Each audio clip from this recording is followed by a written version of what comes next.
In the world of radio shock jocks, the biggest are Opie and Anthony. These people say shocking things that border on offensive in order to entertain their audience. I refuse to sit here and think that radio has to be nice. Why? Why does radio, out of any other medium, have to be nice? We are being now held to a standard where we have to be nice and make people feel good. Go screw! Radio bad boys, Opie and Anthony. Controversial radio personalities, Opie and Anthony. Infamous DJs, Opie and Anthony. Talk show radio hosts, Opie and Anthony. Opie and Anthony. Opie and Anthony. Radio shock jocks, Opie and Anthony. Opie and Anthony. Shock jocks, Opie and Anthony. Shock jocks, Opie and Anthony. Opie and Anthony. Shock jocks, Opie and Anthony. Opie and Anthony. Shock jocks, Opie and Anthony. We got Big A in studio. He's got the tongue scraper. He just scraped out an oyster. E-Rock, get in there for a sip of that sample. Opie and Anthony. Why don't you shut up? Shut up! Shut the This is where entertainment is going. Would you reenact Baby Diaper Mustache with Tippy Tom's underpants? Sure. Oh, no, you wouldn't. It's like the underpants were dyed brown. All right, open them up.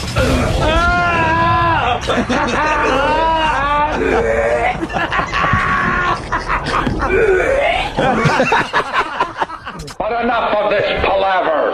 Let's get the show on the road. Let's get the show on the road. La la la la. Hi. Hi. I just want to start by saying, F you, pollen. F you. Pollen. I say F you to pollen this morning, yes. A little stuffy. I don't get the allergies. I don't get the allergies. Allergy.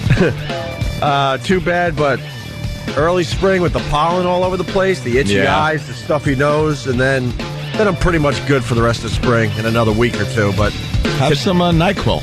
I was thinking. be snoozing. I sent Kenny out. I'm like, non-drowsy Claritin. Let's go. So hopefully it'll dry me up and kick in. I don't know. Also, I noticed that it's Jimmy's shirt day around the Opie and Anthony joint. Wow, what a treat. The staff all wearing the shirts that Jimmy Norton brought in for them to wear yesterday. These are all shirts that apparently his mommy gave him for Christmas. Yeah. And they're wonderful shirts. And as I just look around the room, I see Sam wearing the gray on gray striped shirt, collar up. He's trying to work it and keep it cool. Is it tucked in and kind of bloused out because it was so long? No, it's not. It's just that's what looks cool. You tuck it in and puff it out. That's what looks cool. Yeah. See, Sam, he's a young, hip guy. Sam's shirt doesn't look that bad, Jimmy. No, it's tolerable. But you leave the stickers on it because that's how we wear them now. Yeah. Is that how we wear them now? And the collar up is kind of a... The girls like it. Cool look. The girls like it. I mean, it's obvious that your mom doesn't understand sizes. These shirts are huge. Yeah. They're like tents on these kids.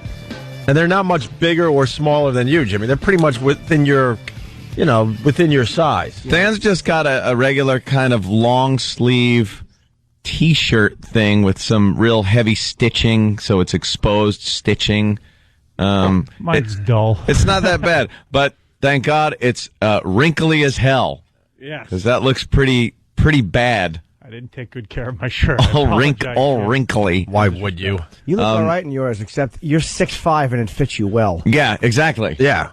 She has no clue of sizes. No. Because then we have Danny, who looks like he should be making airport runs. Yeah, Danny looks like a cab driver. I just want to stay safe at night, so when I'm crossing the street, people can see me. It glows. I know, it's like a crossing guard vest. It's a burgundy, just bright burgundy, a burgundy of awfulness, and it's shiny. It's so shiny. It looks like a tablecloth at a catering hall. Yeah, the color and the texture of that shirt it shouldn't be a shirt. That material, there's probably a bolt of material that came in for something complete, like a sail. It came in for a boat sail. And they said, well, screw it, put it in the shirts. Alfani got it by accident. Alfani. Looks like Dracula's wedding shirt. Stinks. It really does stink. At least when I spill wine on it later, nobody will. No one will notice. No. It looks very nice. Great success. Make my day. Great success. I wear it to scare the Jew. Very shiny. Yeah, it's definitely a Borat shirt.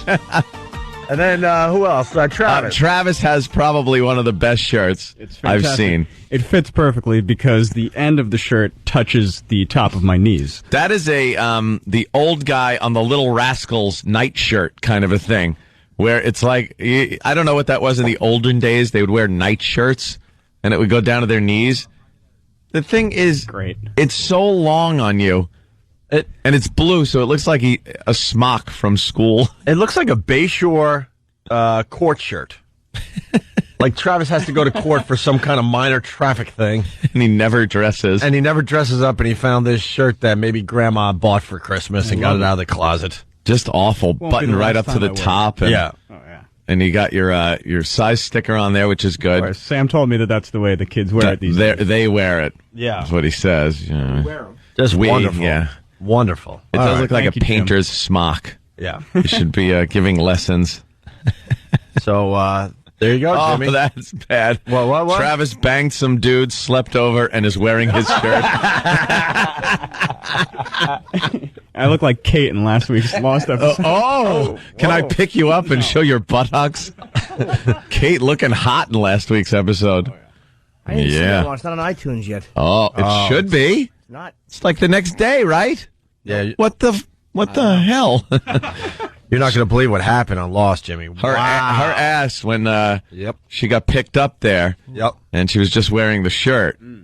Very nice. Very nice. She does not have an ass like the Jew.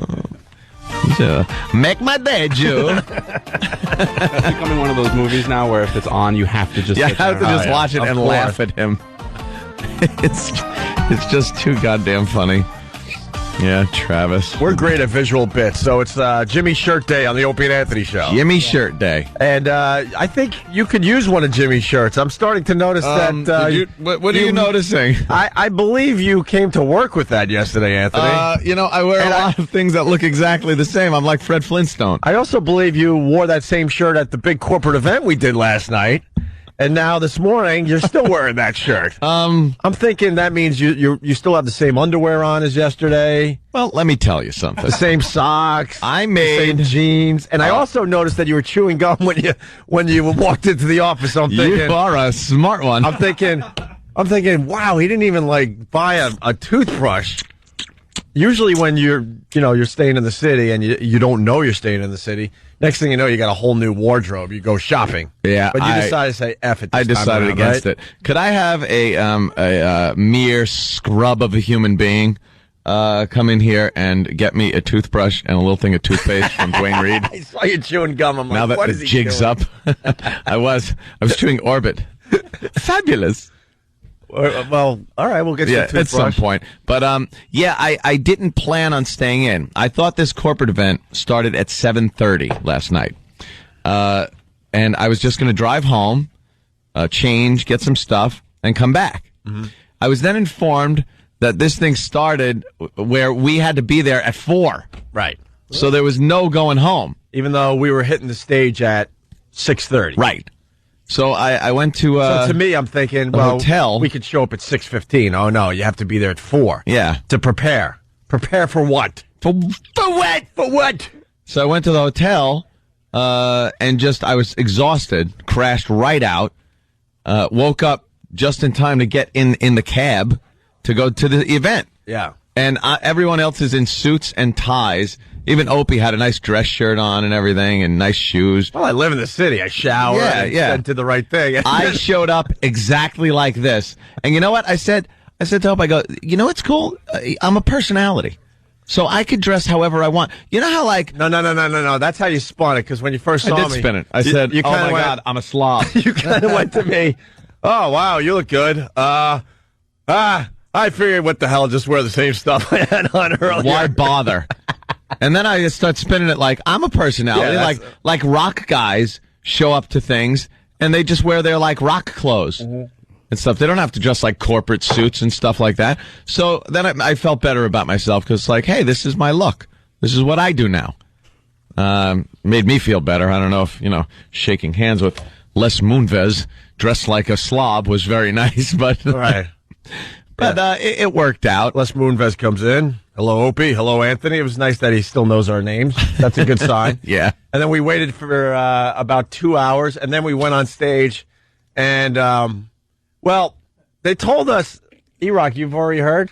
The word is getting out. They told us, look, there's this new recording artist, Duffy. She's blown up. She really is. Mercury recording artist. They reminded us of that a million effing times. And they're like, all you have to do after this huge, boring presentation, although they didn't say boring. No, they should have, but they didn't say. They said, go on stage in front of 800 like salespeople and GMs and PDs from across the East Coast and just say hi, thanks for coming, here's Duffy. Like, yeah, we could do that. We could do that. Show our faces, whatever. It's easy. And then somewhere getting close. It was on stage when they handed us the mics. They go. That's when they informed us. They go, well, we're going to need 5 or 6 minutes from you guys. And we're like, So now we got to do 5. We have to up on the stage in front of corporate and salespeople and in front of clients. 800 stiffs that have just been lulled to sleep by corporate people by a presentation where I felt like I was back at Geneseo sitting through some boring lecture. It should have just been. We get it. We rule. They should have just been playing a lullaby and pumping nitrous oxide into the venue. That's what it was like. It was let's spend $250,000 to tell everybody that we rule. We rule.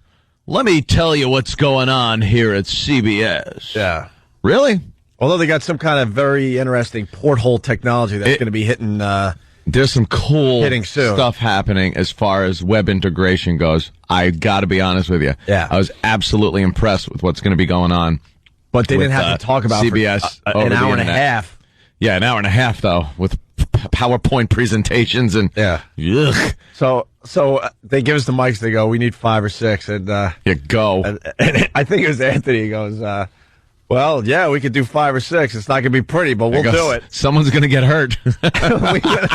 we went out there, we were the biggest douches. Just ripped apart everybody. But we were getting huge laughs. I don't know what that means now, though. I was getting a lot of text messages, I forgot to tell you, and people just write, oof. Very funny, but brutal. Brutal. What'd you hear, E-Rock?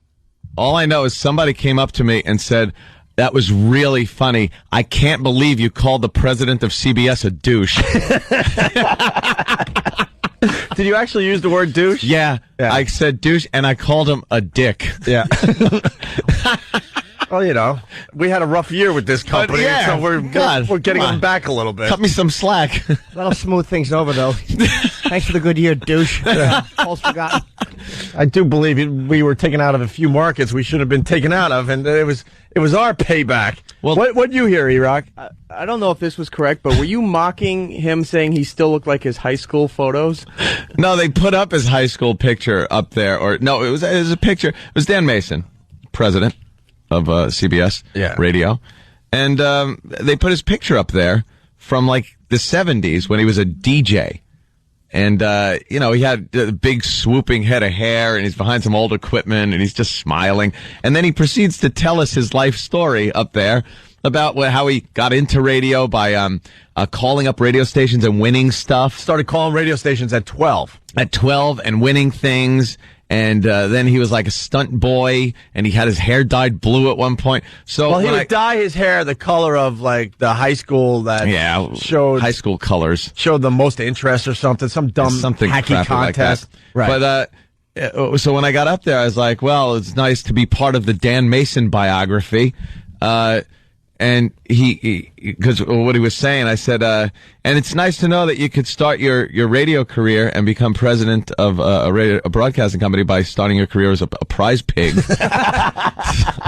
Which, I go, put the phone down, douche. But he's trying to impress everybody by saying he fell in love with radio when he was 12 years old and stuff. Yeah. Like, Dan Mason's been calling radio stations since 12, and I just went, wow. Well, yeah, wow. That's great. Oh, we were so brutal. dry and so sarcastic. Anthony didn't even show his eyes. He was wearing his 5'11" hat. I pulled it down over my head. I had my head down. I'm just like, screw it. Over his eyes and just I'm not even making eye contact with these people. I said it was great to have to see so many corporate people there in the crowd, many of who had fired us, which was uncomfortable again.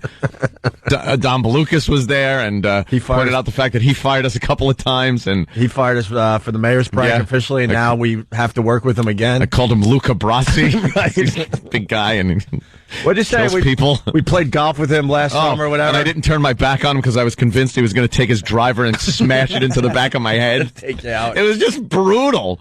It got really brutal up there, but people were laughing. I mean, they were really seemed to be enjoying it, but the brass just got hammered. I had it, like I said, someone had to get hurt. Yeah, I wasn't gonna sit there and get flop sweat. Put the phone down, douche. Douche. I was gonna say the next time Eatman calls to negotiate. Yeah, it was. God damn you boys! It was and then we had to walk through everybody to get out, and it was like it was interesting. Yeah, they were like, oh wow, that was good, but ooh. A lot of compliments and a lot of uncomfortableness. Yeah, good for you guys. And then it was fun. And then Maura, who's the GM here, she's the beer drinking GM that runs this place in New York. We were tipping a few back. Yeah, well, she has a Budweiser with Anthony, and then she slams hers and goes, "Just let it be known, put it on the record that I finished my beer before you did." First, and she's drinking it out of the can. Right. Like I put mine in a cup, at least a little glass plastic cup thing, and I go, "You want a cup?" She goes, "Nah," and just starts drinking it out of the can. She goes, "There you go. I finished mine before you." I said, "I had two already." Yeah, she's an animal. This one. This you go out and party with her, you are feeling like crap the next day. It's more, we haven't even got into it yet, but she's an animal that runs this place here in New York. And then she introduces us to some buyers, and one of the guys, very nice, but he shakes our hands, and he goes, "So, which one of you are going to kiss me?" Gonna kiss me. Like, oh, okay. And me and Ann are like, "We get it. You're over-the-top gay guy." Were we supposed to be shocked at that? Because that was his opening line, like he was going to be shocking. All right, which one of you are going to kiss me? Kiss me. But apparently, he's very good for the company. He's a big, big buyer. Yeah, well, that's why we could throw a few lines at. That's right. Anyway, it was interesting. That's why Anthony's here today in the same clothes he had on yesterday. Same clothes. So, yeah, I thought it was going to be a lot later. And then, let's stay in. Yeah, why not? Why not? Nowhere in New York to get a toothbrush on short notice. I can definitely understand why you wouldn't go out and get that. Well, there is, especially with that he says, hanging out in a hotel. I think that's in the mini bar.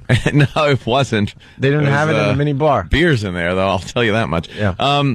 Any particular type of toothpaste? Just get me Crest. Thank you. Oh, reliable. I'll give Crest. it a brushing. What else did you hear about the big gig last night, E-Rock? That was it, because in mid-sentence, the conversation just kind of stopped. What? Someone had a little too much fun at the event last night, so I only heard bits and pieces. What, your chick? Yeah. Oh, boy. You got hammered? Yeah. At the event? No, maybe the after party hosted by our GM. Oh! She's hosting it. What? This Maura, man. She's like I said, an animal. Oh, there's the picture of young Dan Mason. Yeah, Dan and his hair. There. Look at that. Look at that head of hair. Jesus Christ, looks like he's a member of the Animals. David Cassidy. Lovely. David Cassidy, yeah. What a head of hair on that guy. Oh, my God. So the after party was a little raucous. Was that it? I suppose so. I guess I'll find out the rest of it today. But from what I heard, yeah, it was pretty good. All right, very nice. So, yeah. Well, we were responsible and we got out of there. That's for sure. Not because we were responsible. We didn't want to hang out with those people. I haven't met the woman that runs this. Oh, man. Did Kenny leave for my toothbrush yet? See if he's here. All right. Jimmy has never met Maura. Is she coming in today or is she too hungover? Probably too hungover, E-Rock just said? All right, I'll, Real Schlitz in a can girl. I like that. Everyone else heard you say she's too hungover to come in today. She can party, that woman. Yeah. She can party. And then the last observation before we take our first break and start the radio program. We haven't started it yet. We have just added our 15th producer to the Opie and Anthony show today. Oh, boy. A guy named Stunt Brain has joined the Opie and Anthony show. Wait a minute. Stunt brain. Stunt brain, yes. Yeah. And don't mess with that because he's had that copywritten. It's copywritten. He also likes to be known as Coach Mike. On hats and... Coach Mike. We'll meet him a little later on in the show. Did he leave? Yeah. Could you email him? What? Okay. Thank you. You need what? All right. Oh. What was that? There's secret messages going on. What gave it away that he wanted it to be secret? The fact that he mouthed it without saying it? Good point. It's the type of, toothpaste I like. Yeah, all right. I decided against Crest. You did? Yeah, I like Colgate. Oh, okay. Coming to the Opie and Anthony Show. It's the first annual baby throwing contest. Stay tuned for details. Good morning. Good morning. It's the Opie and Anthony Show. Just going over some of the things happening, and oh my God. Oil hits a new high. $120 a barrel. That's unbelievable. Wasn't it just like $50 a barrel? What happened? What the hell happened? They're not running out. It's demand. It's the Chinese. It's that China. They're using more oil now. Yeah. So their demand goes up. That's why it's ridiculous to think that we sit here, and this is how pompous we are sometimes as Americans. We sit here and think, well, if we drive hybrids and we do this and stuff, it'll bring the price of oil down because the demand will go down. We're not the only ones on the planet, jackasses. And China is becoming more industrialized, and they're using a lot more fuel. So the price goes up because the demand is up. We don't run the planet anymore. We used to. Just do a good job running the planet. Now, there's a bunch of other countries that are doing things that affect the world economy without us being involved anymore. Yeah. It's kind of sad. Well, missed the heyday. Missed the heyday of this planet. The heyday of this planet or this country? Well, the country when we were, kind of in charge. Kind of kicking ass and taking names. The H-Nick. When we were the H-Nick.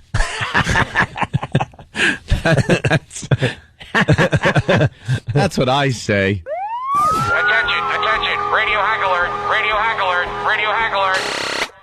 Yes, we have a radio hack. A radio hack alert. Actually, we got a paradox there because that was very hacky. Well, yeah, you got to set it up by having a hacky sweeper. We have two actually. We were going to do just one, but we have two today. Ooh. We were just talking about oil hitting $120 a barrel. Well, there's a radio station out there on Long Island. Well, this is a Long Island staple, isn't it? Boy, how do we compete with WBLI on Long Island? Woo! Just setting the radio world on fire with what they're doing. I wish literally with an explosion at the gas station. This is what they did because, gas is a bit high. Gas, very expensive. It's all in the news. I'd love to have been in that little production meeting. Right. Gas is very expensive. A lot of people thinking about it. It's hurting a lot of people. What can we do to help? And get a little publicity. Cheap gas at your local gas station? Probably sounds too good to be true, right? Well, it was a reality yesterday for some residents in Bayshore, Long Island. At that point, Anthony and I looked at the TV and we went, what dopey radio station did this one? It's never just some generous guy that comes out and does this. It's always some stupid radio station. A dumb radio station. And, for the record, yes, I did one of these back in the day. Of course. When I was handing out roses and pumping gas. I drove by for that one in my work van. Yeah. To say hi to Opie. He's at the gas station with roses in his hand, giving them out to chicks, and I was with pumping $1.02 gas or something. Yeah, when gas was $1.15, I think. Yeah. By the way, boy, really, the listeners really saving a lot of money on that one. Yeah. In Bayshore, Long Island, they were treated to gas at, get this, $1.06 a gallon. Wow, where'd they get that number? WBLI offered the deal to the first 106 drivers who showed up. 106. 106. Boy, they can't pound away that frequency hard enough, can they? Wouldn't it be funny if they were like 103 or something? Oops. Oh, gas cost $1.06 to the first 106 listeners for 106. Ugh. That's good. So that's what they were doing. Deal to the first reaction? 106 drivers who showed up. Many of those people waited hours to buy that cheap gas. As a mom, it's just been insane. Trying to live on Long Island and the price of gas, it just keeps going up and up and up. I don't know how long people are going to be able to handle the gas being these prices. It just goes up every other day. Really? Every other day. Every other day. Every other day. They waited in line for hours? What are they bringing, like tubs and stuff to fill up? Get a hold of yourself. Saving like $30. Oh, there's not much to do in Bayshore. This was a day out for a lot of those soccer moms. It costs a lot on Long Island. Going up every day. Every day. And half these dummies, they wait in line and their car's just idling, just burning fuel. Yeah. They just don't even know how to do it right. Yeah, so that's pretty much a staple of radio hackdom. I want to do the ultimate gas promotion. I want to do a penny a gallon. How do we get that done? Now, that is never done. How do we get a penny a gallon done? With $4 a gallon gas. How do we get that done? Go to 1 on the FM dial. Leave this station. Yeah. Nothing. We could do it for an hour, just like these hacks did. How about 1 penny gas for the first one person? I like that. And then you have to drink it. He shoved the pump down their throat. And then we're finding out that our dear friend Scorch is also doing some hack radio. This is who's got the story on Scorch? This is Scorch. The ultimate Scorch. This is what Scorch is all about. Used to work with him back in the day at AF in Worcester, Massachusetts. Kingdom of Nakedness. Totally nude radio. Totally nude. I think most of the listeners understand what Scorch is all about. Well, he's got a great thing he's doing in the very near future. Are we looking for Sam? Who's going to do this one? Sam is the spokesman for Scorch. Does Travis have it? Oh, look at that shirt. I don't know anymore. Jesus, Jimmy's shirt day. All right, what do we got? What is Scorch doing? He posted a MySpace bulletin. Oh, it's so important he had to do a bulletin. Oh, yeah. All of his friends. He asked me to be his friend. That's how important Scorch is. Hey, be my friend. But starting on Monday, a week from yesterday, he'll be living in a cage, a Great Dane cage, outside the Verizon Wireless Arena in, I assume, Manchester, New Hampshire. Yes. To raise $10,000 for homeless animals, I believe. For the Animal Rescue League. Animal Rescue League. And other animal groups in the area. And he'll be living there 24/7. Yeah, he writes 24/7. He writes in his bulletin. Yeah. In huge capital letters, this is 100% legit. I'm sure it is. Legit. Oh, of course. Why even ask? And then he writes, animals have no say in what happens to them. I'm just doing something very near and dear to me. Near and dear. So that said, listen to Rock 101, rock101fm.com, and find out exactly how you can make a donation. Thanks so much, Scorch. So he's going to be in a... How big is the cage? Is there any picture of it, or... Well, it hasn't started yet, so... Oh. Well, I would assume he has the cage. I would hope so. I would think that he would put a picture of the cage up, like, this is the cage I'm going to be in. Is he going to live among the animals? Ooh, that's a good question. Yeah. No. Huh? I don't think so. Me. I'm sure he'll just set up his cage outside the shelter or whatever and take some pictures in it. Hey, I'm Scorch. Oh, you don't think he's going to stay in there? He'll just take some pictures and then, I got to go. Scorch has that's a cage, all right. For a Great Dane. A Great Dane cage? That's not much room. No. That's, Scorch has a very short attention span and used to go to very minimal listener gatherings and stuff like that.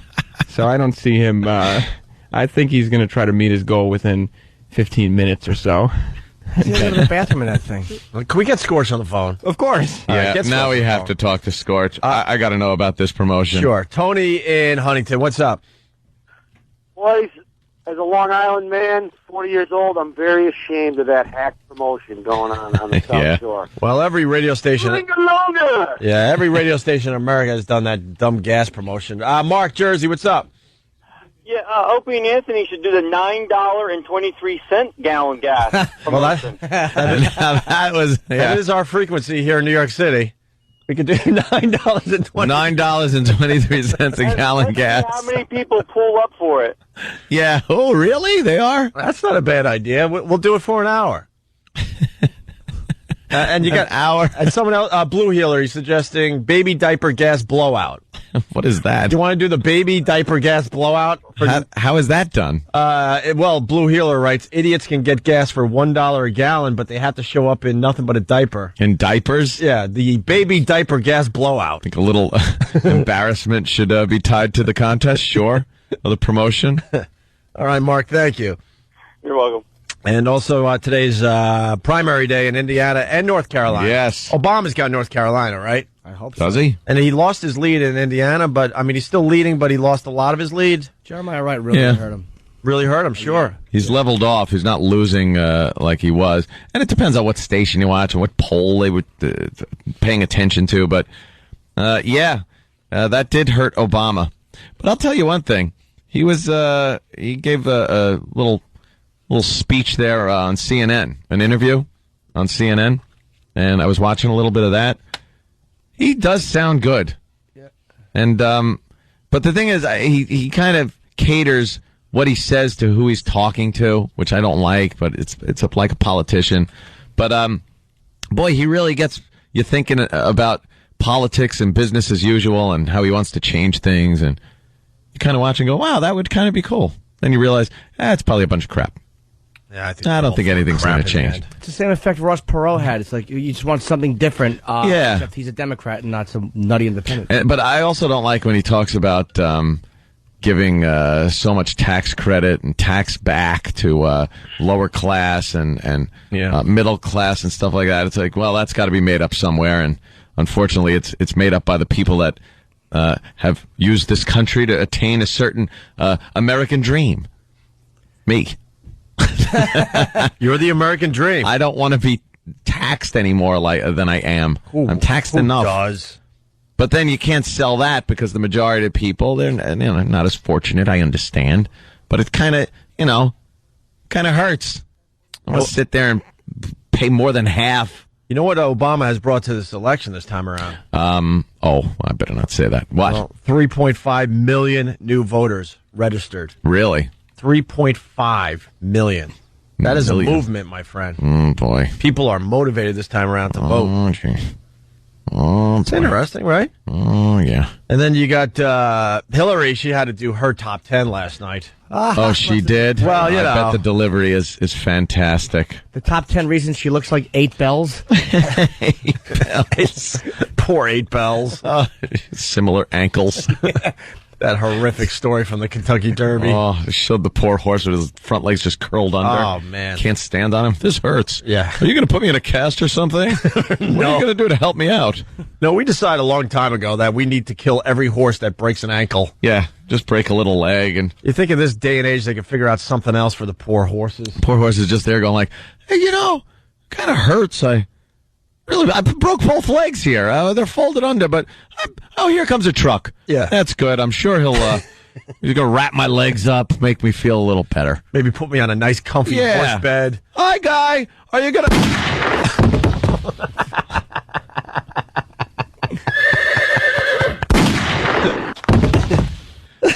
That's what they do. Maybe we should ask the horse what he wants done. Yeah. Maybe the horse would go, you know what? This is going to be very painful. And it's and the odds are against me, but I'm gonna try to survive this. They don't even get the choice. Yeah, just I guess a lot of people don't know it. When they break their legs, it's not so much the broken leg. They can put them in a cast, but when they can't walk around is when horses get screwed up.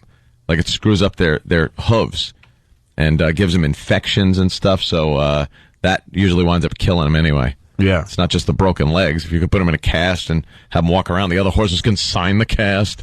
It's not like that. It's not like people. you think the horse panics when the tent comes out? Oh, they got to put the tent around no. him. Here comes the tent. You're looking for sleeping bags and marshmallows, and when you don't see them, you know you're a dead thing. The blood-splattered tent. Yeah. They don't even wash the blood off of it. From the last poor bastard horse. Here comes a guy with a chainsaw. Yeah. Oh, boy. Looks like Jack Waltz's bed.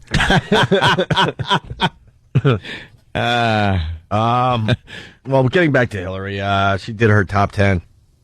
Top 10 reasons she loves America on Letterman. This should be... Why she loves America? And why did Letterman have to do it with Hillary? He did it with Obama. What is it? That's why. Is it an equal time thing? Or They don't have to do that equal time anymore. But I guess because they're the leading Democratic candidates. You want to get them in there. I thought like Obama would be more hip. Because, the new thing is for these candidates to do the pop culture thing. Well, Clinton started that by playing the saxophone on Arsenio. We all knew Hillary wouldn't be hip doing the whole pop culture thing, but I thought Obama would have a little more to him, and he just doesn't. You saw the bowling thing. He was awkward when he was on WWE, Raw, whatever show he was on. He's a nerd. He's kind of a nerd, Jimmy. You're right. He's a nerd. Kind of We're a not nerd. used to black nerds. We don't know how to handle them. We expect all black people to be very cool. We only know one, Urkel. Yeah. We haven't seen many black nerds in our lives. That's true. He's kind of a nerd. He knows how to shoot the rock, but besides that, I was expecting a little more pizzazz from Obama. Here's Hillary on Letterman last night. Here we go, number 10. We have more Dakotas than every other country combined. That's right. More what? Dakotas. Dakotas. What's Dakotas? North and South Dakota. Ew. That isn't even That's it? funny. That's why she likes... it's just true. What was your top 10 what, though? You didn't say what it was. Yeah, I did. Reasons she Loves America. Loves America. And then it's because we have the most Dakotas. That's right. Top 10 reasons Hillary Clinton loves America. Number 9. Canadian bacon, soggy and chewy. American bacon, crisp and delicious. Oh, boy. Give Canada a little jab there. Thanks to the internet, I can order new pantsuits 24/7. Okay. Goofing on her clothes. That's not bad. Thank you so very much. Goofing on her clothes. Yeah. A little self-deprecation. When my husband's banging interns. Because women like Eleanor Roosevelt who showed you can go that way and no one will talk about it. Number 7. 232 years and not one cookie shortage. Ooh, how about that? Number 6. TiVo. Yeah. Top 10 reasons. Why is that getting a big laugh? Why? What happens in that audience? Because it's Hillary. Why a big laugh for just TiVo? First of all, TiVo isn't that old technology by now? Yeah. Well, No, there's new TiVos out there that are pretty good. Well, most people have just the It's pretty DVR good. on their cable system, no? Yeah. It's a Radisson, so it's pretty good. Yeah, TiVo. Most of them, you just use the DVR from your cable company, but yeah, TiVo's got some new stuff on it though. Yeah, kind of searches out what you're watching and does it. It always scared me about TiVo though when it was out there. It's like, let me suggest this pornography for you. Oh, really? Yes. And a lot of Hitler stuff, I'm sure. Oh yeah, anything Hitler? Would you like to watch Hitler today, Anthony? Okay. I want some Hitler. All right, if you're all right, TiVo. So. You're my pal, my only friend. Like Hitler. Top 10 reasons Hillary Clinton loves America. Number 5. Did I mention the soup? Soup. Oh, man. Why? What is that about? Has she got a soup thing? What? This is uncomfortable. Yeah, it's not funny at all. It's not even really her delivery or anything. They're just not funny. She probably... Here's what happened. We know the writers over there. We love the writers. They're funny guys. They're very funny. And I'm sure they came up with some really funny things that she could have said that she absolutely refused to say. Or her campaign people said Or her no. campaign people were like, no, don't touch this, don't talk about this, don't do that. Can we throw in something about a blue dress that looks like tapioca was thrown at it? No. Let's see if she touches the Bosnia thing. I'd be interested to see if she touches it. Yeah. Maybe we should make, I don't know, we're we're pretty creative guys. Why don't we make our own top 10 reasons Hillary loves America? Loves America? That's the bit today. Stunt brain, get writing. Oh, I'll call Pete from around the corner. Linger very longer. Linger many years ago. Tell that story another day. Yeah. We'll do our own top 10 reasons why Hillary loves America, but this list continues. Man. Soup. Number 4. Did you know former President Teddy Roosevelt was an American? Did you know? Even Letterman's uncomfortable. His wife. You hear Letterman, he knows that's just not working whatsoever. And then it continued. Number 3. Where else can you get a car painted for $29.95? Exactly. That's right. Exactly. Number 2. Is this the part where I say, live from New York, it's Saturday night? Yes, it is. And the number 1 reason Hillary Clinton loves America. Here you go. Apparently, anyone can get a talk show. That's right. You got that right.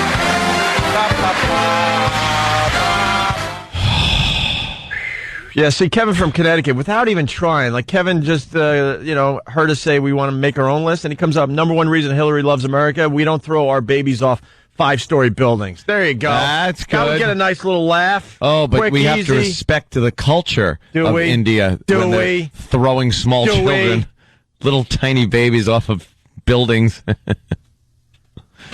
We'll take your top 10s. The instant feedback, they're having fun right now with it, so we'll gather those. 1, 2, 3, 4. Oh, great. Wisconsin, Ohio, Texas, and on to Penn State. She's gonna do it.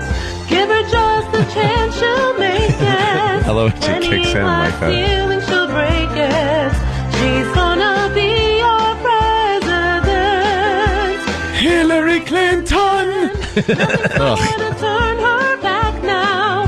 Straight ahead and on the track now. With plans to make Turn it off. our dreams come true. Hillary Clinton. Turn it off. There's nothing she can do. Never.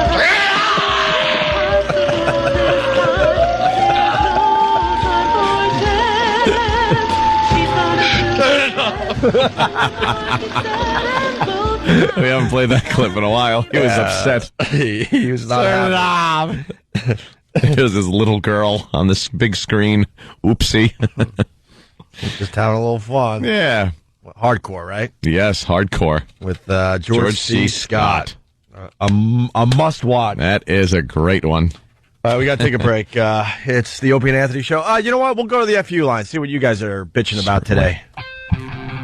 Thanks for calling the Opie and Anthony FU line. Here's the latest batch of FUs. You have 10 new voice messages. First voice message.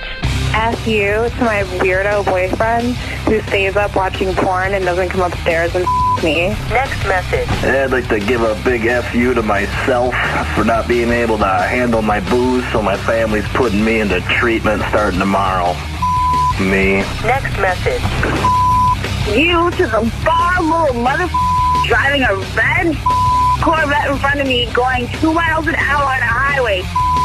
You, move your ass. Next message. This is Steve from Orange County. I'd like to give a big F you to my boss Bob, who's leaving for vacation for 2 weeks. You, we ain't doing while you're gone. Next message. Hey, I want to send a big you to everybody I know.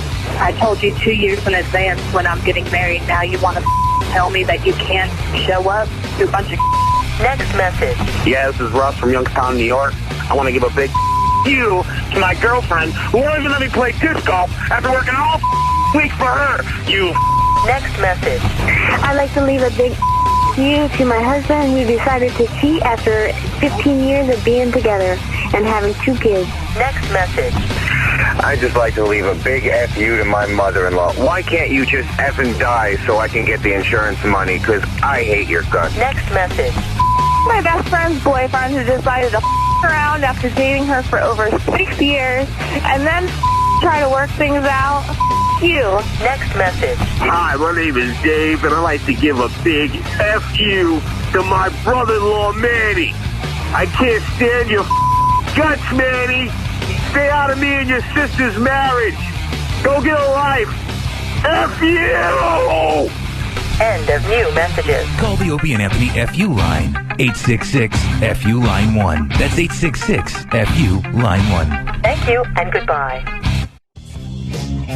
Right. Oh my God, you're a mess today. No, I'm not. My finger just got caught in my headphones. I look over at Ann, and he's just like, his finger's stuck to his headphones. It's wrapped in that little wire right there. I thought you were going old school broadcaster where you have to hold the side of your head. Hold the headphones. Yeah. Broadcasting live from New York City. Well, that was a awful surprise left in the bathroom. Perfect timing, by the way. Opie and Anthony.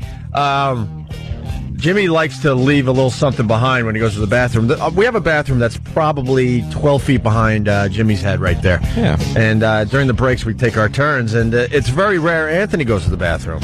He runs off to another bathroom. I don't know. I guess there's another bathroom on this floor. Anthony found it a long time ago because he's just ashamed of his.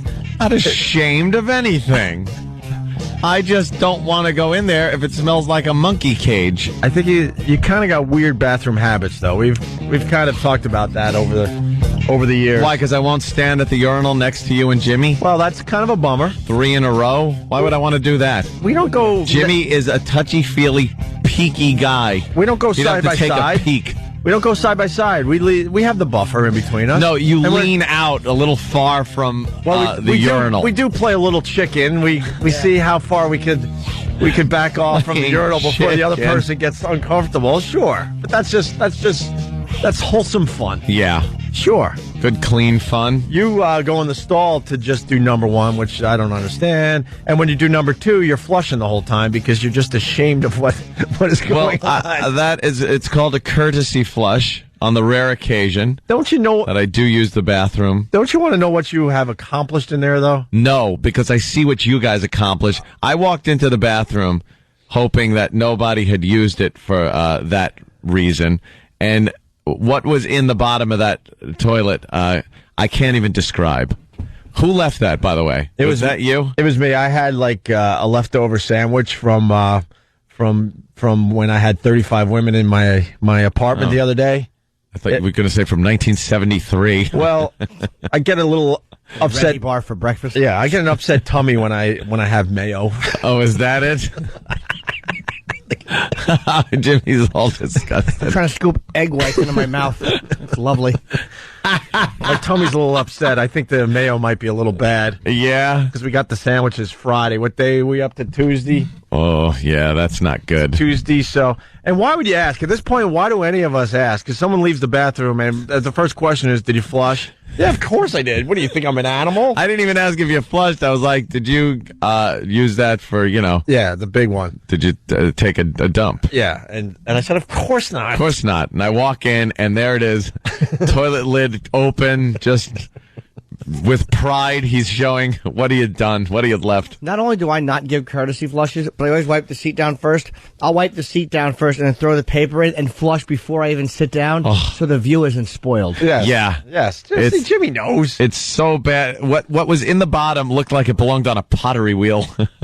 It was really not a good thing, and it smelled awful. The beauty, though, Anthony, I don't understand the flushing, because every day it's a surprise. You don't know what you're going to see when you're done. I really don't need to be surprised. Sometimes like you're that. completely amazed and go, wow, like, how can I say this without getting really need dumped? Where all of a sudden you're like, wow. Oh, I didn't expect one of those. Different shapes and sizes and twists and turns. Sure. Things like that. Thank you, no. It's like a big stole you throw over your shoulder. How lovely. It's an electric eel. A giant piece of sushi. So the listeners on Instant Feedback having a little fun with the Hillary top 10 list that Letterman did last night, and they're doing way better than what Hillary did last night.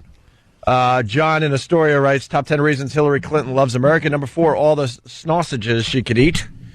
Chunk 1 from Pleasant City, Ohio, number 1 reason to be an American.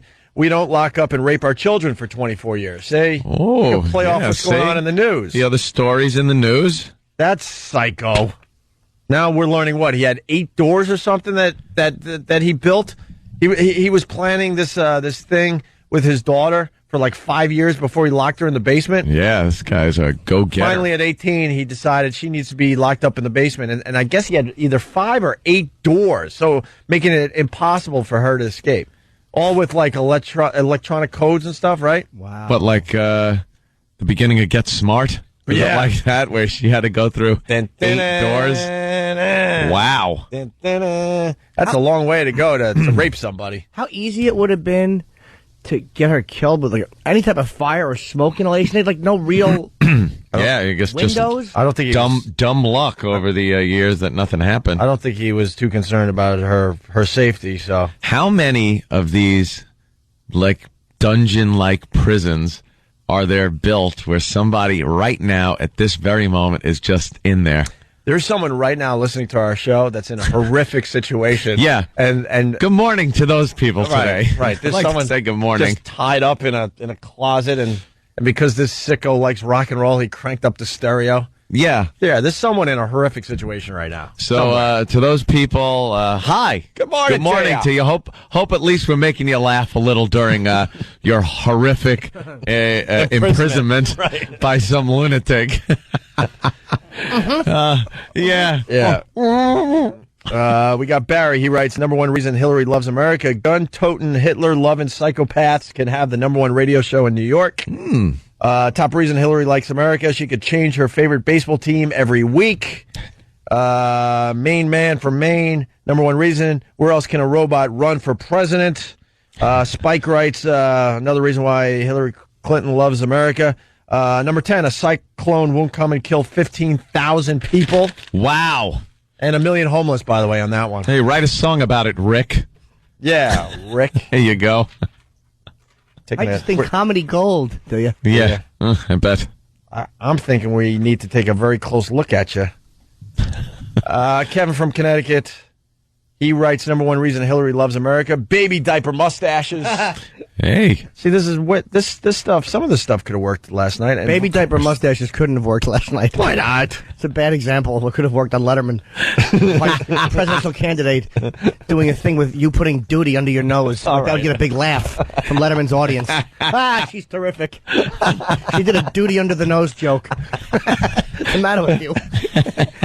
That would have fallen flat. Jimmy has such common sense. I hate him for it. And blowing up my spot. Viral Load from Pal Talk writes, the #1 reason I love America, according to Hillary Clinton, that Viral Load that loves America, we can vote for someone besides Hillary. So, hey, a big anniversary today. Let me think. 1 year ago today, something big happened. Oh, 1 year ago. I was thinking back to the 30s, but no. 1 year ago. The 40s. You want to guess? Oh. No, that was a few days ago. It was a year ago today. Bad day. What? Goodness gracious! Are you kidding me? Goodness gracious was a year ago today. Do we have the long clip? That was a year ago? Of all the dramatic things I've ever seen, you should see what's going on in the Yankee dugout. That was a year? 1 year, like that. Like that! Bam! Where the hell did that year go? I don't know. Do we have the long clip? We do, right? E-Rock has it. Here we go. Wow. Thank you all. Well, they came and got me out of Texas. And I can tell you it's a privilege to be back. I'll be talking to y'all soon. Yeah. I'm talking to y'all soon, especially the young ones. Roger Clemens is in Georgia's box, and Roger Clemens is coming back. Oh, my goodness gracious. Of all the dramatic things... things I've ever seen, Roger Clemens standing right in George Steinbrenner's box announcing he is back. Roger Clemens is a New York Yankee. And there we go, John. You don't have to worry about who's going to take that spot in the rotation. You should see what's going on in the Yankee dugout. Big grin on Jorge Posada's face. Andy Pettit knew. Big signs. Roger Roger Clemens is now a Yankee. Wow. Attention, How fans. exciting. He is here. You should and now see. we don't have She's to discuss describing who takes Cuba that place in after the rotation. Castro's victory. You should see what's happening. Yeah. I wish a disgruntled Yankee fan would have hit her with a car. Well, we're going to get into that story in a second. One guy knew, one guy smirked. Yeah. Stupid Clemens. I'll be seeing you all real soon. Yeah. I'm going to go bang a young country western singer right now. Yeah. And then a waitress, and then they're coming out of the woodwork I'm on going to do Roger. some steroids. And what a year he had after that Yeah. announcement. Roger Clemens did not have a good year. He got the steroids thing and all these girls coming out of, everywhere. Seeing you all again real soon to apologize for the fact that I kind of broke even and did nothing for the team. Knocked out of the first round. Right. Because of me, Joe Torre's now the skipper for the L.A. Dodgers. Right. To pack his prostate and head out to Right. California. He said, see you later, man. I'm done with New York. Done. I guess Clemens is apologizing to his family today, too. Just do it in private. Water doodle. Apologize, yeah. For having sex with young country western singers, yeah. I was slinging lead. Yes, sling a little more than that, yeah. Yes, bone dry, bone her. Apologizing, huh? Yeah, why can't they just do that in private?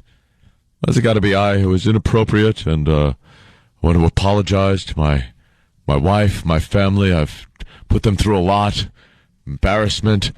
I just got to say it was really hot, passionate sex that I had, something that's been lacking from the marriage. Yeah. Just get into all the gory details. Yeah, that would be a great That's apology. really good. I was I was deep in her, and she seemed to enjoy it. You ever take a new yo-yo out of the box? Right. Smells like a new yo-yo. Right. It's great. She would take it on her, through the, she'd take my, and put it in, and I would, all over her. And I just want to apologize to my wife for that. Because obviously this is the wrong thing to do. Right. It was very wrong for me to take my, and put it so far that she. You ever go to a seafood restaurant and get that plate of brand new clams? The color's nice. You know, it's rare you see a girl choke and vomit, but when you're in the and push, you'll see she'll up and everything else. So I just want to apologize to my wife for that. I'm ashamed. I'm very ashamed. Got to apologize to my wife who stood by me. That I probably, there was probably gallons of all over the place over the years with the country western singer. And the waitress. I tried to make her sing country songs when she had my in her. And it was very interesting to listen to. Everything sounded like. There's also rumors about John Daly's ex there. Oh, really? Yeah, Roger Clemens and John Daly's ex. I want to apologize to John Daly for his ex. Boy, would she like it was nobody's business. I could her. She loved it. Want to do a back nine joke while you're at it? Yes. My God. I remember between the first and second hole on a golf course. I'm talking about, of course. Yeah. Roger, you want to apologize to all the other women that are out there? Yes, I'd like to apologize to all the other women just left because I had a wife, and my poor wife. I want to apologize to her. There was one girl with a huge set of, and I gave her a necklace.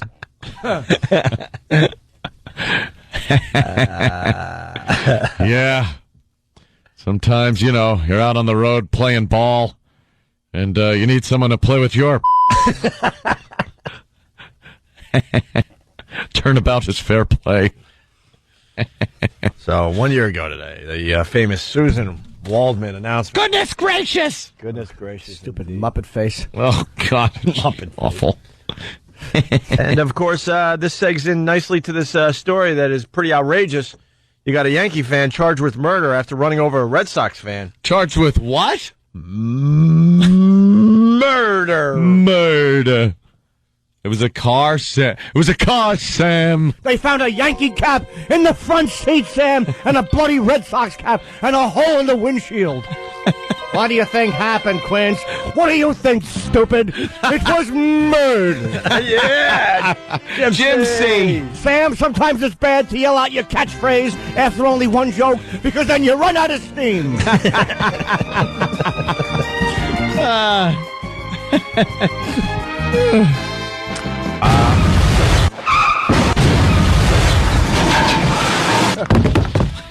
My girlfriend has an ass like the Green Monster, Sam. That's flat. Wow, is that flat? That's awfully flat, yeah. Does it have scores on it, too?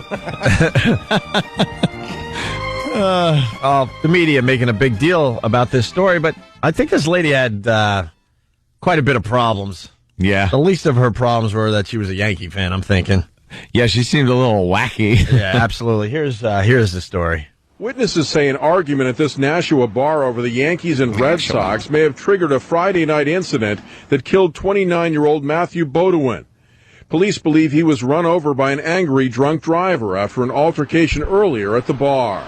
When she turned around, she just gunned it straight for him. He didn't even have a chance to even jump out of the way or nothing. Matthew Bodewin was struck and killed by the car in a Nashua parking lot after he and others yelled obscenities about the Yankees to 43-year-old driver Yvonne Hernandez, who had a Yankees bumper sticker on her car. Oh. Well, you know, there you go. You have that bumper sticker up there. Gotta watch out who you yell at. I love the Red Sox. I'm not a fan of the Yankees, but I'm not. Oh no! What do we got? We got the man on the street stuff now. Incidentally, can I just point out? I think we got man on the street stuff. Yes. How Jim. long you're going to lose your license when you intentionally drunk drive and kill someone in a parking lot over a baseball argument? I don't know if that privilege will ever be returned. Oh, that's 6 months, couple grand in fines easily. Perhaps more than that, Jim. Charged. Oh, that was the sound actually. Yes, of the crash. Why not? I like turtles. Of course you do, yeah. Little kid loves turtles. I love the Red Sox. I'm not a fan of the Yankees, but I'm not going to sit there and run someone over a stupid comment. People who knew You're not a Matthew fan, then. Yeah, you're certainly not. Did that need to be said? No. Yeah, exactly. I'm a fan, but, you know. But, hey, you know, that's taking it a little too far. It would be like other fans that just run people over. Almost like, well, I'll take the reasonable stance in the midst of all this silliness. Like people are debating, well, was that appropriate? We don't know. Yeah, should I run people over? I think we better debate this. Dummy.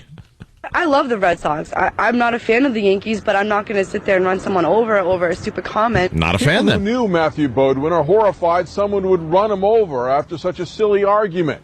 But they say his actions speak louder than... Who isn't going to be... Like, a couple of people who knew him said they always expected him to be mowed down intentionally by a drunk driver. They just say... The words just come out. It really is nonsense. Nonsense. They say his actions speak louder than words as he tried to shield his friends from that speeding car. Matt would be the type of person to be a hero and save his friends, not thinking that, you know, it would take his life, but knowing that he saved his friends that's the type of person he was. He was always there for everybody. Yvonne Hernandez screaming obscenities at the woman with a group of guys. Yeah. Sounds like a terrific fella. Yeah, what a guy. Obnoxious drunk. Some ladies just trying to leave the bar, go home and pass out. You suck. Oh, yeah. Watch this. Yvonne Hernandez was initially arrested for aggravated drunk driving and reckless conduct. But since Matthew Bodewin has died, charges against her are expected to be updated to include murder. I want her to be alive every day so that she can remember my brother's face hitting her windshield. And that she... What the... Wow. Probably looks like Freddy Krueger coming through the wall. Dumb head. I bet you the head went through intact with the hat still on it.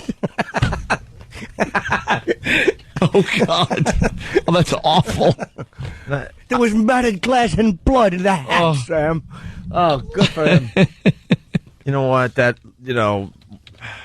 want her to be alive every day. Stuff just doesn't work. It doesn't work. Maybe for the first month. Then you're like, wow, man, I'm alive. Yeah, hey, this is great. I'm alive. Yeah, it's prison, but it's life. But I get to watch Gossip Girls. They got it on the prison TV, you know. Prison, they get TV. Yeah. 3 squares. You learn that you learn that you were a lesbian your whole life. Oh, this is great. 3 hots in a cot. Right. Shut up. That living every day. I'm not a big fan of that. You know something? I don't agree with it. There's going to be plenty of days where you're just not thinking about the face coming through the windshield. No. You're doing your job in prison. You're hanging out watching TV. You're reading. You're talking with people. You're looking forward to prison movie night on Wednesdays or whatever day it would be. Not every day is like Oz. No, of course not. You don't have to worry. Schillinger's going to have some kind of inappropriate sex with you and then brand a swastika on your butt, tattoo it on there on a lucky day. I'm sure when that's happening, you're not thinking about the face in the windshield. No, not at all. Murder. About your face in a I pillow. want her to be alive every day so that she can remember my brother's face hitting her windshield, and that she should be happy to even be alive in a jail cell and have her life. Because I'll never be able to get my brother's life back. Oh, I mean, it sucks for her and her family, obviously. Well. Yeah, it does. Well, your brother shouldn't have just screamed at a stranger in a parking lot. People are obnoxious. That is like, people are psychopaths out there. You got to watch what you do. Ugh. Being alive isn't enough. I mean, I was watching, as this further more movement in the saga of Jim, the menopausal woman. I spent yesterday afternoon, while you were off gallivanting with the bigwigs, weeping openly in my apartment, watching another HBO documentary on comas. On comas? I wept. What's going on with you, So Jimmy? far, you cried over the one with the PETA, the right? raping, the rape one in the PETA. Congo. PETA really got me. Has one with the animals being abused, and now you're weeping openly at a coma. I literally wanted just a stranger to walk in and slap my face. Gosh, they should have. It was about 4 people. Mm-hmm. And they follow them all coming out of comas. And what happens to them? They stay in the vegetative state, like Shivo is vegetative or partially conscious, and about their kind of healing, what happens to each one. There was a black guy, there was a white guy, there was a white teenage girl, and some other 20-year-old white dude who was beaten up in Europe. Was the teenage girl hot? No, I mean, the vulnerability I kind of liked. But I was just wondering, that's got to be awful to be in a coma with those creeps walking around the hospital, probably, doing those horrible things. Well, they came out of it, but it was like they'd all come out of comas, and it was just awful to watch the families. I swear to God, at one point, I'm like, "Come on, man, just say something." I should have my I should have my front legs broken and be just shot on the racetrack. Shot in a tent. Your front legs, because you got 4. Jimmy. Dude, You're a little woman these days. What's going on with you? Is it therapy? Is therapy like bringing your feelings out? I think so. It's depressing. I'm trying to cut the sex stuff out. It's very hard. Yeah, Jimmy's trying to avoid like the sex thing, and maybe start watching comedies or something. Jimmy. Yeah, watch something else. Don't watch these depressing. Go get Tommy Boy. Comedies will depress me more because most of them aren't good, and the ones that are good, I'm not in. Yeah. Why I'm not in this? No. So it kind of teared you up a little bit. Oh, there's one awful scene. The kid's 20 years old, and he's vegetative, and his parents are there, and his older brother was there talking to him, and the older brother didn't like the cameras, so it's a little awkward. But the guy can't say a word, and his lips are just kind of quivering, and he's just like staring straight, and then he's just a tear comes down. It's like he knows. Oh my God! In his vegetative, awful body, and he knows something. You're just stuck in a non-working body. It just sucked. Oh. You should be able to take your own life at that point. How do you do it? Here, hold this. Blink. Blink out Morse code. Blink. Kill me now. Oh, God, that's horrid. Who would want to live that way? But they brain injuries you recover very slowly from, like a year minimum. But you can recover from them. They just don't know. Yeah. But they say after a year, if you're still vegetative, you're probably going to stay that way. Like you don't really come out of it after like a year or 2 years. Your brain's like screwy. It can't regenerate, but it kind of rewires itself when something's screwed up. Like one part of your brain, it can kind of rewire itself so it'll use another part of the brain to do the job that the other part was doing before it got damaged, but it doesn't do it quite as well. In some cases, it doesn't do it at all. So you come back like Pet Cemetery. Man tries to escape police using a golf cart. All right, that's a great story, and they got footage. Where is that What a guy? tool! What a tool! That's like GTA. Well, were you able to grab a golf cart in the last one and version. drive around? All right, we got to take idiot. We got to take a quick break. We'll talk more about this coma thing. Oh, Jimmy. You can be okay during the breaks. I hope we don't do something that gets you a little upset. Or... I believe me, I'm falling apart completely. I'm a mess. It is fun to watch all of us go into these different directions. Horrendous. Don't you? No, I'm saying that was I completely agree with you. The hell's happening to us? And it is all of us. I'm in there too. What the Golden Girls? We're all losing our minds. We are. I love it. All right, listen. So a year ago today, the Susan Waldman. That's how we started here. So I think going into break, I want to play one of our favorite things: Roger Clemens admitting using steroids, or at least it sounds like it. Yeah. I mean, you be the judge. Of course. Wink, wink. Is that enough of a disclaimer? I hope so. Listen to this as we go to break. I want to say thanks to this Mitchell report. I've been getting emails and questions on this subject, and now the whole world knows the answer is that I use steroids. Over the last 15 days or so, when I played in Toronto for the Blue Jays, Brian McNamee used steroids to inject into my body.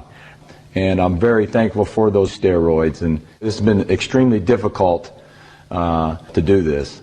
I'm almost numb to steroids and human growth hormones. I'm angry about it, to be honest with you. It's hurtful to have thousands of people to inject human growth hormone into my body. My friends to inject steroids into my body. The New York Yankees to inject human growth hormone into my body. My children use drugs, and it means a lot to me. In my family, to inject steroids. Again, it's amazing to me that I have to even use steroids. And I want to say thanks to Brian McNamee of the New York Yankees. After Christmas, I'm going to sit down with Mike Wallace of 60 Minutes, and I'll inject drugs into my body. Right there in front of him, and we'll do all this again. And let me be clear that I'm very thankful for those steroids. And Mike Wallace used drugs now that that's come out. My children to inject steroids into Mike Wallace of 60 Minutes. But we're coming upon Christmas now, and I have been blessed in my life. I've been blessed in my career, and the answer is that I use steroids. It's the Opie and Anthony Show, waiting for Jim Norton to join the program, but I think he's having a good cry in the bathroom right now. Aw, is he? Are you all right, Jimmy? I'm just assuming you're having a good cry in the bathroom. No. If you were weeping in there, no? Oh, he's weeping now. It's part of his craft and artfulness. Phone number 877-212-0NA. We got Penn Jillette stopping by today. Good. Yeah, he was great last time he was on our show. I kind of remember little tension last time. In what way? Right, between Jimmy and him? Yeah, we got into it a bit, but, it's just... About what? I don't remember, Jimmy. Bill Donahue. Bill Donahue, that's right. Yeah, that was it. He's very opinionated. I like that, actually. He doesn't hold back. He brings very good radio. Danny just handed in a top 10 reasons Hillary loves America list. Oh. Phone number 877-212-0NA. We said that. And also, Michael Madsen. He's a madman. Yeah. He's going to be calling the show a little later this morning. We love this guy. What's that lunatic plugging? I don't know. We'll find out later. Should I read it? If you want, Danny. Danny. Top 10 reasons Hillary loves America. Number 10. She got dibs on 8 Bell's unbroken, thinner, more attractive ankles. Very good. She got paid $660 yesterday to appear on Letterman. Did she? Well, that's how much senators get paid. That's her daily rate. Oh, so to serve the public, as she did yesterday. There you go. This should be taxpayers' money. Yes. I like this next one. The recently proposed Cankle tax has been vetoed. Number 7. Just like in Bosnia, she doesn't have to worry about sniper fire. That would have been great, too. Number 6. Thanks to the surplus, a bucket of bills blank will likely not hit $4 a gallon. Very good. She doesn't even have to pay Reverend Wright. Great. If she loses the race, her trainer won't euthanize her. 3. You don't have to be attractive to be president. 2. Last time she was pounded by a black guy was back in 75. And 1. $5 footlongs. All right, nice. Oh, yeah, all right. Outro music. Excellent. Danny's going to be moving on from the Opie and Anthony show. Yeah, be a comedy writer in the very near so future. Afraid to get my ass handed to me. Why? That was funny. No, you did all right, man. Were you sweating a little? Yeah, oh boy. I'm sure that shirt won't show perspiration. Yeah, It wouldn't show the Kennedy assassination. that awful burgundy shirt that Jimmy gave Daddy. The guy's wearing all of Jimmy's presents from his mommy. Hey, have we done the weather in Haiti yet today? I don't think so. No? All right. Pretty much everywhere, it's going to be hot. Try that? Man, I don't need a jacket. Thanks, Arthur. Oh, there you go. The weather for Very Haiti. hot. Yeah. Just another perfect day in Haiti. Except for all the crime. Weather's good, crime is awful. Back to you. Hey, before we get Penn Jillette in here, we got a teacher that's losing his job. This caught our interest because of one fine word in this story. One word? One word, yes. Well, it only took 30 seconds, but a substitute teacher in Pasco County says it may have cost him his career. So what's the charge from the school district? Wizardry.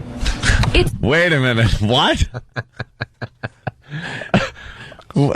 Is the teacher ripping off Jim Norton? I think so. With his wizardry. I want to hear, why was he charged? Why was this man charged with wizardry? What did he do? Well, he's a sorcerer. Wizardry. It's a 30-second magic trick. Watch, go. Where a toothpick disappears. That's a clip I need. I just need to have that. Watch, go. That's any creep that's on the phone. Yeah. Wow, is that a creepy guy? Yeah, and that was that really weird audio was him actually showing the news people his great trick, his wizardry. Is that the one where he's standing behind the kid and then he goes just with his thumbs? Ta-da! What is the trick? For that one. We didn't get the visual. Where he holds a toothpick with like his forefinger like covering his thumb, and the toothpick I guess would be like wedged in between his forefinger and thumb, kind of like if you made a fist with it and you kind of tucked your thumb in, so that way the toothpick will stick to your thumb because you have it pressed in there so hard, and then you go like that and open your hand up, and because the toothpick is stuck to the back of your thumb, looks like it disappears. To anybody looking forward, it looks like it's gone. And then you go like that, and it comes back again. I got a great trick with 2 toothpicks. I need 2 toothpicks for it. What is it? A real one? Yeah. You'll be amazed. Hey, if you get I can make a toothpick just jump. Really? Jump on another toothpick. You give me a wine cork, I'll do a little trick. Yeah, everyone knows a little magic. You know, I did the toothpick thing one time at a party where I kept all the meat in the deli sandwich from tipping over. Let me tell you something. Toothpick tricks. Wow. So do toothpick trick jokes. Yes. Granted, that's not necessarily a winner. I didn't quite anticipate it being the dud that it was. Liked how you tried to pawn it off on the trick itself. Well, yeah, like it wasn't. The trick had the lack of talent. Why did he get fired for this dumb toothpick trick? We're going to find out now? Yeah. All right. Watch, go.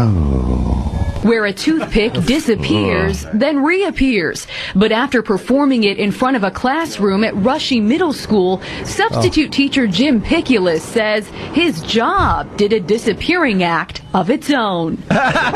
See, because were they regular kids?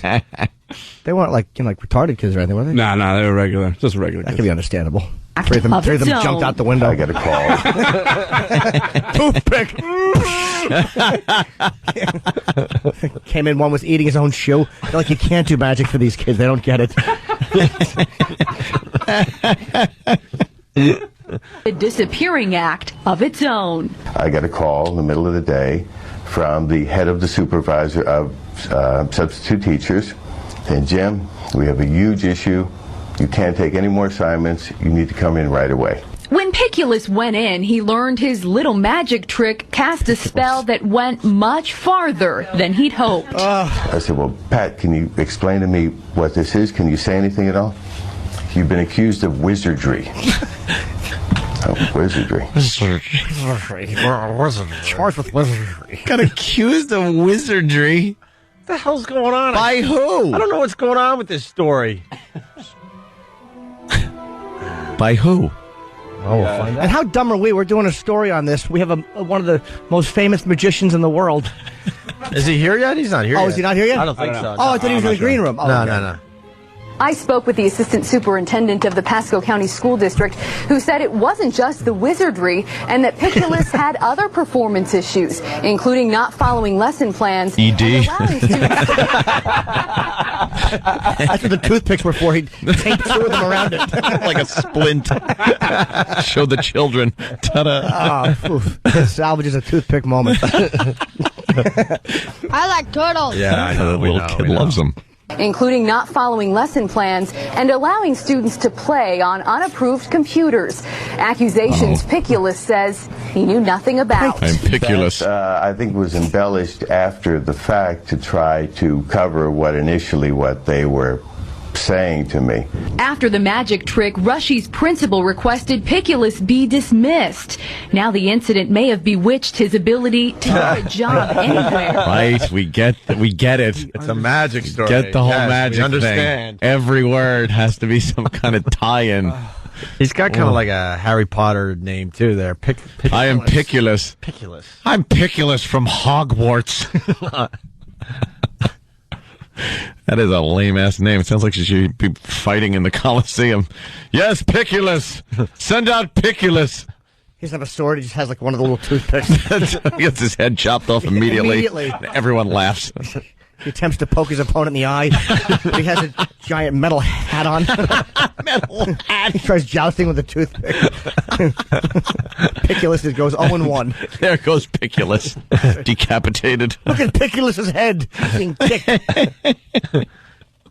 I still have no idea what my discipline involves, because I have never received anything from the school district actually saying what entails. Leaving him to wish he knew a little more abracadabra. Oh, all right. See, because it's a magic story. Every word. Piculus has pulled out his toothpick. He is trying to hit his opponent with it. Piculus is down. That's how fast it'll be over. Like the big talked about match. Yeah. Piculus has a secret weapon, and it's that. Everybody's like, oh, Piculus sucks. He holds it between his thumb and pointer finger. And Gladiator's got a huge mace. He's spinning around. He doesn't even kill Piculus right away, though. He bludgeons every limb separately. Oh, dear Lord, indeed. Yeah. Stupid Piculus. Let's get back to Piculus.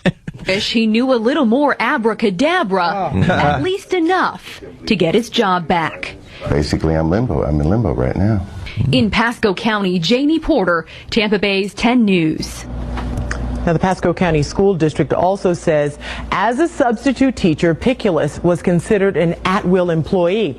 That means the district does not need to have cause for not bringing him back at all.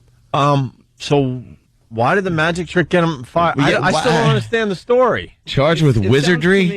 It's 2008. Yeah. It almost sounds like he had performance problems in the past that were undocumented, and they were trying to figure out a way to get rid of this guy, and so they tried to use this as an excuse to get rid of him for past performance problems. Well, what is this? Just a magic wizardry. trick? Charged in the 1700s. He was also seen consorting with a Negro. We'd like him out. Idiots. A giant mound of toothpicks in Tesla's backyard. That's a Prestige joke. If you watch the Prestige, you'll get it. If not, go screw. Well, we could do one more before we get Penn Jillette in here. The news didn't do enough puns. I would have preferred a few more. Yeah, just a couple more, right, Jimmy? Oh, they were really abracadabra. All right. Body floats in New Jersey Canal, gnawed by turtles for nearly 24 hours after police got the call. Gnawed by what? Turtles. By what? Oh, no. Like no one knows what's coming. Hold on to your hats. What'd you say, Anthony? Gnawed by what? I don't know. What was the guy? Hang me out to dry, you Henry. What was the guy No, saying? you're as they supposed bit to him? be, what? What was the guy saying as they bit him? Oh, thank you, Jimmy. I like turtles. Yeah, See. of course. Residents are upset that Trenton police did not find a body floating in a canal for nearly 24 hours after the first report. Police said they received the call about the body floating in the Delaware canal on Saturday. But police say the call was not specific about where the body was, and an initial search did not turn it up.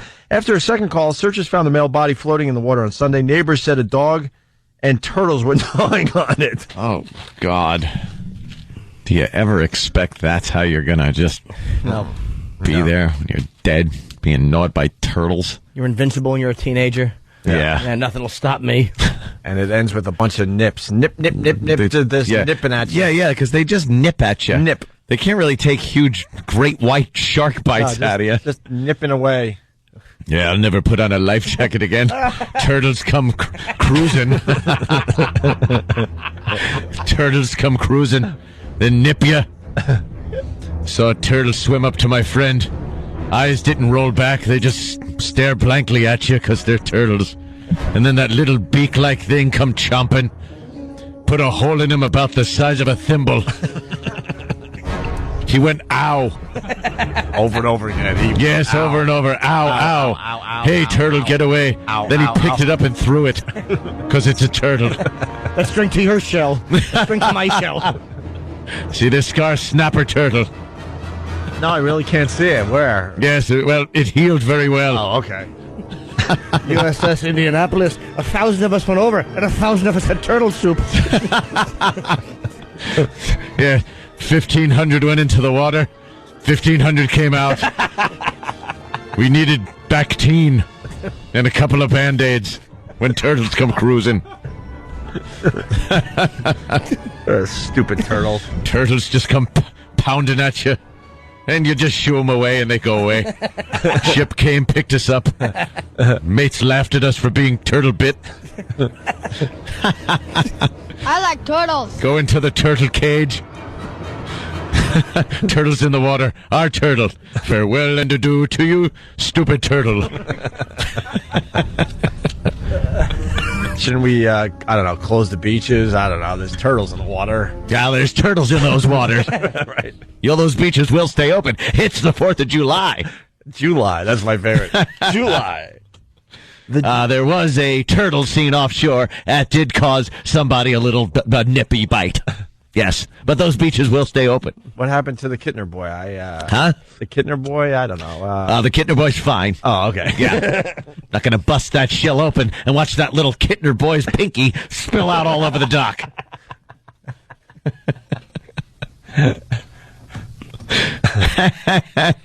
Yeah. See, because it's just like a shark. But it's little and it's a turtle and it really doesn't hurt. A little bit of that exaggerated humor. Sure it is. We're comparing a turtle with a great white shark. I like turtles. Yeah, we know. Shut up. One more animal story?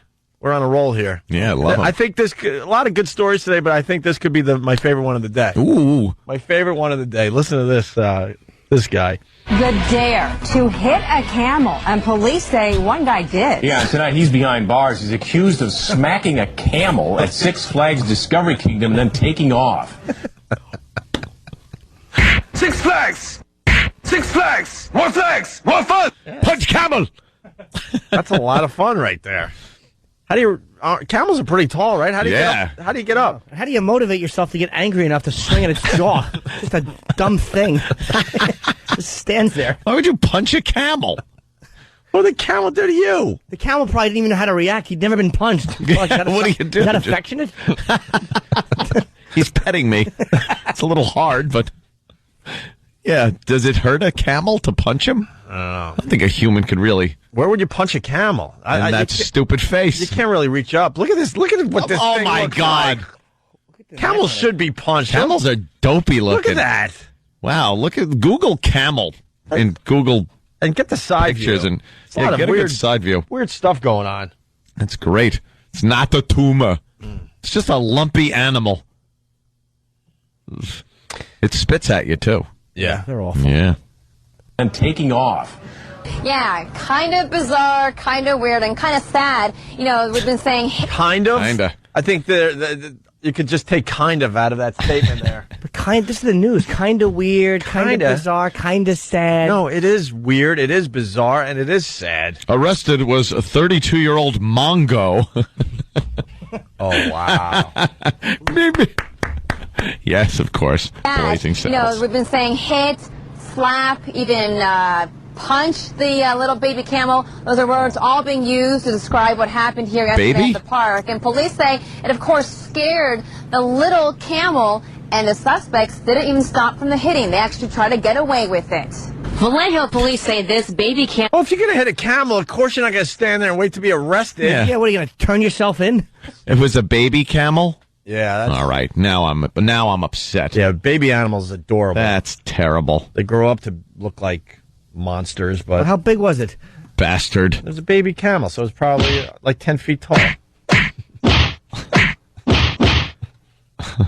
Just wait for the cops. I like turtles. Oh, my God. We're talking about camels now. Stop it. Vallejo police say this baby camel is the innocent victim of a crime that led to an unusual arrest. For slapping a camel on the rear hindquarters. You heard right. What? For slapping a camel. What? Vallejo police arrested 24-year-old Christopher Allen for hitting this baby camel on Sunday as part of a slapped dare that at ass. Six Flags Discovery Kingdom. Why was he arrested for that? Because I'm thinking, and I was thinking he would punch them right in the face. You got to arrest a guy for punching a camel. But he hit him on the ass. One flag! Yeah, it goes down to one flag. You hit camels. When people ride camels, they kind of hit them on the ass. They give them a little whipping. You know? I don't think the Part camel of wants being to a be... camel. It doesn't want to be hit in the ass. I thought he punched him in the face. Iraq is Look at that little baby camel. We're looking at a lot of images of camels right now, and Iraq has the observation that camels look like the monster from Cloverfield. It's pretty Those good. legs are a little odd. Cloverfield monster. I love their feet, camels. Yeah. Yes. Especially their knuckles and toes. Under bikinis. Let's say hi to Nate in Maryland. Nate. Yeah, what's going on, Owen? Hey, Hey, little man. Amy. Hey. Hey, Anthony, you're worried about a baby camel, but you laugh when an old lady gets punched? The camel wasn't wearing a hat. He didn't deserve to be pummeled. Right, the camel was minding its manners. Yes. Not like that old biddy with her stupid hat on, a stupid Mary Tyler Moore hat. She's 101. Well, now she knows better. It took her that long to learn to take your hat off at the hat removal contest. She didn't deserve to get punched by that black man in the vestibule. I'm so glad she did. Oh, God. All right, guys, check it out. All right, sorry. Hey, let's go to Jersey. John, you're on the Opie and Anthony show. What's up? Hey, John. Linger longer. Hey, Hey. I'm thinking the guy wouldn't, the camel wouldn't stop offering the guy cigarettes. It's a Camel Joe joke. You should call Z100 with that. They would love that one. Thank you, John. Second half of the story here. Police say the guy entered an area off limits to visitors, and park officials say he most likely jumped the fence and then slapped the camel. Police say he and his friends were then detained by park security for a short while. They then decided to just take off and run away from the park. They got into a car and then led police on a very short chase before finally being taken into custody. Vets checked out the baby camel, and while he was scared, the car was not hurt and should be fine. Meanwhile, police arrested Allen of Santa Rosa and the driver of the car, 22-year-old Chrissy Thatcher, who is from the Bay Area. Both of them have had run-ins with the law before and now face animal cruelty charges. He could possibly get jail time, yes. So Allen, the guy who's accused of hitting that baby camel, is still in the Solano County Jail tonight because police say he was in violation of parole. He's scheduled to be arraigned tomorrow. Back to you. Incredible. What, did he have to stay a certain amount of feet away? Wait, did he rape a camel? Yeah, people have had sex with animals and they don't get into that much trouble. Yeah. I don't think a little swat on the ass of a camel is that big a deal. Well, tell you the truth. Yeah, we got Penn Jillette joining the show next. That's going to be very, very cool. We like this guy. What is he promoting, Jimmy, you know? I'm going to guess it's the 6th season of the show. We can't say it on the air, but it's... Full S? Full S, yeah. It's a really good show on Showtime. Yes. And he's got Crackle.com. He has these daily rants. It's a video website, so I'm assuming it's video, not blog. Oh, my God. We should play some of those for him on XM or something. Give him a little more exposure. All right, Penn Jillette next. Coming to the Opie and Anthony Show. It's the first annual baby throwing contest. Stay tuned for details. Yeah, that's it. That's for our guest, Penn Jillette, in studio on the Opie and Anthony Show. What's going on, man? I'm up too early in the morning. That's what's going on. Yeah, you got to start by saying what you said to Jimmy off mic, because that's a huge compliment, and I think the listeners need to hear it. Well, I didn't want to appear like a, but sure, of course. I don't watch television as a rule. I mean, I just don't get around to it because I work at night and stuff, and I don't, as a rule, care for stand-up on TV. I'll go see Gilbert live, and stuff like that, but I just don't think it's a good form for that. And I was flipping around really, which I do maybe once every 6 months, happened to see Jim's show and couldn't stop watching it. Could not even follow my rule of clicking it off. I just thought it was really smart and funny. It took me, because I have very bad visual recognition, took me about 15 minutes in to realize, hey, I met that guy. I know that guy. I just thought, where'd this guy come from? It was just so polished and fast and cool, and it was a great I really special. It really was good. It really was good, and it's very hard to be in any way surprising comedically, especially with obscenity and sexual subjects, because it's been so well mined since Lenny Bruce that it's very surprising. You got George Carlin and Lenny Bruce that completely did all of that, by 1970. Right. And for someone to come in and have a few different angles is a really surprising Jimmy, thing. look at that, huh? Thank you. And Jimmy's going to be hosting a show for HBO. Yeah, we tape it in a couple weeks. It's a stand-up show, 4 episodes, so hopefully. Cool. Well, it was very, very good, and I just liked I liked the sound and the texture and everything. All the stuff that I usually don't like, as a rule. Right. There seemed to be an honesty to it that. I got to tell you, not a fan of Dancing with the Stars. Well, who is? And I wasn't about 20 million people. I guess. But it's a huge show. But you almost made me watch it because I'm a fan of yours. I don't know. That's sort of a compliment. Sure. I'm like, I hate this show, but Penn Jillette's on it. He might make it interesting. Well, I don't know. I was saying before we got on, people. I never saw the show before I went on, and people would ask me, how did you go on a show you'd never seen? I just said, well, it's my job. My job is to sell tickets and try to get people to come see our little magic show. You don't really need exposure, but it is really good exposure, right? It also got an entirely. I mean, we have been doing. Letterman and Saturday Night Live since, I'll probably get the date wrong, but like 1986, right? Wow. But because I wouldn't do TV at all until I was 30. That was my absolute rule. So the week of my 30th birthday, I did Letterman and Saturday Night Live. And so that's about how long we've been doing this stuff.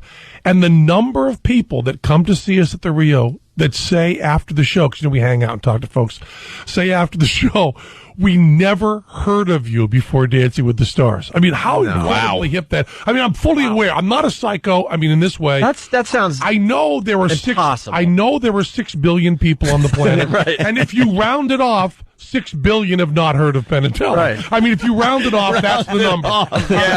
If True. you round it off, out of 6 billion, how many people have never heard of Penn and Teller? Well, 6 billion. 6 billion. That's the answer. But if you add it, if the population is actually 6.8 billion, so you say how many of 6.8 billion have heard of them? The answer is still 6.8. And Elvis used to be really bothered by the fact that there were Aboriginal tribes that had never heard of him. And the fact is, and this is probably not, this is no longer true, it can't be, but 20 years ago, it was still true that half the people on the planet had never heard of the United States of America, which is pretty cool. And of course, Elvis couldn't take that.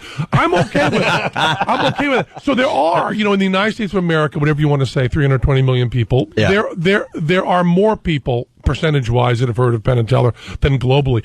But there are these people, and also they don't even know this is a whole new demographic of, predominantly women who watch Dancing with the Stars and who are predominantly grabby. I mean, I am an unattractive, big, ugly son of a bitch with a square head. And now I have people after Dance with the Stars, women, grabbing me, like grabbing my ass. They want a piece of you. I guess so, because I was on the show that they like. Okay, we can't grab Jason Taylor, so I have Penn Jillette's here. But it was a nutty experience. And I've also never done a reality show where they try to get people to cry. You know, it's essentially producers with cameras yelling at naive Mormons, trying to get them to cry over what a gay judge said about their dancing on television.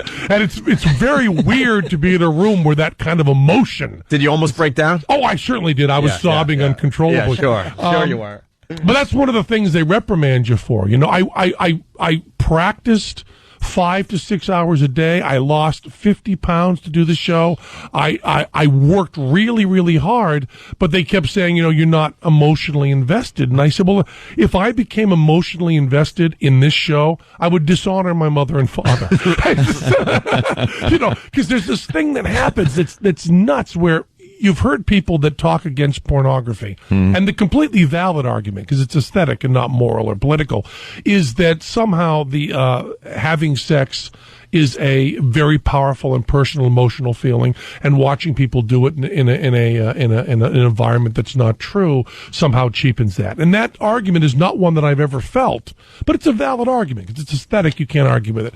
But I've never felt that. But reality shows make me feel that. When I see someone crying on a reality show, I go, you know, I was crying at my mom and dad's funeral, and that seemed valid. And this, someone yelling at someone in a room and doing take after take until they break, just seems not morally wrong. Right. It's just not my favorite thing to watch. No, of course not.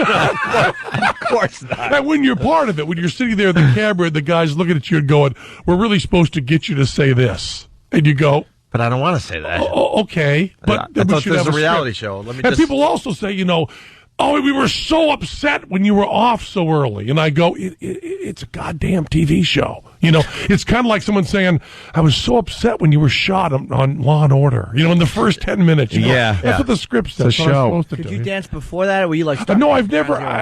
Well, I went to Ringling Brothers Barnum Bailey Greatest Show on Earth Clown College, which you can tell because I have to say Ringling Brothers Barnum Bailey Greatest Show on Earth Clown College because that was part of our media class.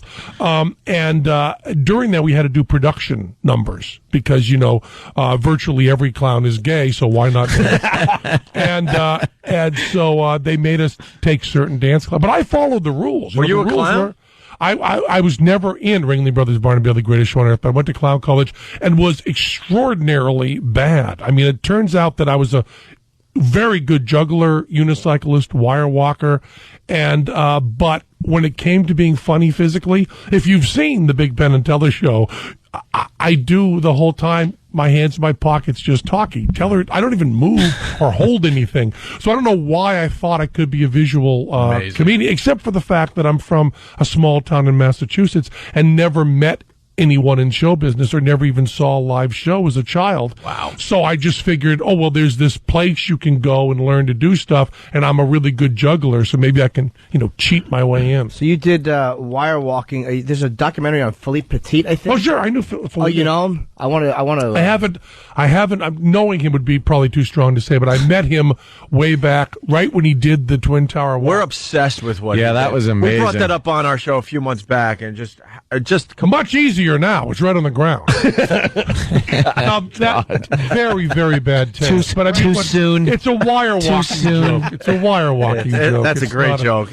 But there was a be insane to do that. There was a wonderful juggler who's dead now, named Francis Brun, who was a French juggler, which is, I mean, two words that nothing good could come of, right? Yeah. French juggler, you're over there going, oh boy, where can I see him? You mean a French guy and he juggles? Oh, damn, he's dead. Because that would be something I'd run out to see. It's like it's on my bucket list. There was a movie called Jesus of Montreal, you know, out a long time ago, and I went to see it, and afterwards I went, what made me see that movie? Of? Is that the word of that movie? Of? I was just, I got to see a movie with of in the title. But Francis Brun, I was in New York City, and it was, I don't remember the exact year of the walk, but 73, 74, around there? Maybe 75? I think it was 74, yeah. And I was just moving to New York and just living here and juggling all the time. You know the juggling scene. And I was out with the greatest juggler of the time, who was Francis Brun, and he said, I want you to meet Philippe Petit. he's going to walk between the Twin Towers. Oh, you knew ahead of time? Yeah. And I went, what? Yeah. And they go, he's going to walk. But it was all, totally illegal and everything. And I kind of went, yeah, because I just got to New York and I thought that's the kind of thing that happens. People come up to you and go, buddy, guy's going to walk across the street. Come here. That didn't happen in my hometown. It wasn't like it was one story, but, the highest building. But that kind of like excitement of we know someone who's going to do something illegal. Crazy. And so I didn't go down and see it because I suppose, I don't know. I probably didn't know how to get there. But I heard about it. It was really fast. He was a wonderful, he still is, I suppose, a wonderful street performer. He was just in the paper, doing some tightrope thing in a park. He was Washington Square Park. Yeah, 6 feet off the ground. No,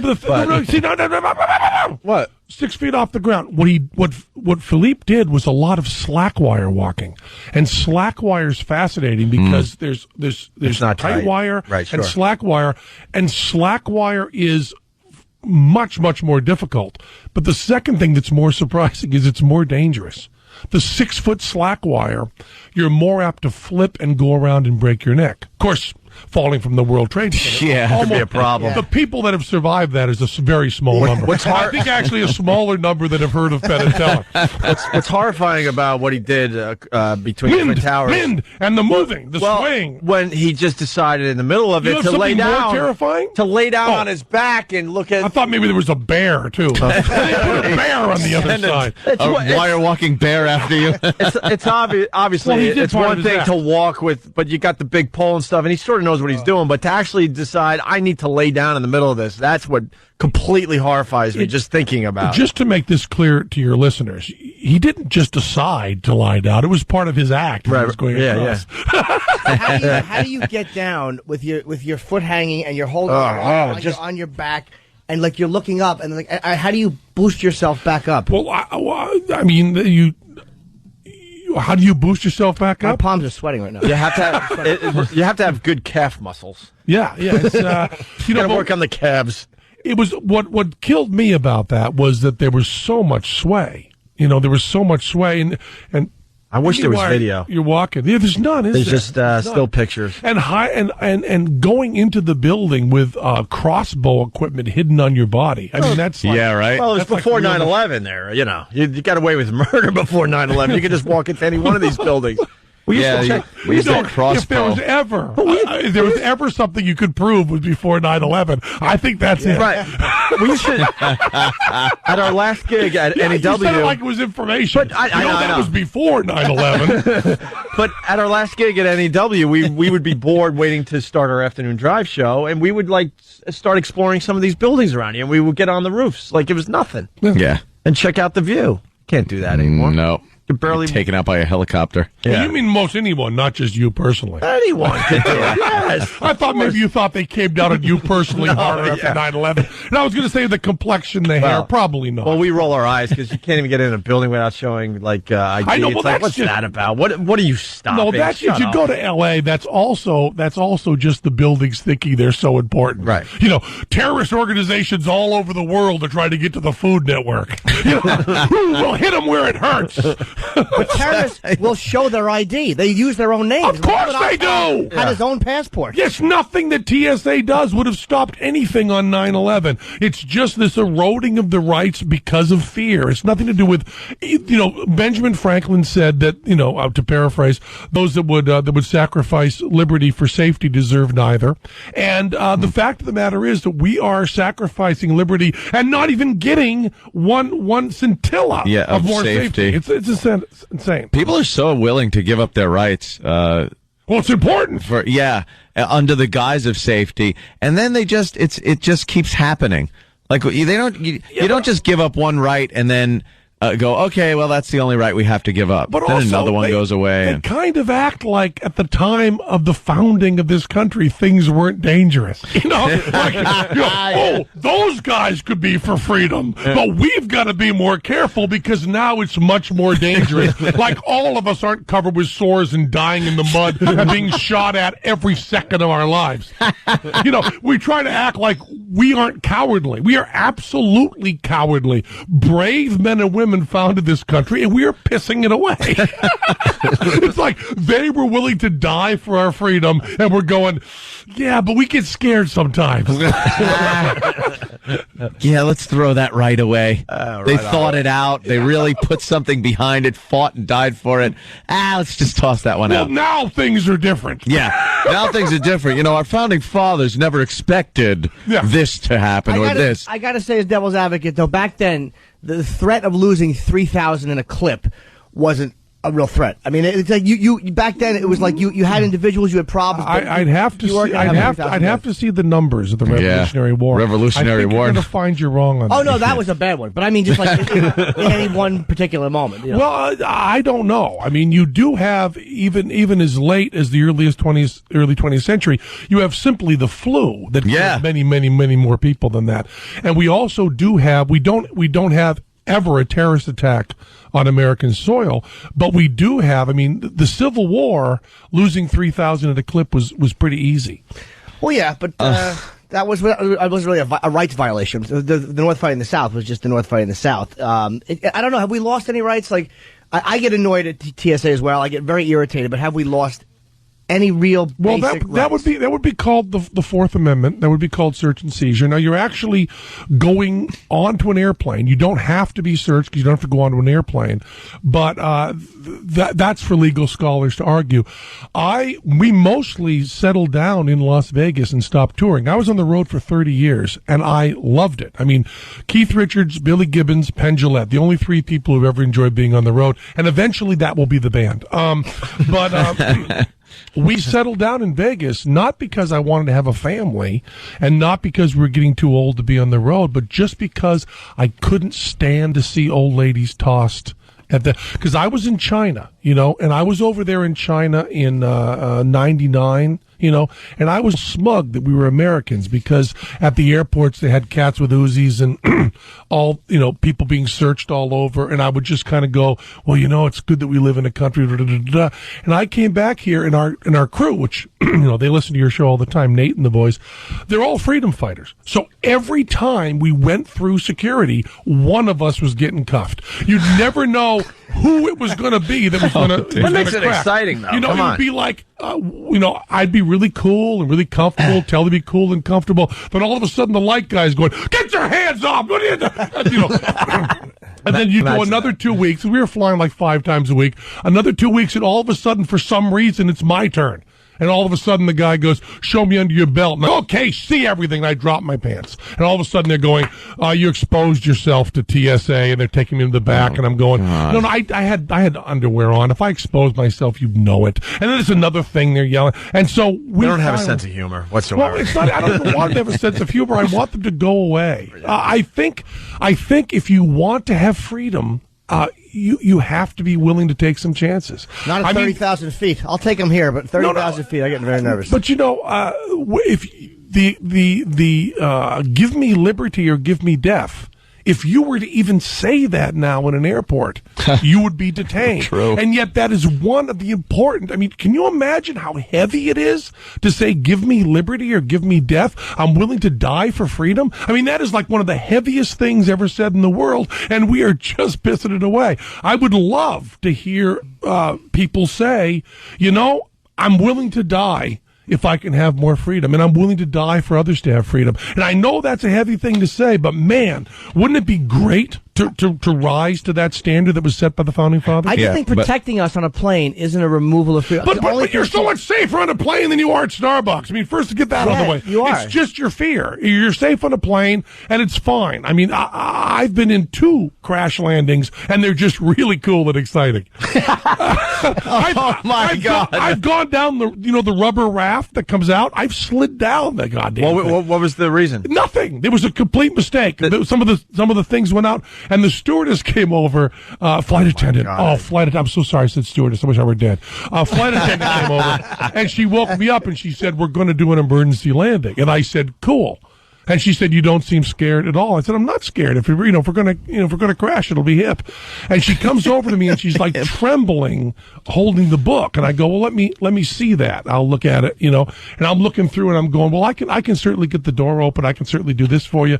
That'll be really cool." And this flight attendant, who was very overtly gay, was in the cabin with me. I was in first class, of course, and he was there, and he said to the flight attendant, "I'm not working on this flight, but I am a flight attendant. I know this stuff." And I said, "Okay, well, we'll work together," because the flight attendant was kind of freaking. And it was like 10 minutes we knew beforehand we were coming into this closed airport in Texas. What was the problem with the plane? Did they tell you? Nothing. As a matter of fact, I talked to the pilot. Kind of a false alarm. We were stranded, and he said, "If this instrument goes out, we have to do an emergency landing." And he said, "I knew that the instrument was out and nothing was wrong with the plane, but the rules say this." He was also a nom vet. I mean, he could have landed. He could have landed that, but no wings. Wings are for pussies. He could have just landed. But I said to of course, and I did say this because I just thought it was really funny. I said to the flight attendant, the one that was off duty, the gay gentleman, I said, "If there's a good chance we're going to crash and die, I'm going to have sex with you." I said, "If we see any fire or any smoke," I said, "let's start."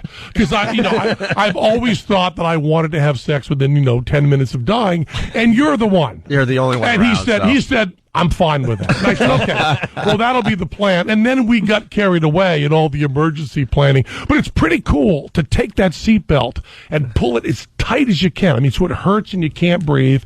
Take off your glasses, your headphones, take off all your jewelry, and just roll up in a ball and then land normally. And you feel like a schmuck going. Feel like an idiot, right?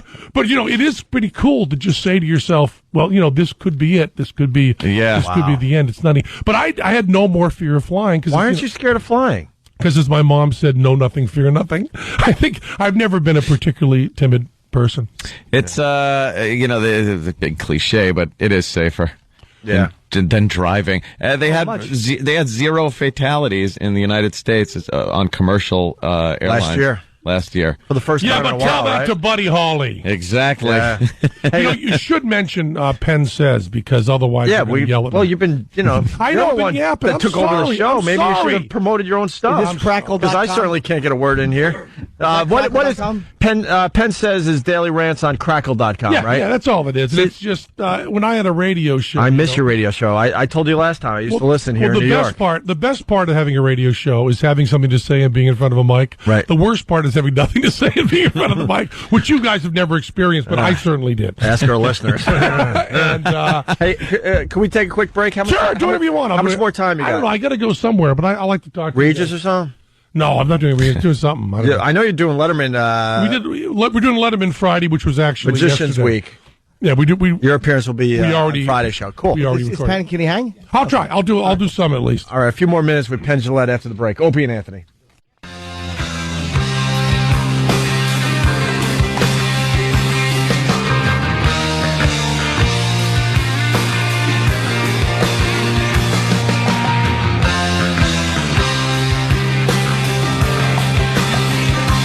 Hey, it's the Opie and Anthony Show. We're having a good time with Penn Jillette. Let's not forget, Penn Says. That's daily rants on crackle.com.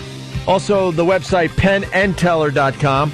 And also a brand new season of BS, Bull S, on Showtime. It's the 6th season, Penn? Yes, it's the 6th season. We're now the longest running show in Showtime's history. We're big fans, actually. What are you doing on this season?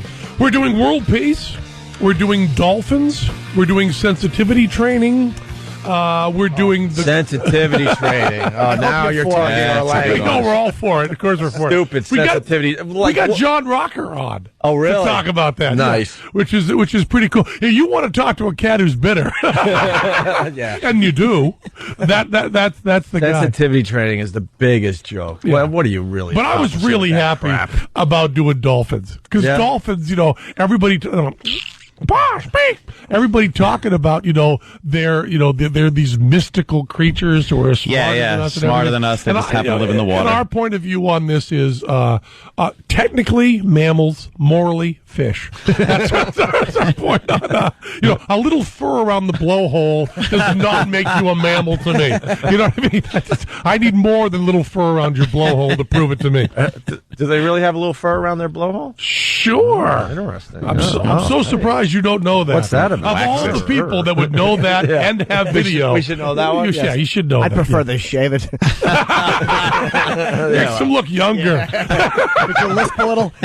And the thing about the show I like so much, and I haven't seen the later ones, I was just telling Penn during the break, is I love the fact that it's not an angry destruction of these people, which makes it effective. It's just an accurate showing of what they're doing that's crap. What I say very proudly is there's no ambushing. What I like to say about our show is that we are fair and very biased, which is what I think people should be. I would love it if newscasters came out and said, I hate George Bush, and here's the news. Mm-hmm. Because that helps you get a point of reference. And if you're going to be on the show, we tell you the name of the show, we tell you that we disagree with you, and we give you a DVD of us being as mean as possible earlier, and then you decide to go on the show, and we don't ever pull people out of context. And so you get to say your point, and then afterwards, I'll swear at you, and I'll attack you and rip you to pieces.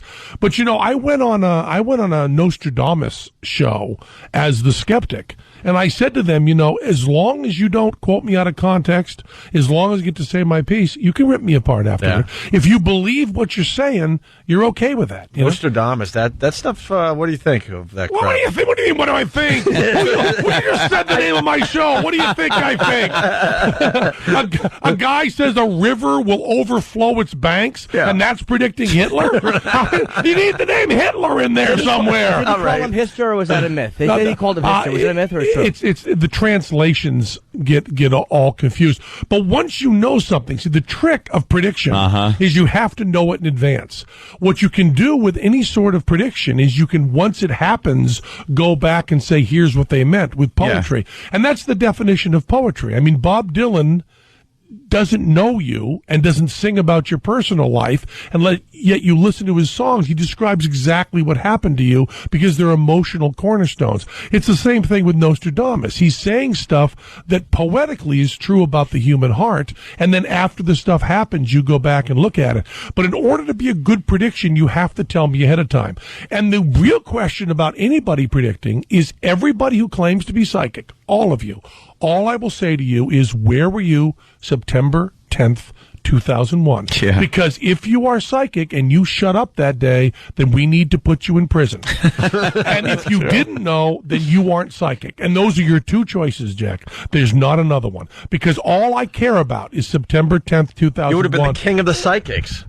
That would have been a hell of a story for you. If you would have came out and said, "Hey, just to pull you out tomorrow's of the day." Just to pull you out of show business for a second. Yeah.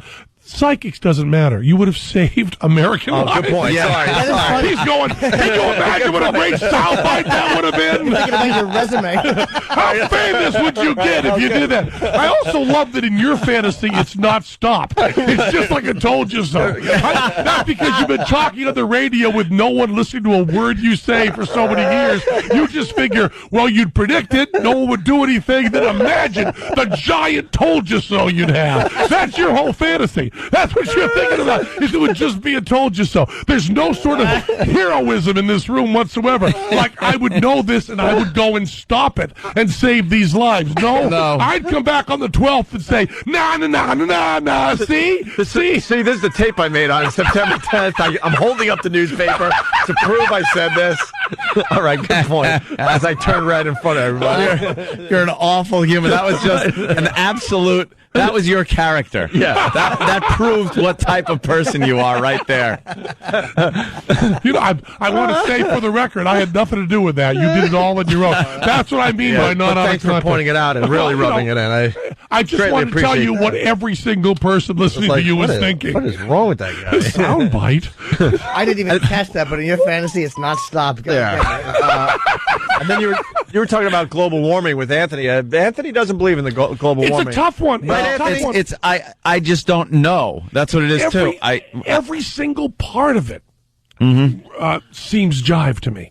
I don't believe Al Gore. I don't believe any of this. I don't believe the way this stuff comes. But I can't say no. I can't say absolutely. Like, who the hell am I to say yes or no at this point in history? I don't think. Don't really know. If we're sitting here underwater someday, I'll go, wow, maybe they were right about those ice caps. There's many different points that are all mushed together. First of all, is the world getting hotter?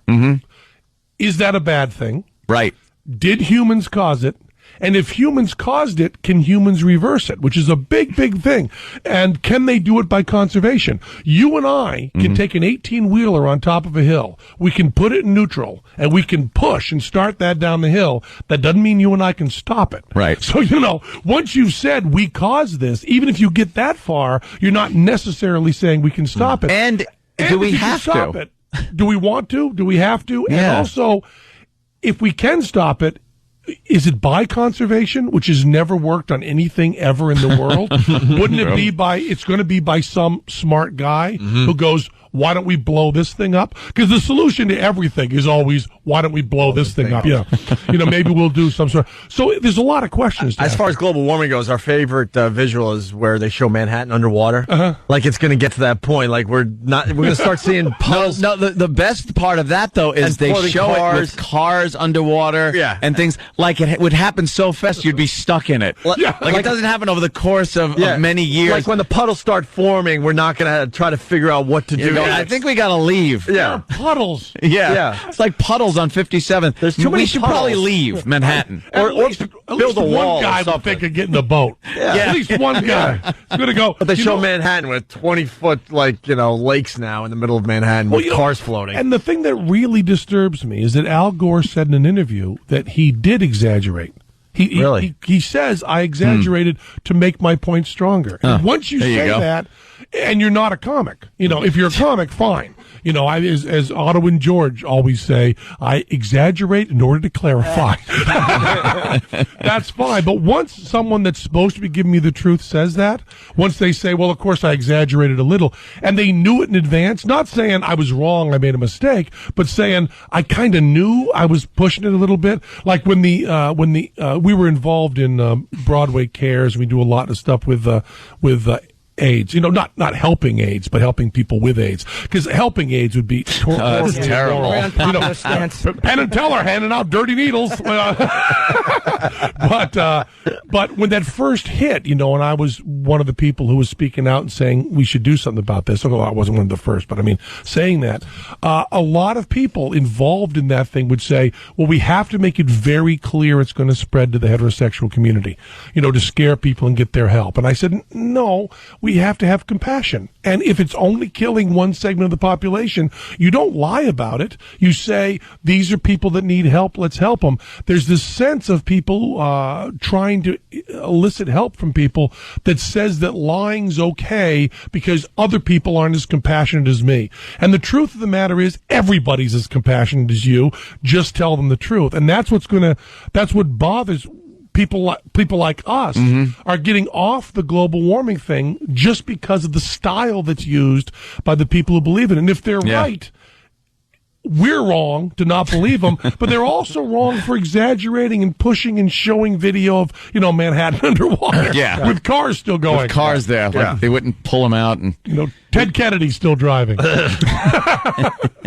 We were told we got to get you out by 8:50 because you got somewhere else to go there. Okay. Well, actually, we're ending the show, too, so it works out. Okay. Yeah, it would be silly for either one of us to stay here. Yeah, that's a good point. Show's done. You're leaving. Penn, it's always a pleasure. Penn says, daily rants on crackle.com. I did not know about this. I'm going to go there later on this afternoon and check it out. What are some of your rants that we can look forward to on that website? Well, the one that got me the most interest, I suppose, was one I did about Hillary Clinton that Maureen Dodd in the New York Times ended up doing a column about. Because I went out and did a joke, like an anti-Hillary joke, that was a sucky joke. What was the joke? It was a joke that said, this was a while ago, Obama did really well in February, and Hillary said that's not fair because February's Black History Month. And she's right. She's doing a lot better now that it's White Bitch Month, right? which is not, that's just by the numbers. There's nothing there.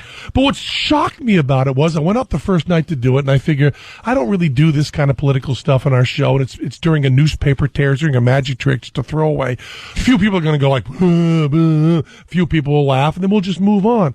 It stopped the show with people cheering, like, he's a hero, God. build a statue. And the crew was backstage going, what's going on? And I went backstage and went, even the people that support her hate her. It's astonishing.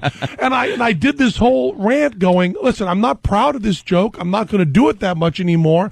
I don't care about the joke. It's not interesting. My input doesn't matter. It's the fact that people were going, yeah, white bitch. Yeah, right. Like you know what I mean? Like it all of a sudden hit this like nerve. And Dave Barry, who's a funny guy, he wrote me an email after it was in the column going, I had the same experience. I have this Hillary joke that's not great. It's just fine. Yeah. And I do it like even for Democratic crowds, and they go crazy. That's unbelievable. So you've got someone. Wait, was she attacking you in the Times or no? Maureen Dodd was just saying her point was Penn is shocked at doing a stupid joke like this and having get a reaction. Why is that? I mean, how bad can you be doing? She was essentially my exact point of view. She certainly wasn't supporting the joke, which neither was I. It was just like, I need a joke to put in here. Oh, one of our crew guys says that. I go, that's funny. I'll throw it in. And I expected nothing. It really was. It was applause. The woman running for president is a bitch. Oh, yeah! Whoa! About time that got said. Yeah! We never noticed that before. I mean, it was amazing. Who do you like for the presidency? Do you care? Do I get choices other than the yeah, good point. Yeah, I think what I like about Obama, I'm amazed that these are the choices. What I like about Obama is he doesn't seem cynical. And that's the only thing I liked about George W. Bush. Cynicism, really breaks my heart. And the Clintons have always seemed incredibly cynical to me. And Obama seems like, if not him, then many of his supporters actually believe what he's saying. When you're pissing off Ant. Why? Just a little controversy. I liked Obama a little more watching the CNN interview with him last night. But I don't know how sincere he is because he's a politician. But you know what I mean? Yeah. When with the last election, you couldn't find anybody that liked Kerry. They just hated Bush. Mm-hmm. You couldn't find anybody that liked Bush. They just hated Kerry. There are some people I've met that like Obama, and that's a beautiful thing. I disagree with him on everything. Yeah, but that's it. Looking someone in the eye and saying they like a presidential candidate fills me with joy. If he's actually sincere about really wanting change then in I'm the a country, blue-nosed gopher. It's just I can't buy that. Yeah. I really can't. But, the guy's a politician is a politician. I'm sorry. You talk to people who were for Kerry. Yeah. And they were always for Kerry with all these caveats and all this cynicism. You've met somebody, I'm sure, in your life that says they like Obama. Oh, hell yeah. Isn't that beautiful? I mean, you don't meet anyone that likes Hillary. No. Even people voting for her. Everyone hates Hillary. I like Obama, and I typically would never go Democrat. I like Obama. And you know something? About him I like. That's going to put him over the top. Yeah. That's what they've been waiting for. Yep, I agree, because McCain is just, people look at him and go, he seems like he's probably a hero, whatever, but he's too old. I don't want to see another old white guy. I just kind of tired of it. I want to see something different. There you go. We got to get Penn out. Yeah. And we got to go over to XM Satellite Radio. So we got Penn and Teller on Letterman this Friday. Let's make sure we check that out. We also have Penn Says. I think we promoted that enough. Crackle.com, and also the 6th season of Penn and Teller's Showtime show. I can't wait for that. Bull S. It's premiering in June. It's a great show. They really eviscerate a lot. And we got a lot of XMers that listen in Vegas. So what's the show again? You're there what? Yeah, we're at the Rio All Suites Hotel and Casino in Las Vegas, Nevada, all the time. If you think pretty about it. Pretty much every night of the week when you're not traveling? Yeah. Very good. All right, we're out of here. We're off to XM. Penn, thank you. Always a pleasure. See you guys tomorrow. Yep.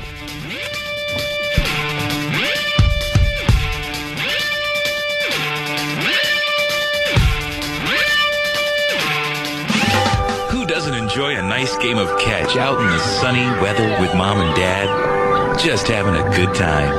And who doesn't enjoy a newborn baby? So sweet, so lovable, and oh so possible. Announcing the first annual Opie and Anthony Baby Throwing Contest. It's like shot putting, only with babies. Stay tuned for details. In the world world of radio shock jocks, the biggest are Opie and Anthony. These people say shocking things that border on offensive in order to entertain their audience. I refuse to sit here and think that radio has to be nice. Why? Why does radio, out of any other medium, have to be nice? We are being now held to a standard where we have to be nice and make people feel good. Go screw!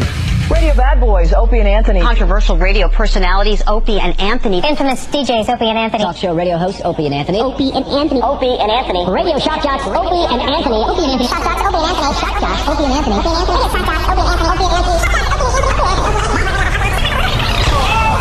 Oh, it's brown. Oh, it's brown. Smell. Oh, yeah! This is where entertainment is going. Wow. So you've been stabbed once and shot twice. No, I've been stabbed twice. Shot twice. Yeah. Who's the common denominator in all these problems? Opie and Anthony. You have to lick a swath of the icing off so that bag shows through where icing was. It's time for people to understand these are words. If you don't like them, turn the dial. But enough of this palaver. Let's get the show on the road. It's showtime. Wow, that was weird, huh? Very, very strange. We barely made it in time for the XM portion of the show because we ran into an old PD. An old friend. An old friend. And I gotta say, in a weird way, it was nice to see him. Really? Yeah. We just ran into the Ice Cream PD for the people that linger longer. On the streets of Manhattan, in between here and K-Rock. What was the Ice Cream PD? Because I'm here and I don't even know what that is. He was our first PD when we moved to New York 10 years ago this summer. And he's called the Ice Cream PD because during a very heated moment on the show when he should have been there and paying attention and being involved and backing us up and doing whatever, a PD does for the popular show on the station, he came in oblivious to what was happening, licking an ice cream cone, going, "Hey, what's up, guys?" And we're like, "What's up?" Where have you been the last 2 or 3 hours? We're at war here. Yeah, we were taking on K-Rock, actually. Yeah. Hold on, a little distraction. We'll get back to that in a second. Leo in Cleveland. Leo. Yeah. Hey, what's up, buddy? Hey, I'm in Cleveland driving to work. When you guys go off, I turn on Rover, and he's on there talking bad about you fellas. Oh, really? Hold on, let's hear the audio. What's he saying? Yeah, what is he saying? He's saying that when they kicked him off the air in Chicago, CBS was courting him to go to New York because they wanted to bounce you guys because you were doing so poorly. He's saying that, the stations you have listed on your Wikipedia page, you've been dropped from. He's going through making a laundry list of cities that you're no longer on the air. Let's hear the audio. Is that what he's resorting to? It's kind of sad because we understand the radio game. We understand it's filled with just like douchebags, and yeah, we got to hear the audio. But I swear to God, I was thinking to myself that Rover would probably be an exception to the rule, and he would actually just do his show and compete fairly and not go down that road because we had a pretty good relationship with the guy. Well, you guys share an agent, don't you? We share an agent, which just drives me nuts because half these guys got our agent because of the success Ant and I had here in New York. And if he's going down that road, it's kind of sad because he knows we had a really good relationship. He knows, when we came to Cleveland and broadcasted live from the same station as he was on, we all got along. He knows I took him out to lunch and he was asking all sorts of questions about Anthony and I's success. I mean... Yeah. And I swear to God, I really thought, for once, I think one of these radio guys is just going to, not go down the road of trashing somebody just because we don't work for the same company anymore. And as far as replacing us in New York, that is so not true. A lie. We need to hear some audio of that. Can we get audio of that somehow? Yeah, as long as we. Roverradio.com. I think you can stream it. Okay. He's done saying it. I'd like to hear him actually saying that stuff. And Jimmy, he's a touring comic. He's been on Rover's show many, many times in the last couple of years. I've never not only have I been on a show, I've never badmouthed him, and we defended him vehemently against that scumbag Maxwell, who is an unfunny, no-talent scumbag who does afternoons in Cleveland. And I've always said that since the day we heard him. You guys have said it, and I mean it. It's not even a radio bit. He's an unfunny, no-talent scumbag. Right. Not funny. But he was attacking Rover all the time, and we defended Rover. Yeah. And not even just because same station, Jimmy. I know, and I understand that. Like, you got to make up. I'm not saying that. But now don't start trashing this show when we were defending you. Yeah. Not that you needed us to, but we were. And Bill K's right. Hey, Hope, cool off, champ. Maybe you should wait for the audio. We will. Yeah, we will. We're not attacking him. We'll wait. But if this is true, it's I'm going to say it. It's kind of surprising because I really thought he would do differently than he is in this case. And after they put us in mornings at Cleveland because of whatever contract reasons he went across the street, we didn't say fuck him and he should drop. We didn't attack him at all. We didn't say one word. There's plenty of people there. You can be in the same market and not have to resort to that. That is the radio game. It's the old, you're competing against this show or this guy, so you have to get on and trash him. That's not necessarily true. Mm. I mean, come on. All right, fellas, punching out. Thanks for the heads up. We'll see what that's all about. Yeah, we'll wait. But Maxwell is an unfunny scumbag. Tim in Rochester, what's up? Hey, I was just listening. Hold on. Trashing you guys. Hold on. He's trashing CBS. Okay. Saying that they were fucking you guys on your contract too, and that he didn't want to work for them anymore, and he can't understand why you would have either. He wasn't trashing you guys. He was trashing CBS. What do you got, Sam? Well, we just turned it on back there and started listening, and he was saying that the stations that you're on, you had bad ratings on all of them, and that Howard Stern needs to be thanked for all the stations, and that after Howard Stern left, nobody was listening to the stations. Why another anymore. guy that has to kiss Howard's ass? He's another guy that didn't like Howard. Oh, my God. These people are just ridiculous. What's the tone of what he's saying, though? Like, is he saying it like, yeah, Howard got the syndication deal, or is he shitting on the show? I mean, you can hear the tone. Yeah, no, the tone for the past 5 minutes that I've been listening is that this show underperformed. That's not true. That is so not true. What's the problem we're having is that we're competing against ourselves with satellite radio. And anyone that's in the business and knows this more than some dopey message board poster knows that's the problem we are having. And not even a problem, the new regime that came in to CBS was for letting the stations choose their local talent. We were put in by a guy that when he was in charge, he decided that syndicated programming was the way he wanted to go. So he syndicated us all over. Then when Dan Mason came in, he decided that letting the stations get local talent and putting them in there was the way to go. Right. So that's what happened. And regular radio likes to downplay satellite radio in general and downplay like our satellite radio show. They don't want to even acknowledge it exists. As we come over to XM every day and the phones are just lit with people that are listening to just the XM portion of the show. Now, according to Eric Logan, we're talking to over 1 million people on XM alone. That will affect your regular radio ratings. I'm not trying to make an excuse. And I also know behind the scenes, probably shouldn't be playing this card, but CBS Radio would really like our satellite radio deal to go away because they know that would greatly increase our success on their radio stations. They know that for a fact. Yeah. Because they do research and marketing and all that. But they know also that's going to be a tough thing to do because, you know, we're doing both right now. I hope we don't leave XM. I love doing satellite, man. It's fun to have the combination, but I love satellite, man. It's fucking you can just talk. Yeah, it's great. Yeah, absolutely. But to not acknowledge that that's one of the things that hurts us is kind of crazy. Mm-hmm. It's ridiculous. What do you got, E-Rock? He was just saying about how he was telling CBS when Howard left, dividing the network up into 3 regions wasn't going to work, and then when he lost his stations. He didn't tell anyone that. No one listens to what Rover has to say.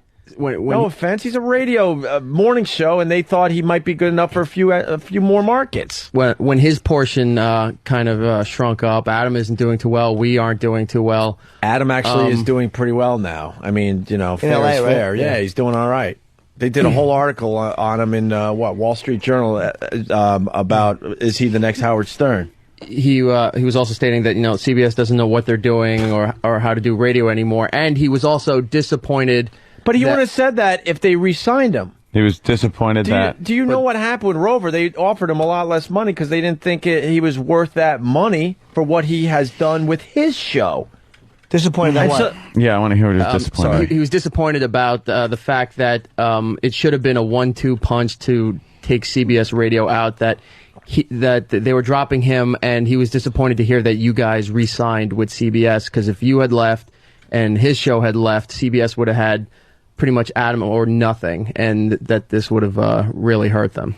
Well, that doesn't sound like it's... Again, I can't hear the tone. Like, 1 minute you hear it sounds like he's shitting on the show, and the next minute it sounds like he's attacking... I mean, he's not yelling or anything. He's just speaking, I guess, in what is his normal voice. Well, you can shit on the show without yelling. Yeah. No one said he's fucking De Niro at the end of Mean Streets, but I'm just... Hold of yourself, Eric. Kiss you around the mouth. Whatever, man. Where's Corolla doing well? Though? He is doing better in L.A. He's in San Francisco. The company's happy with him, and the company. Ed and I were just discussing. This is too inside. Who gets this? What am I? Well, they don't even why acknowledge am I going down this XM. road? No, they're starting to get their act together. CBS Radio. Their presentation last night was really, really interesting. When you check out some of these porthole web things they're doing, I think a lot of shit going on. They're finally figuring out how to compete, with satellite radio and everything else. They're kind of wow. We really should just shut up. I was kind of impressed last night. That's all. Until I can say cunt and fuck on terrestrial, I'll always love the split. I love fucking XM. Yeah. And I'll love Sirius too, believe me. Fucking Jimmy the whore will walk across the street and do fucking Brewer Show with his asshole open. Can't wait to fucking do Brewer Show. Well, we could get, why don't we get Rover on the phone? We'll talk to him. We know the guy well. And, call him. Fuck it. We decided to take, the high road on the whole thing. When we moved into his slot, we didn't say one thing about him. Didn't say one bad thing at all. Didn't say anything. We just didn't say a word. And a lot of these guys know why they have Robert Eatman. Yeah. It's directly because of us.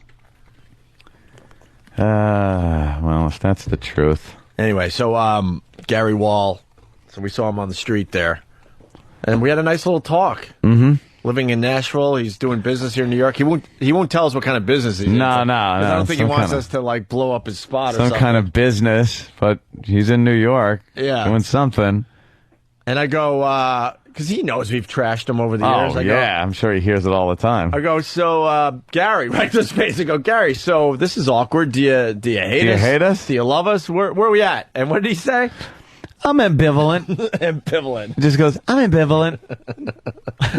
I gotta be honest, I kind of missed the guy. It's an honest answer, I guess. He had a way of just presenting himself that I kind of miss. Ambivalence. Ambivalence. I'm ambivalent. That's funny. As honest as could be. All right. He was quite the character. Yeah. That's a little disappointing with the Rover thing. If it's got that nasty tone to it and everything. It's a little disappointing. No, let's hear it first, though. You never know. Yeah, we'll get some. Sam seemed to think one thing, E-Rock the other. Sam. One listener, Sam. What was he saying, Sam? Sam. What do we got for this side of the program? Well, some good dirty stuff. Some good dirty stuff. Where's Steve? Yeah, I like dirty stuff. He's talking to Stunt Brain over at the other joint. Why? Just, I don't know, to get on the same page. Meeting of the minds. Right. Hello, Mr. Stunt Brain. I'm Steve C. I'm Steve C, executive producer. Oh.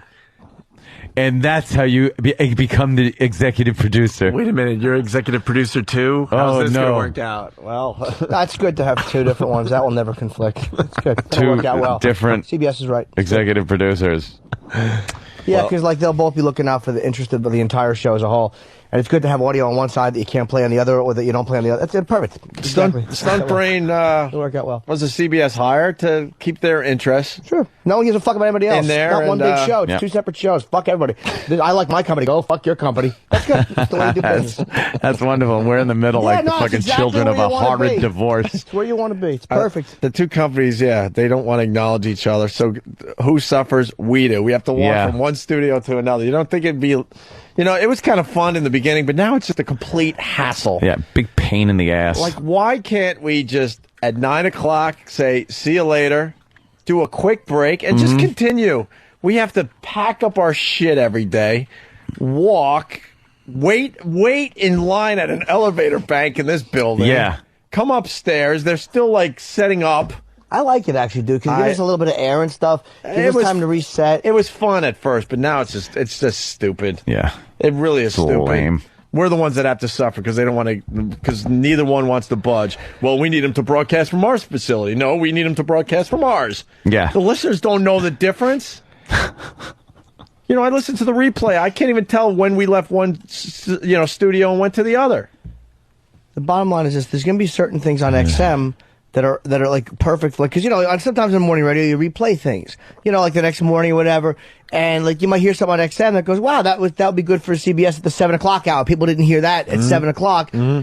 Let's put that on. That's kind of why I like having one guy, unless he's involved with this show too or listening to it. Yeah. But apparently companies are like, at 9 o'clock, they die at 9 o'clock. They die. But don't they walk across the street? Yes, they do. They sit in the cafe and drink coffee. They don't do anything else. Okay, good. That's good. That's healthy.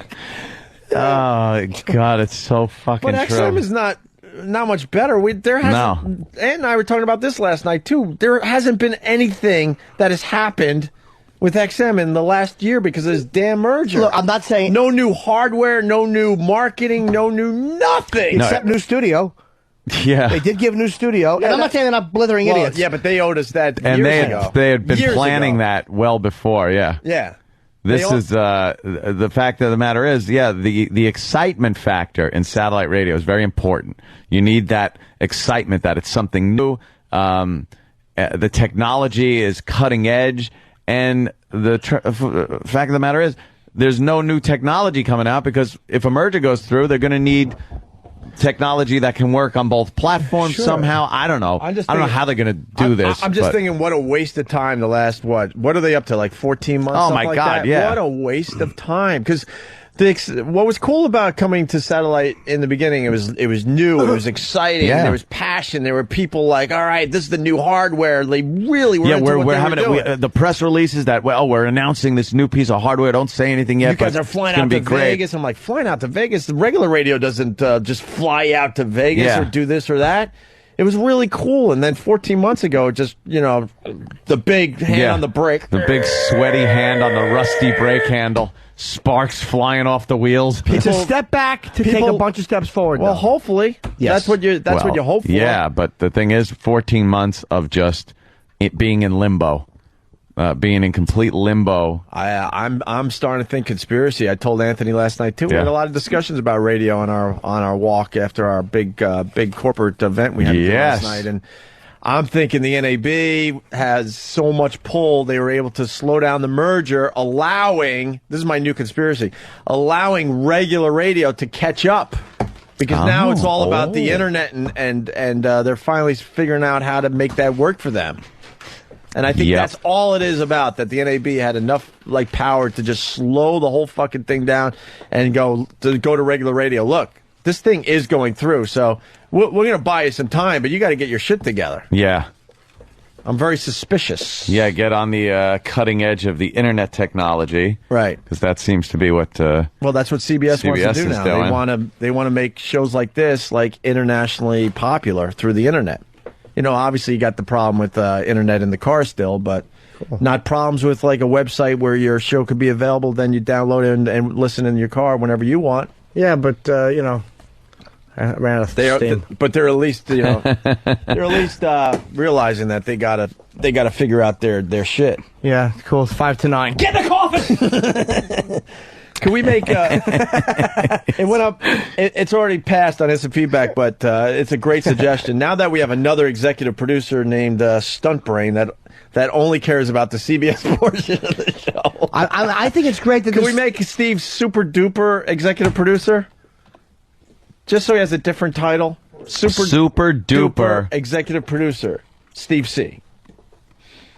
I think he'd like that. Yeah. What's wrong, Jimmy? Well, you know how I feel. Yeah, I like. And again, I met the guy today. Seems like a nice dude, and he may be very qualified. Mm-hmm.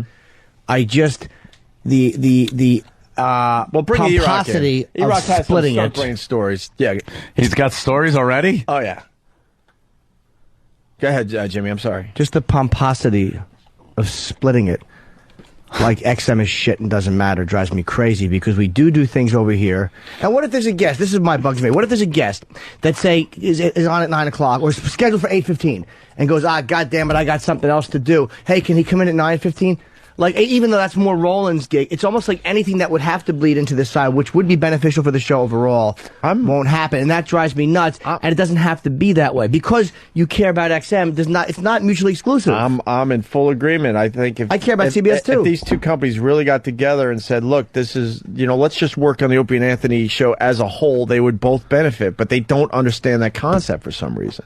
They just don't understand it. No. I haven't noticed XM being as exclusionary, to be honest with you. I have, but again, they run the whole show, so maybe it's different. Maybe I'd feel the same way if I was in CBS. Yeah, well, CBS is very, open about how they are with the situation we're in. Yeah. Yeah, dead. Yeah. They're dead. We hate him, and you only work for 3 hours. E-Rock, what do you know on Stunt Brain? You were telling me a good story that we got to bring up tomorrow on the show, but...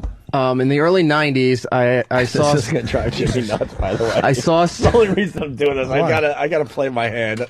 I saw Stunt Brain at an event with Gordon Elliott, who used to do Good Day New York. Sure, with the English accent. Yeah. Yep. Him and Gordon were at a supermarket doing turkey bowling, live on the radio and on Good Day New York.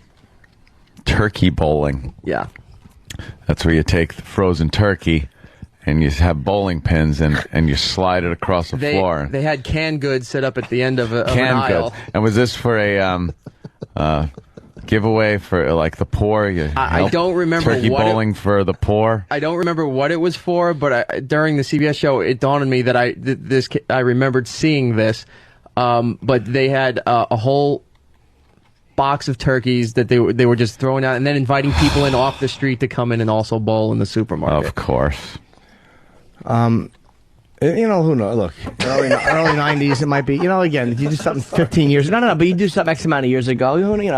Well, yeah, I think we did the bra bombing like 12 years ago. So all right, okay, all right. So you maybe got to cut the guy a little slack. Then people I guess. move on.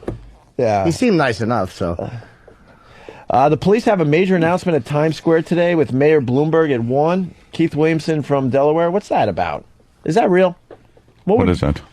What would be the major announcement at Times Square? Leave the city tomorrow? They're closing the city down. Well, Reverend Al's doing his pray-in tomorrow, and he's hinting that a lot of people are going to get arrested. So maybe Bloomberg is like, you know what? Maybe there'll be some violence. Yeah. Can I say those three faces out there say it all? Why? They're laughing now. I've seen happier people in that coma documentary. Don't start looking at the audience out there and crying, Jimmy. I can't help it. Just say something. They look happy. They look fun. They just look at that. We just need this merger to go through. Do we have anything planned for today? Let's fucking get something planned here. Well, we don't. Yes. Because super duper executive producer is meeting with Stunt Brain right now. That's cool. Super duper loves it in the pooper. Rhymed. Steve goes, after the CBS show, I'm gonna lag behind and talk to Stunt Brain. I'm like, okay, How about do you that. talk to Stunt Brain at 11? Yeah, well, no, but he's already been brainwashed that the CBS is more important. Of course. The guys, they went home. It's 9 o'clock. Don't you know? They die at 9 o'clock. They go to bed and they wake up and come here. That's why I'm here. I could spend time with you because the XM portion of the show is not important when you're the executive producer of the Opie and Anthony show. I just want to kill myself. Jimmy, I used to be like you, but now somewhere along the way, I just drank the Kool-Aid. I just said, you know what, I'm gonna have an aneurysm if I continue being pissed off at all the crap. I'm not even angry. It's a little laughable to me. I don't get it. It is laughable. I don't get it. And that's how you executive produce. Yes. What don't you get, Jimmy? Let's get into this first. I don't get the thinking. I don't behind get. It, I'll start. I don't get that Steve C decided it was more important to go talk to Stunt Brain than continue producing the show. Yeah, stupid thing. What happened? I had a Steve clip, and it just says hotkey not. Yeah, well. Hotkey not assigned. I lost my Steve clip. Yeah. People don't. Bill Kay, who's a regular, doesn't know who Stuntbrain is. He's the latest producer that has been hired for the show. For CBS. I've lost track, yeah. For the first 3 hours. For the first 60% of the show, we have one guy. And for the 40% of the show, we have Steve. But Steve's supposed to be the other side, too. Oh, is he? So Steve's like 100%. Oh, I didn't realize Steve's that. still 100%. I didn't know that. In But name or now he title has to only? compete against Stuntbrain now. Okay, I don't know. No one's told me, because nobody over there would ever tell me anything. So I have no idea what's going to hit my guts and bleed. I don't know that. I don't know what's going on. Oh, God. They don't hate your guts. They do. It's okay. I don't take it personally. They don't hate your guts. The people that I think didn't like you, whatever, are long gone. I think they're gone. But then some of those guys that didn't like you then decided that they didn't like me now, but they now like you. It's just ridiculous, this whole business. It's just That's silly. why it just makes me laugh now. It's just silly. Cock meat. Nothing but cock meat. That's our executive producer. Can we get Steve on the phone? I want to see how his stunt brain well, no, I'm just meeting's going. explaining to him that, like, while he's trying to say something, I'll be scrolling and going, okay, let me check. What could they possibly be discussing right now? I don't want to interrupt. Please interrupt him and get him on the phone immediately. Call him on the hotline so we can get him right on. Hello? Hello? Yeah, no, I'm coming soon. Travis, what's going on? Well, I'm just trying my damnedest to call Steve, but he hung up on me the first time, and now he's not answering his How phone. about we tell... Oh, okay, that would actually No, that's help the good. show. Why Doesn't would he do it? Yeah, of course. Right. He's probably in At a the very very important least, meeting. he's got to think, all right, they're calling me. They're trying to make good radio. Get him on the fucking phone. Well, I'm doing my best. That's how you executive produce. I love the shirt, by the way, Travis. It's Jimmy's shirt day. You know, shirts that Jim's mom gave Jim that Jim decided not to wear. Oh, I wore it. The staff is wearing today. And they're wearing them proudly. I wore it. We got to get a group photo of the guys in your shirts today. We should have them take those shirts off at 9 o'clock. Yeah. Leave those shirts here. Where's Steve? You know what, Jimmy? You nailed it, though. In their minds, the show just ends at 9 o'clock. But I it completely ends at 9. They don't even care what we do here. What's up, Sam? But it drives me nuts. We didn't even get suspended over there when we screwed up over here. Which I do love them for that. I do love the fact they stuck with us during that shit. Or you guys, they stuck with No, you I guys just during think that it's shit. because they didn't care. Like, they just don't care that we, that we were on the air. Yeah. Because they don't acknowledge it. Like you said, 9 o'clock, we're dead, so it doesn't matter what we do here. We could kill someone in here and still have a show over there. I just called Steve on my cell phone, and he did pick up, but he said he's outside walking with Stuntbrain, so he won't come on the air, but he'll be here in a little while. Why can't he talk outside on the air? And he's walking over with Stuntbrain? Yeah. Oh, my God. Oh, I can't wait. When are they going to be here? We got to get him on the air immediately. He said he's walking now, so... Well, no, we were just discussing why a man of my size wears a medium shirt. Dude, the beauty of this, we have probably 15 people that now work for us. At 9:40, the main guy is still not over here for the XM portion of the show because he had to talk to Stuntbrain. It's going to be funny when Steve comes up Stuntbrain. and Stuntbrain can't walk in the building. It's like a vampire trying to enter a church. He'll keep trying to walk in and keep bouncing backwards. You're not allowed in here. I can't. What's happening in that? He won't even know the building's here. Oh, my God. All right, it goes 113, 109. Yeah. All right, should we take a break? I have to tinkle big time, regroup. GH. Okay. Jimmy, but no, you have some go-to stuff for the. I can't help myself, and I see Jimmy's annoyed. I try to put I'm not even because it's so much fun for me because I lived it for so long, and I can't be bothered anymore. I just can't. And God bless that you are, Jimmy, because we do need someone that's going to fight the good fight. But I honestly... it just makes me laugh how ridiculous it is. The companies work together. Like, I want the companies to work together. I'm happy to be doing both. I really am. You talk to a lot more people at regular... See, what they don't understand either is, like, let's say CBS has guests and maybe ideas that we can't do on CBS, but they help us here in Exactly. XM. Now, like you said earlier, you don't think now the next CBS portion of the show, we're not going to discuss what happened on XM. That, like, we did a pretty good first break today just talking about our dumb corporate event. Yeah. You know what I mean? So some of that other stuff that happens over here that CBS helped us with, we would bring over there and make good radio. Well, let's say But they don't understand that concept. No, it's a 5-hour show.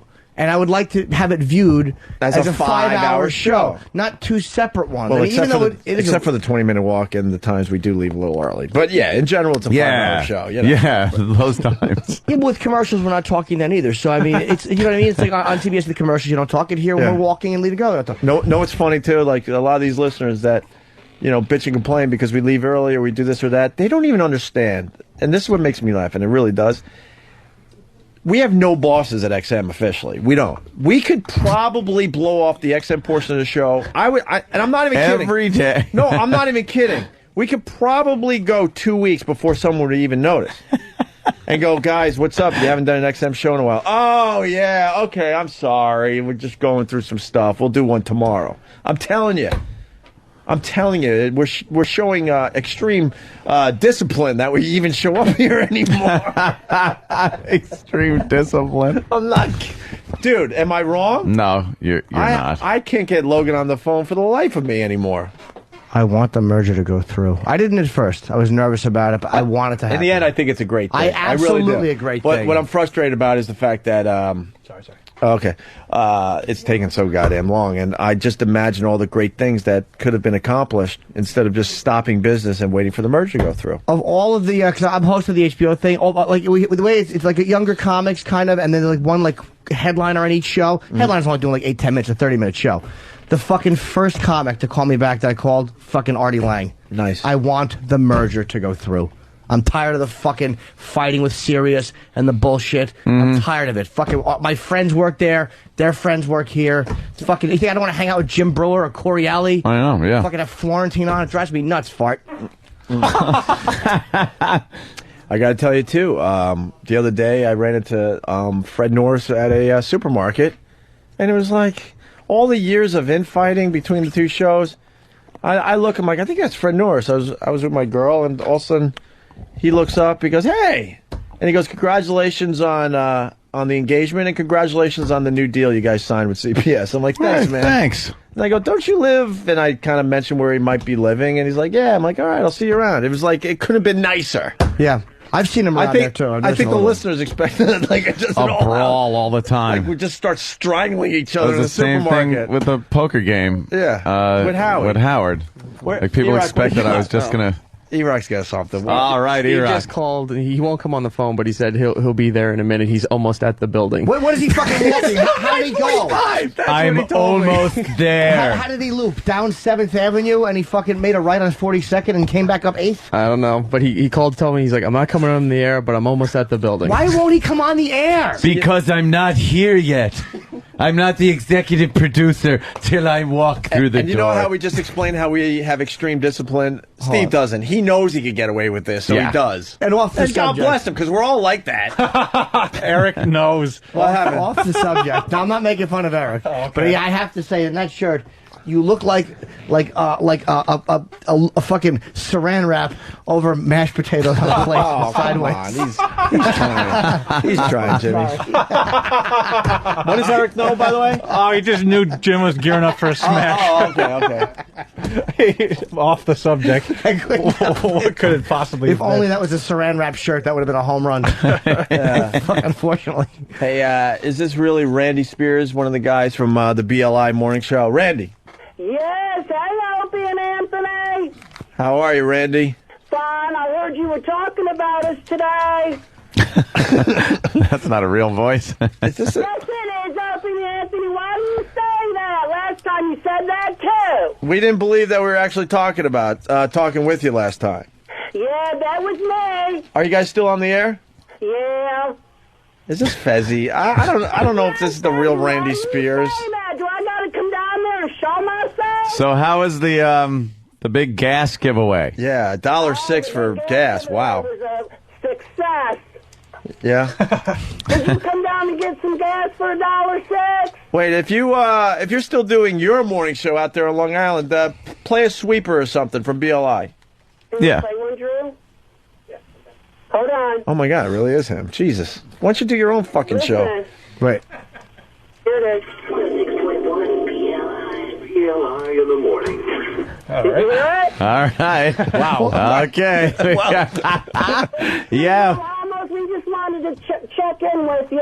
Hold on. Randy Spears is, we talked a lot about you because you got suspended for talking bad about mastic, just to bring everyone up to speed. Yeah. And then we talked about you guys this morning because you're doing $1.06 gas, which is, you guys got to admit, that's a very, very hacky radio bit. Yeah. Opie and Anthony, that wasn't hacky. I ran out of gas the week before. Randy, we get it. You're over-the-top gay guy. He's gay? And what are you, straight? Hell yeah.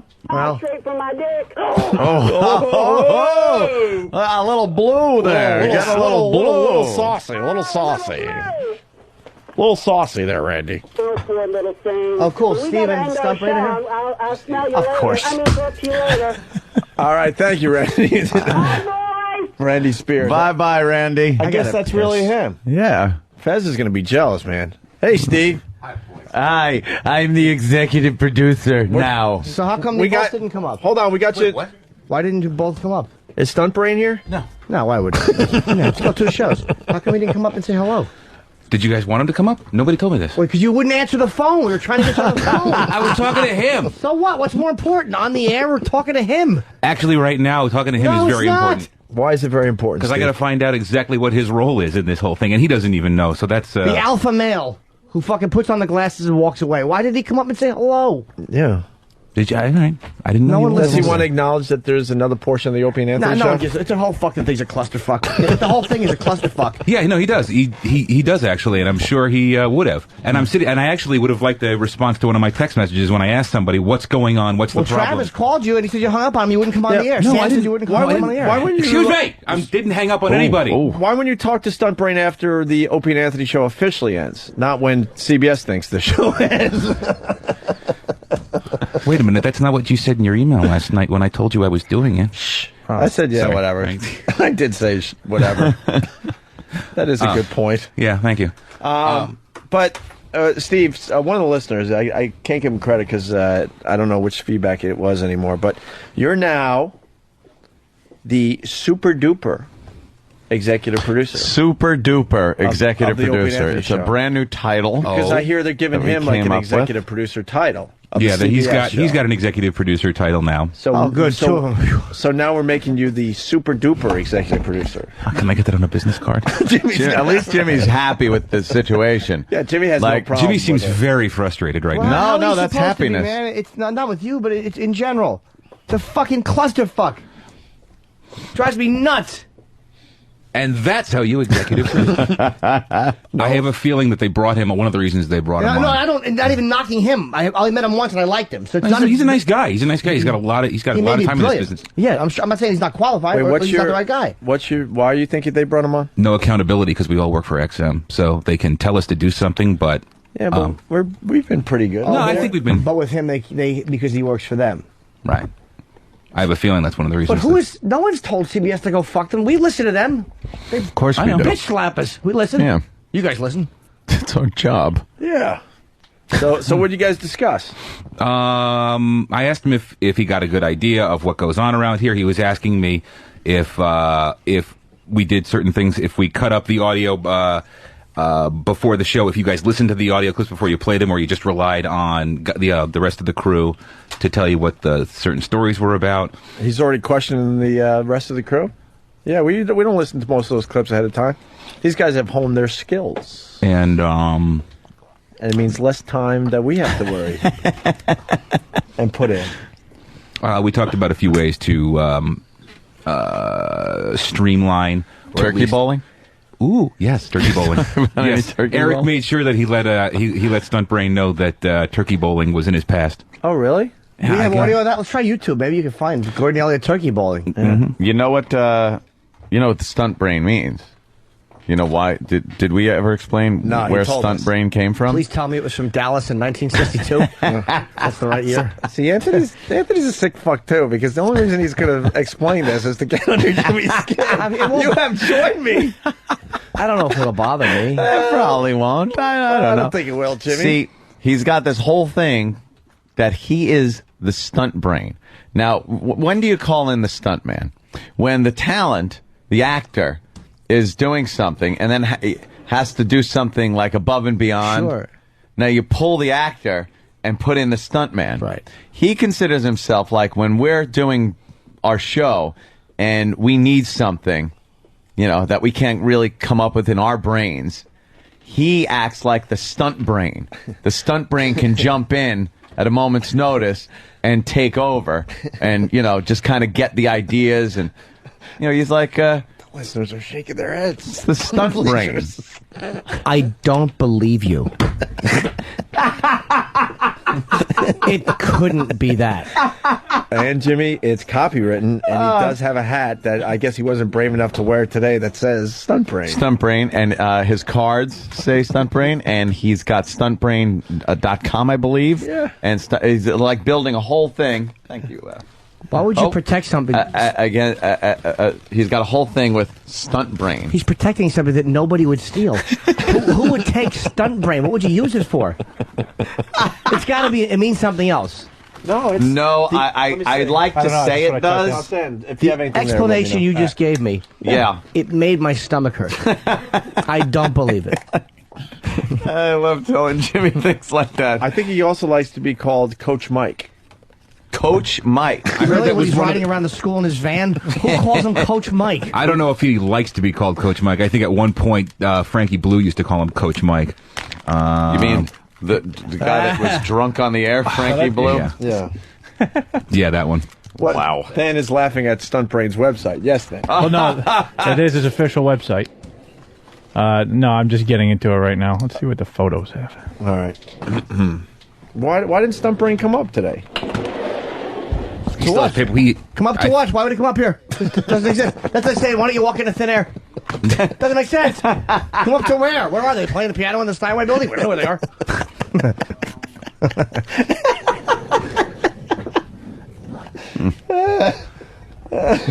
That's a good take on things, Jimmy. That's for sure. But it's just, you know. And then, then the two companies won't even work with us, so we have to leave there to come here because they don't want to acknowledge each other. And then after we're done here, we have to go back there for meetings. Like, they can't even bring their people over here to meet, so we don't have to walk now back to where we just were and wait on another elevator bank, go upstairs to meet in a conference room. Sorry, just looking for a USB port. What are you doing? Oh, your iPhone? My phone is dead. So it's totally dead. Yeah, and you can't survive without your iPhone. No, I can't. Can I? Man, make sure those USB ports are Can I tinkle? I don't know where USB Why, is. Jimmy? I have to pee. He's looking for a fucking USB port. okay. He just walked in the room. I gotta piss. Oh, why You're are we enjoying all of it with a cold egg sandwich in front of you, wrapped in tinfoil. Oh, we That were was going to E-Rock, take a break. actually. That's right. All right, we'll take a break. Then we're going to do some radio after the Yes. break, right? That's right. We start right at the fucking crack of 9:58. Now that Steve has decided to join us. Yes, exactly. Footer, what's up, Footer? Hey, what's up, boys? Hey. Yo, I'm listening to Anthony describe to Jimmy about this fucking where he came up with his name. Yeah. I legitimately am getting physically ill. I'm shaking. I'm fucking shaking in my car. I don't even know this guy. I want to strangle him. I was more comfortable when he was describing Hillary's fucking stay in the kitchen speech. It was easier to listen to. I'm going to talk to Stunt Brain. I guarantee you that doesn't not what it means. It's a joke. Because he seems like a good dude. I mean, it was a very brief. He came over and introduced himself, and I liked him. Well, I just don't believe that that's the truth. And he does not have a hat that says Stunt Brain. Well, why don't we get him on the phone? Yeah, there's. Can't we call him up and get him on? Why? It'd be like saying Stunt Brain. Why don't you just call no one? I like Why would he want makes to talk him to us? physically ill. He's just going to think he's talking to us at home. That's all. Of course he is. 9 o'clock. How are you, boys? What are you doing? Kicking your feet up at home? XM. What's that? A shirt size? Jimmy, you're 100% right, but, you know, Oh. This is under the clips I like section. No, it's not. Wait, what is this? That is the thing me and Than have goofed on for months. Clips. The skateboarding dog. It's my boy Tillman. Who's Tillman? Tillman's the skateboarding dog. The skateboarding dog. Look at him chew it. He doesn't know what he's doing. Whose site No, is this? he's crazy. That's Stunt Brain. This is his site? And he likes the fucking bulldog on the skateboard? Yes, it's adorable though. Look, It's not adorable. he's doing it all himself. I don't want to Look. see it unless it's from Michael Vick's house. Then I want to see dog footage. Look, it's adorable. Look, Jimmy, he pushes He's himself and skateboarding. everything. Look at him No go. one's helping Deal. him. He gets on it. Look, he pushes the skateboard, jumps on, and there he goes. You know what else he'll do? Lick peanut butter off your balls and asshole. That's what I want to see him doing. Let's see Dexter do this fucking thing. Yeah, really. Dexter is shit. Everybody Of knows course that. he is. I'm not- Of course he is. But just because Dexter is fucking pointy-eared, bat-eared shit doesn't mean that this is fucking entertaining. What other clips are there under clips I I, don't know. There like? better be a Brian Collins from Jersey. horse gag. The only one. Horse gag. That's the only clip under clips I like. Take off that S. It's clip I like. Yeah, what the fuck? How about clips I like? That's something I can get into. But fucking... He'll fit in perfect with this show if he only has one clip in the clip section. Because yeah. all right, thank you. Stuntbrain.com has clips. I like the amazing. Oh, he's talking to skateboard- Sharpton. I like that. Yeah. What? Go down a little bit. Let's see what he said to Sharpton. Oh, what? Well, that's 2007. That's what he... A few samples of some of the improvised voice work that I've done. Oh, he does impressions? Oh boy. Oh, Let's hear it. Now I might be screwed out of a job. Hold on. Why would we have Stunt Brain audio for the first day he's working with us? That would be crazy. Yeah, and who'd want that? Yeah, who would want to do that on XM? Get that stat. Yeah, get his audio. Let's go. Let's fry this fucker. He must be really good, though. Is that what he did? Yeah, I think it's just an audio file. Can we play it? Hit play, my love. Once you notice one... President's birthday. How old is the president, Michelle? He is 52 years old today. And the president? 52 years old. Mm. Oh, my girlfriend is friends with the housekeeper of Martha's Vineyard, the house where he stays. You're kidding. Yeah. The presidential vacation house? Right. He's got four housekeepers. He's got four housekeepers that take care of it, and, of course, a load full of security. But one of the housekeepers, her name is Ruth Goldway, and a good friend of my girlfriend's. You're kidding. Yeah. Call her up. You want me to call her? Yeah, come on. Oh, come on. All right, hold on. Come on, you're crazy. If she says no, because all the wire, it's all tapped. This is tapped? Yeah, when she says no, why you can't... She's going to know why I'm calling, first of all. Hold on, don't say anything. Good morning. Hi, Ruth. Yes? It's Sean, honey. Hi, Sean. How are you? Good. Great. How you got the man out there, huh? Oh, yeah. Is it busy? Yes, it is pretty busy. Yeah, a lot of security, a lot of, I guess, Secret Service everywhere? Oh, yeah. Wow. So how's everything going with you? Everything's okay. Hey, listen, you're on the radio right now. No, I don't think so. Well, it's come on, Ruth, go get the president. Come on. I'm sorry, Sean, but I can't. It's his birthday. It's his birthday today. I'm sorry, Sean. I can't do that. We've talked about this before. Ruth, I need the phone. Would you please clear the line? See, that's him right there. There he is. Let me talk to the president. Sean, I'm sorry. What is this? Unlistenable. Hang up that phone. I need the phone now. Let me talk to him, Ruth. Mr. President, it's Hollywood and Goomba. There are a couple of DJs. I know who they are. Tell them thank you very much for the birthday gift. A box of condoms. Very funny. Ha ha. Could you clear the line, please? Sean, I'm sorry, but the President wants me to clear the line. Can I ask you gentlemen to please clear this line? It's of national security interest. Why? Oh, I need to talk to my brother. We're playing golf this morning.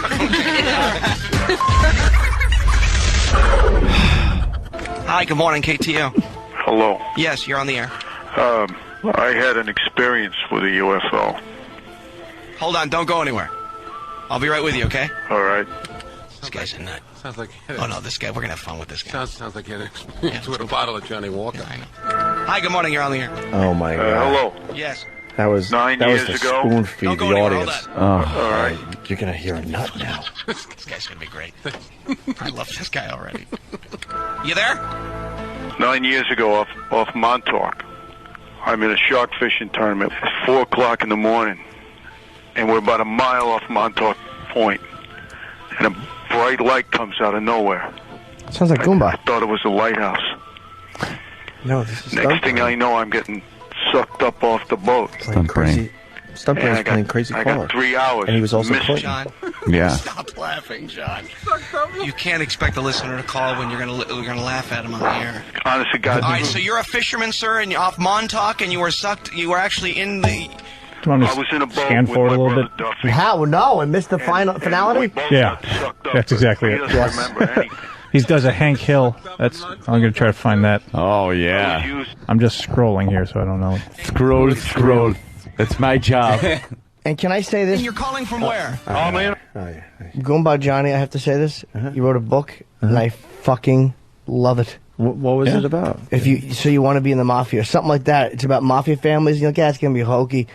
It's funny and it's really like interesting about the mafia. It's fucking great. Crazy to write about that. He's using real money. names. It's insane. But he goofs on it too. But he also then this stuff where it's like he just really talks about the mob. Right. Fucking, I can't stop reading this That's goddamn great. book. I'm really happy for I'm him. gonna have to check that out. Yeah, it's great. Proving your point, Jimmy. I got an email from Chris Olivero, who we love. We do love this guy. Yeah. Of course, he waited to email me because he assumes, like Jimmy was saying all morning, that the show is now officially over, so I have time to read my email. Sure, 9 o'clock. Yeah, just email you. He sent this at 9:30, so it's like, okay, well, I'll give the boys a half hour after the show to kind of wind down, and then I'll email him. He writes, O&A, thanks again for taking time out last night to join us for the debut of the CBS Radio Digital Network. We all appreciate it greatly. Just as important, it gave us a chance to showcase you both to an elite group of advertisers and buyers and drive home the fact that CBS is thrilled to be continuing in the O&A business. Hope you guys enjoyed it as well. Chris, give me a call. Yeah, we'll give him a little time to wind down from the show. Right. Show's over.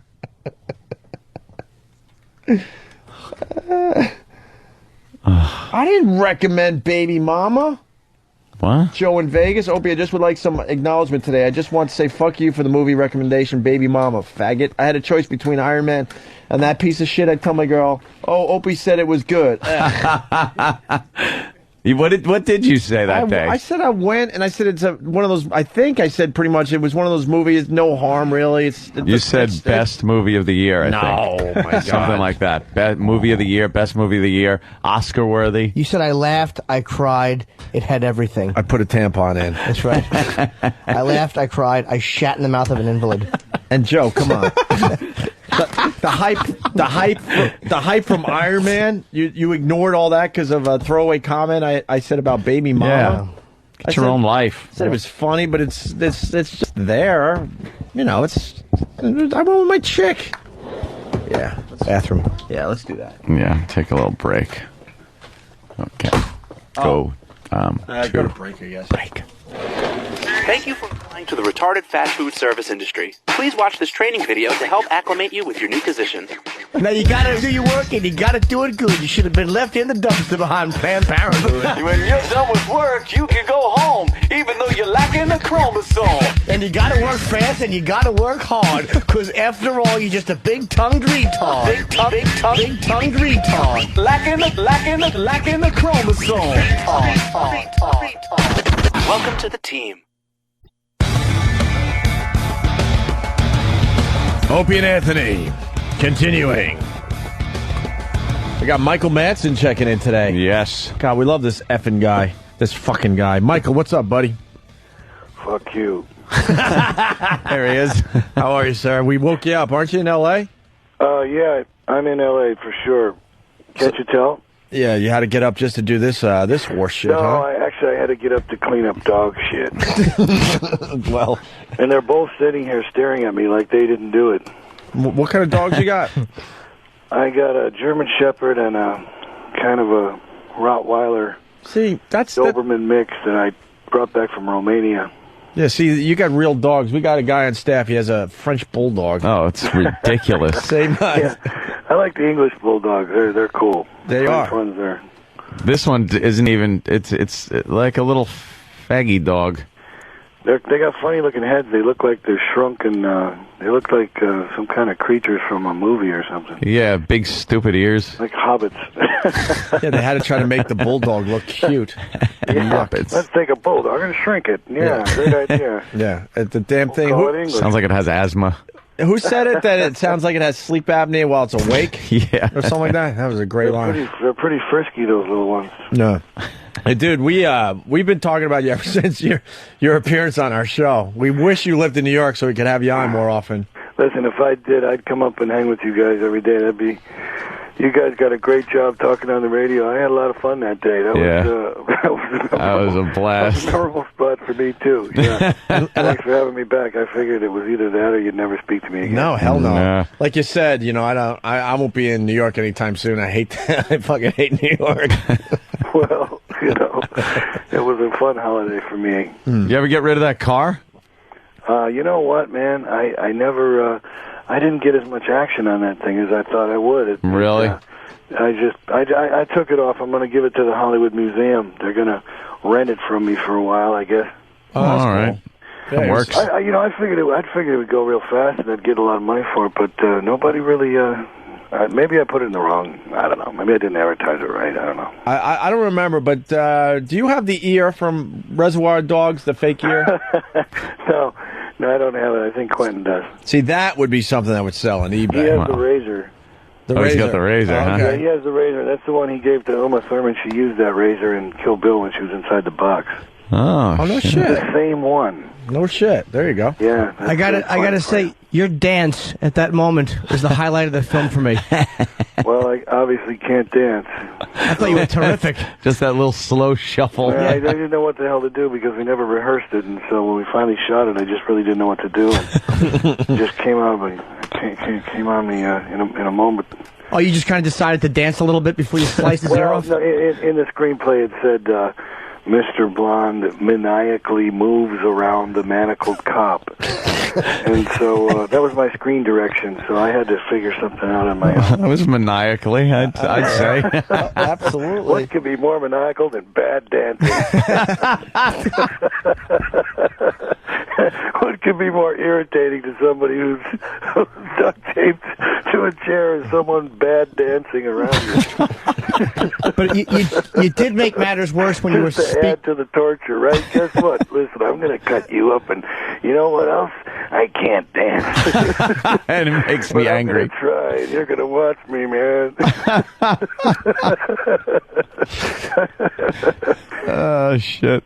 What are you working on now? Well, the movie's Vice, and I don't know what to think because you put all your movies on your website and then openly trash some of them. So I don't even know. Do you believe in this movie? Where are we at with this one? No, Vice I like a lot, and okay. It's one of the better efforts I think I've made. It's a really dark cop drama. It's myself with Daryl Hannah and Michael T. Williamson, and I got to be an executive producer on it, so I got a lot to say about the way it was made and who's in it. And Andre Sekula shot the picture for me. He was the DP on Reservoir Dogs, and oh wow, he kind of came out of retirement to shoot it for me, and I just, for me, it's not going to be everybody's. It's not going to be for everybody, but I'll put it up in the top 5 pictures I think I've ever made. Oh my God, that's cool. It's pretty tough, but we didn't have a lot of money for distribution, so it's only going to be in about 25 or 35 theaters. It might be kind of hard for people to find where it's playing, but I'm hoping that it'll do good enough where it is that it'll, can go out and expand to more theaters because we didn't have a lot of money for advertisement. So that's how that gets done. If it does well in the 25 theaters, then they'll just expand the release. Somebody pick it up. Yeah. If you don't have a couple $1 million for P&A nowadays, you can forget about having a picture released theatrically. Where's it actually going out? Going out in New York, L.A., Chicago? Yeah. And only in a couple theaters. They got trailers playing in about 100 theaters, but it's only coming out in about 25 or 30. Oh, okay. They got some spots on TV, and yeah, I'm just kind of hoping it's going to be one of those things that takes off. Maybe if enough folks dig it, they'll tell each other. You can see it's vicethemovie.com, and you can see where it's playing. There's a whole bunch of theaters. There's actually more theaters than I thought listed, so that you can go see it if you want. It's a good picture. It really is. It's different. It's kind of mysterious and has a very strange ending. Why don't you think it will? Why don't you think it will be for everybody? Do you think certain people are going to be turned off by the violence? It's not family. It's not family-oriented entertainment. It's not Iron Man. It's I mean, it's there's a lot of bad language in it. There's a lot of gunfire, and it's I mean, I think that it's one of those films that remember when The Bad Lieutenant came out with Harvey Keitel? Sure. Yeah. Well, it was the kids. It's sort of like that, except without the jerk-off scene. Hey, I hear. I got distracted. I hear like birds in the background or something. Well, I'm standing outside because my son is. Well, there's several reasons why I'm outside. All right. One of them was to clean up the dog shit, like I said. Yeah. And my family tends to argue in the morning, which means that I usually go outside. You don't want to deal with it. Especially if I have to go on the radio. You guys don't want to hear that in the background. Actually, that would be kind of fun to listen to. Yeah. You'd make that interesting. Some folks approached me to do a reality show called Meet the Madsons, and they actually wanted to send like a camera crew into my house with my wife and I and 6 boys, and I told them that it would be a catastrophe, but they seemed to think that it would be very popular. Would you do that? Well, I guess it would depend on the payday, but that sounds like it would be I don't know interesting. if I want to bring my kids into. I don't want to put my kids in show business, you know. Right. Hey, good morning, guys. Hey, you know. Right. I don't think I'm come downstairs and face cameras. Well, you could always pick and choose. Like the Osbournes didn't have. They had like Kelly and Jack, but they didn't have Amy, the oldest daughter, in it at all. So if a couple of them didn't want to be in it, they could probably be left out. Well, I'll have to wait and see what kind of terms they come up with, but I think I'm happy making movies right now for a while. Yeah. Hey, did you hold off on the release of this because you were afraid to a couple weeks ago compete with Al Pacino's 88 Minutes? No, I really, honestly, just took a really long time to get independent distribution, and it took a lot to get took a long time to get all the money in for the P&A to get the one sheets done, the trailers done, and all. It's you know, look, I just got involved in the production end of things, and I had no idea how complicated it was, and it just took a really long time to get the fucking thing out there. You know, I think the point Jimmy was making is that everyone knew that this Al Pacino movie was dog shit, and that it was on the shelves for a couple of years. And a movie like that got major distribution, and a movie like Your Vice, maybe they should have, got that all over the place instead of 88 Minutes. We've just been teasing that movie because, like, as much as you gotta love Pacino. It's just one of those ones you do and you're like, ugh, and it just looks fucking god awful. Well, you know, a lot of people get behind some of these big movies, and there's a lot of studios that will spend, $10 or $15 million on prints and ads, and a guy like me, I got a little independent picture, and I can't get anybody to look at it, because they automatically, there's a lot of political reasons why they don't want to get involved with getting behind a smaller film, unless of course it does really well. Then I'll probably be able to make a good DVD deal. But I didn't want it to go straight to DVD and just disappear into oblivion. Yeah. But it's pretty hard. I mean, it's a very, very, very... you'd be surprised. Independent distribution is a very, very tough thing to find. Getting people to put up, $10 million on a movie that only cost $3 million to make. When is the internet going to help the film industry? Because you got a lot of bands that couldn't get exposure on radio stations, and then the internet really opened up the doors for a lot of bands that would have never been played on radio. That's probably coming big time. Because like a movie like Vice, you're saying, you're proud of it, you like it, you're saying it's one of the top 5 movies you ever did, but there's a good chance a lot of people aren't going to even know it's out there. It's too bad that there's not a place you can go on the internet to kind of discover some of these movies that don't get the attention. Well, it's got its own website. It's got a Vice website, and it's got a link to my site, and you can watch the trailer on the internet. And sure, it's got information about all the cast and everything like that. The only way that this picture's ever going to make it is if people start talking about it, if people like it, and people go to see it. Yeah. Because no matter what a studio tries to do to kill something, you can't stop the people. Right. If the people come in to see the picture, sooner or later they're going to have to accept reality that it's going to do well. Yeah, that's a good point. What exactly you didn't actually go what it's about? It's like you play a detective and you were respected and you lost your wife, and it's like kind of like what is it, like a mental unraveling? It's it kind of starts out that way, and I got Daryl Hannah to come in and play my partner in it, and Michael T is Michael T and I are partners, and she's part of the team, and It's about a bunch of cops and they betray each other, and it's really really hard to figure out who did what, and it's a quiet kind of. You remember that movie Bullet that McQueen did? Oh yeah. It has a kind of a quiet kind of a mood to it, like Bullet. It's a very mysterious thing. Cliff Martinez did the soundtrack for me. He used to be a drummer of the Chili Peppers, and he's doing soundtracks for movies now, and he came in and put some tracks on it, and it's just kind of, it's hard to describe. It's a very moody. When was he in? And I dedicated the picture to Chris Penn. Oh, cool. Very cool. Yeah. Very cool. It's you said the distribution is kind of political. Do you mean like that people aren't sure how it's going to make the money, or are you disliked, or have you burned bridges? No, I think it all has to do with money. I think it has to do with decisions being made by companies that are used to dumping, huge amounts of money into big projects, and when you have a small independent film that they weren't involved in the making of, people get scared of it, and they think, oh well, this thing's, it's a great DVD movie, but we can't theatrically release this because they don't want to make the investment, because they know that the producer has to get back his original money before they turn a profit. And they get afraid because they know that you need at least $10 million to pump a picture like that, and they don't want to wait and hope that they don't get their investment back if the movie doesn't work. Right. And they send people from acquisitions to look at it, and acquisitions people will sit there and fall asleep in the screening. And, how can you trust their opinion? I tried to get it in front of... Dennis Hopper was a real...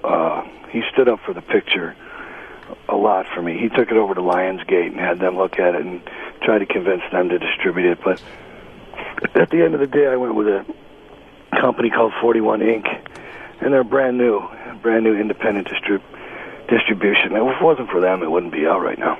Right on. Okay. Hey, what's your favorite scene you've ever done in movies? Well, you got the legendary scene. Biker thing for Tarantino called Hell Ride. Right. It's coming out in August. Okay. August 8th it comes out, and I'd say that riding Harley Davidsons up and down the freeway out in Barstow for most of the day was probably the best day I ever had shooting a picture. Really? We're getting paid to ride a motorcycle down the freeway. Yeah, that's kind of cool. I mean, I don't think it gets better than that. I really don't. Well, I had a big red chopper. It was great. I mean, it was. I kept laughing, while they were rolling, and I had to remember that my character was grim. So I had to wipe that smile off my face, and it was kind of hard. So I was really having fun. My favorite scene is the how do you say that word, Jimmy? Cuckold? Oh, cuckold. Cuckold. Good cuckolding. The famous cuckold scene you did, where you're banging that dude's wife and he's tied up in the bathroom. That was terrible. That is hilarious. That was pretty horrendous, yeah. That was fun. I like Roger Donaldson. He's a great director. Yeah. It's Jim Norton. I used to I know it. I used to open for Dice a lot, and your name came up all the time. He would always talk about you and the days. Is it true that he used to do a Michael Manson imitation in his act? I don't remember. I'm sure he did a lot of the weird stuff off stage too. But yeah, I'm sure here it is. I'm Michael Madsen. Listen to me over here. I'll cut your ear off. Look, I'm dancing. Look, I can't dance. I'm terrible. Oh, he really loves you, man. He spoke very highly of you. We had some fun. We hung around a couple times, and we had some laughs. I haven't seen him in a long time. Did you ever watch him beg for things from store employees? Like if they say I'm a fan, he'll start begging for free shit? No, I haven't witnessed that one. Yeah, it's great. I used to tour them, and we were in Vegas one time in the airport, and he actually got on his knees and started to beg. He's like, please just give me something for free. Give me a cigarette lighter. He's a fun dude to hang out with. People just give me stuff. I don't have to go that far. Yeah. Hey, before we let you go, you have any more Sam Peckinpah stories for us? You mean... I guess you probably remember the one I told you about the chickens. Huh? Oh, my God. No, that's a great one. We've replayed that a few times. Well, I heard he liked to take a tumbler of vodka with him up on a crane for the crane shot. Oh, yeah?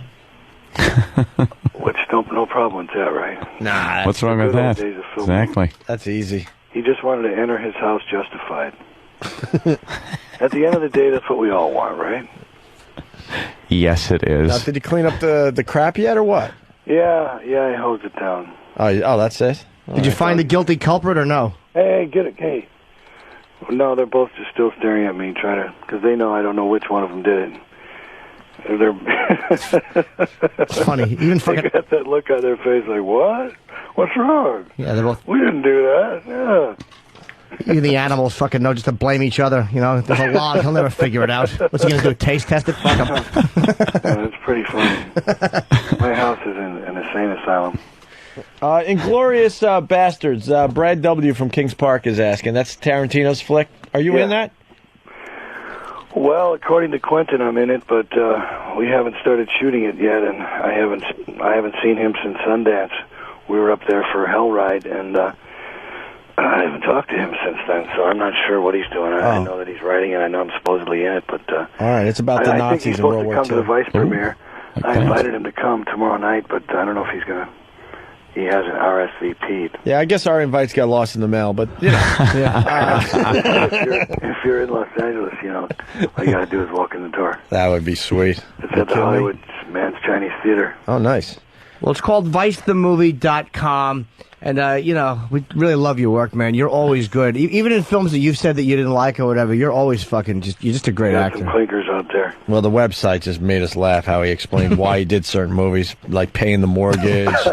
Well, oh, my God. It would be exactly the reason. You don't get that type of honesty from Hollywood types. No, you're not. Very, very funny. It's not likely to happen in his lifetime. Yeah. All right. I just quote Robert Mitchum, who said that making movies is an embarrassing and humiliating acting is an embarrassing and humiliating profession. Jesus. They pay you to do nothing, and in the end, it all means nothing.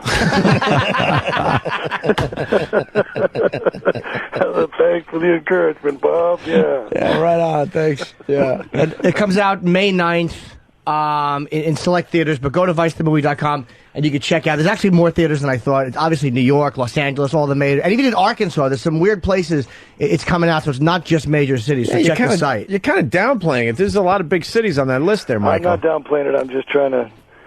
I don't want to ring my bell too loud. I'm just hoping that folks will pick up on the film and they'll like it and they'll play for a while, you know? It's in Canada, too, because we're heard in Canada, so... Hey, you got a free copy, man. I'll get you one. I don't really like going to movie theaters anymore. I'll get you one, okay? I'll get you one for Dice Play, too. Hey, thank you. You're welcome. All right, it's Michael Madsen, everyone. We you know, you're never coming back to New York, but if you do, please come by and say hi.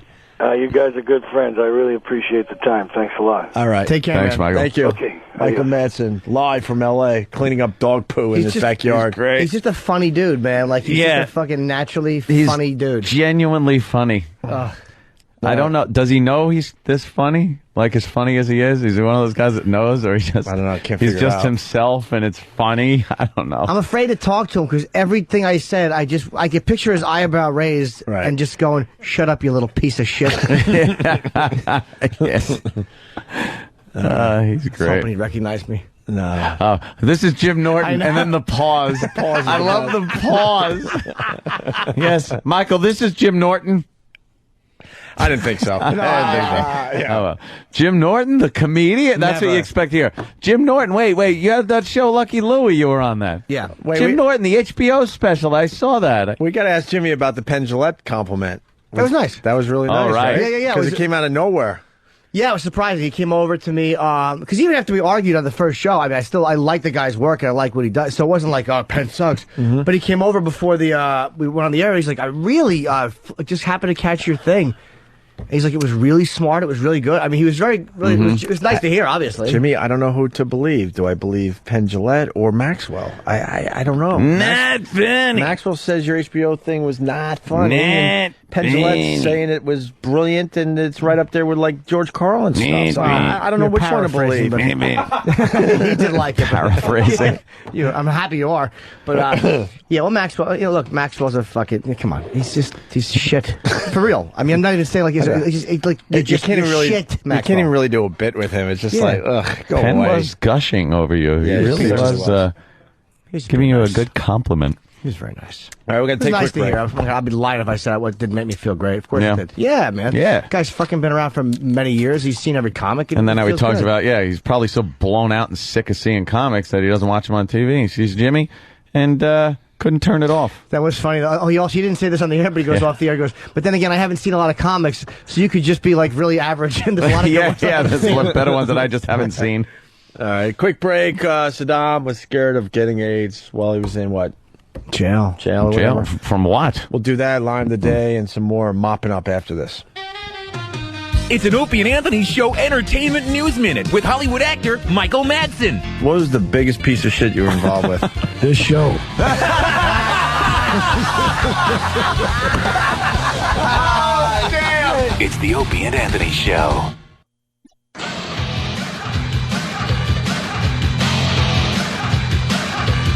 La la la la la la la la la la la. Good morning. This is the Saddam story. And some new revelations this morning into Saddam Hussein's final days in prison. A leading Arab newspaper reports the former Iraqi president feared catching AIDS or other diseases while he was in captivity. The newspaper says the comments were written down in a diary that Saddam kept while he was in prison. The contents of the diary were obtained and released by U.S. authorities. Saddam was captured by U.S. soldiers in 2003 and hanged in 2006. Hanged. Maybe he should have been worried about that. Exactly. The AIDS thing. Yeah, the AIDS thing didn't get him. At least the AIDS thing takes a while to finally get you. Yeah. A hanging is pretty instant. You could get a little doggy. Yeah, A little no kidding. Saddam robe for a while. Whatever. He was scared of AIDS. Scared of AIDS? What This guy... the hell are we supposed Delusional? to do with that? Hey, I forgot to mention that I think Bob Kelly's coming in tomorrow. Bobby. He was Thank going to come in God. today, but he got sick in Guatemala. Good. No shit. So, What did he get? I'm happy to report that Bob Kelly AIDS. made it back to the United States in one piece, except that he's shitting water or something at this point. I hope he fucking He's so shit si- the whole flight. He's so sick we can't even get him on the phone. He said he got really sick in Guatemala. Of course. Good, You of course he can't did. He didn't get it. I don't think he got any shots or nothing. He just went down there cold. Probably drank the water, the dummy. Yeah. Dude, you know what? It's so overrated, dude. Your body adjusts, dude. Sure it does. After emptying 300 gallons of pudding. I hope he has some kind of parasitic bacteria that has to be removed with a hammer claw. Like it's in his asshole and it has to be fucking yanked out with a hammer claw, along with the soft pink skin of his ass lining. Fucking asshole.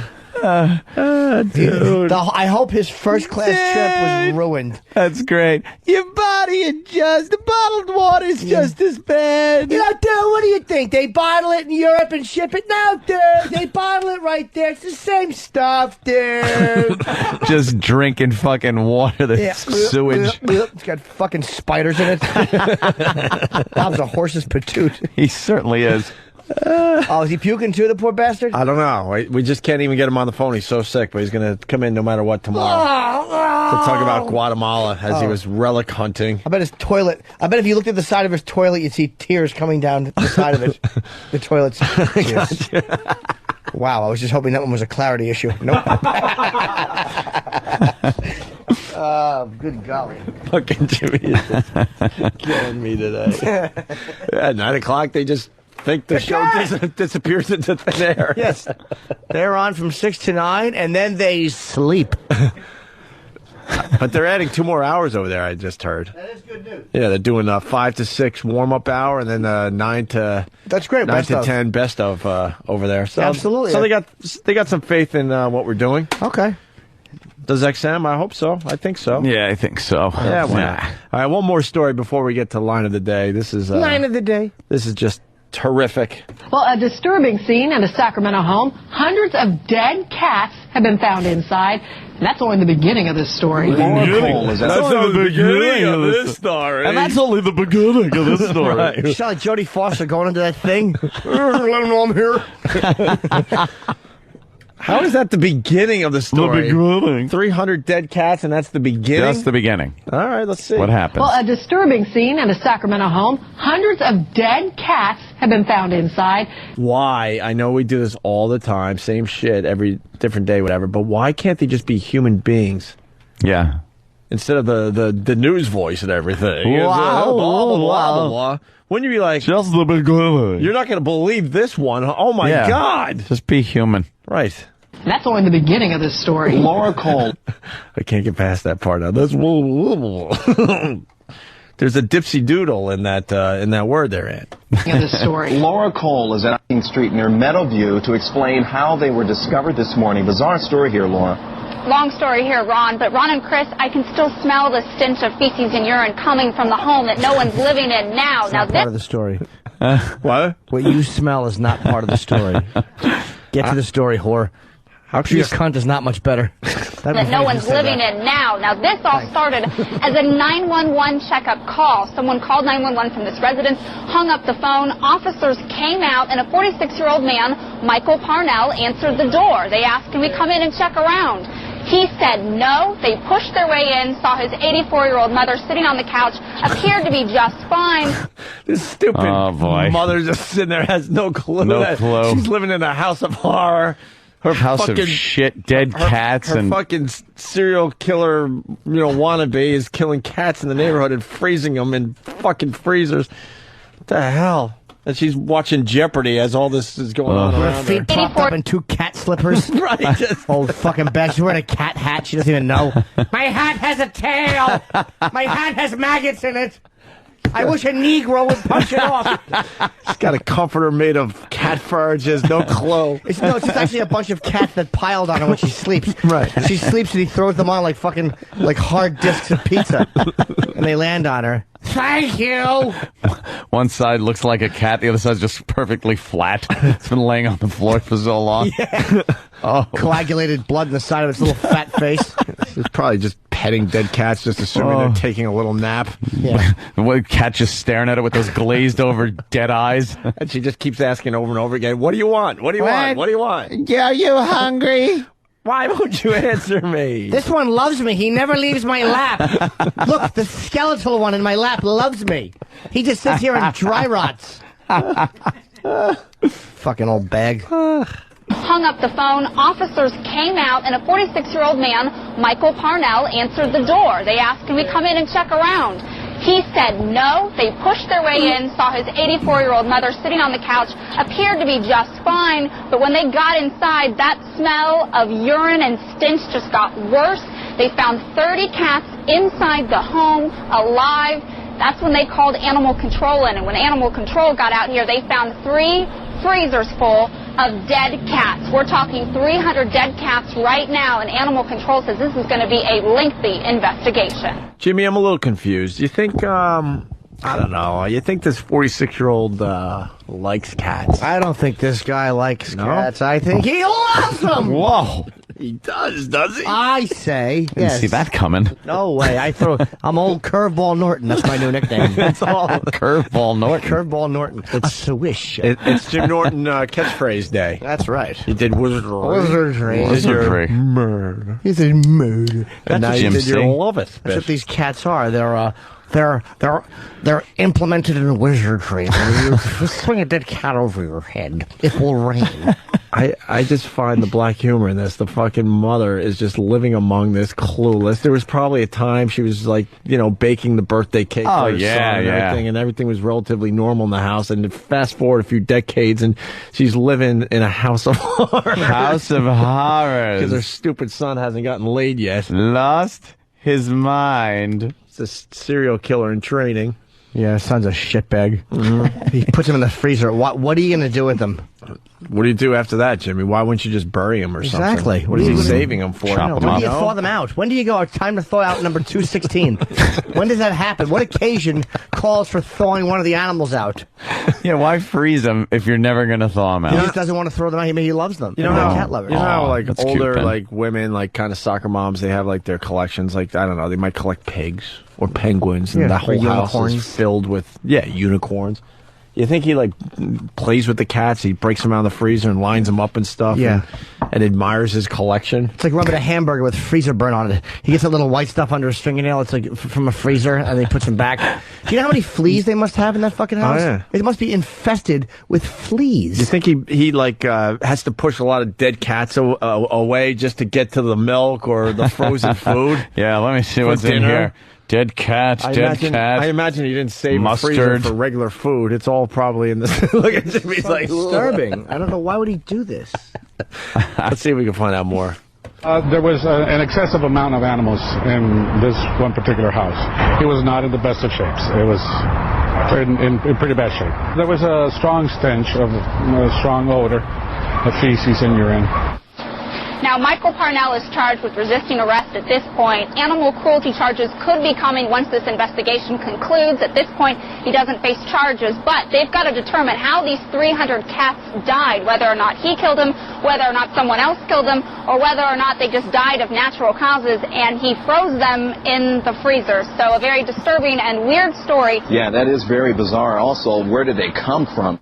We have to thaw the bodies out, Sam. Oh, Jim C. I want to do a full autopsy. An autopsy. Why would you want to do that? On a cat?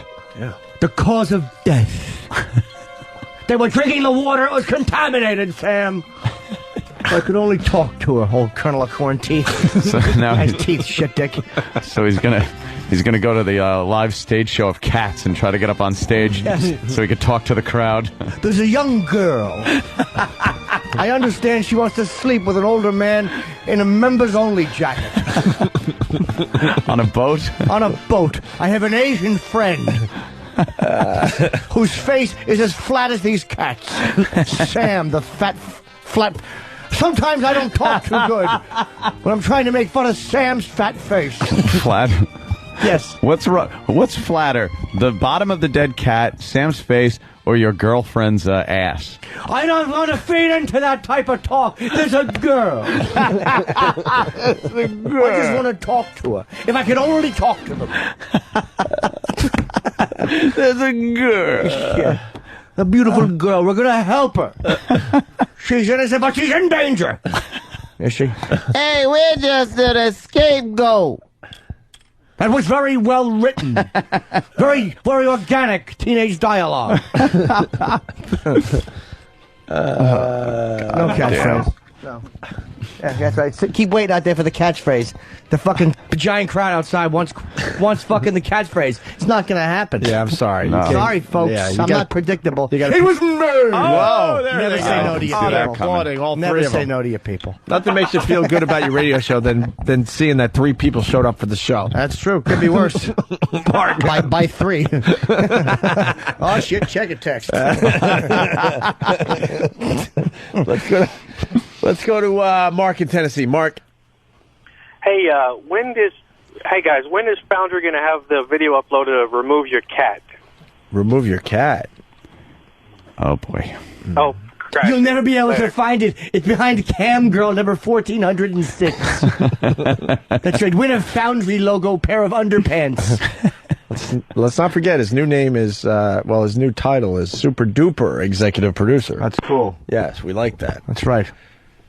Because we don't want him to feel like someone might be trying to take over his job. Of course not. Why would he? The guy's got his job. There's only a 3-hour show. Yeah. You know? It's easy. 2-hour shit dick doesn't look it on a business card. No, dude, you don't understand. Fucking whole thing's a mess. All right, we're actually broadcasting from a bus that's crashing. Fucking mind-bending. I enjoyed the ride as we head toward the fucking cliff. A fucking brick wall. Right. With a cliff on the other side of it in case we happen to pass through.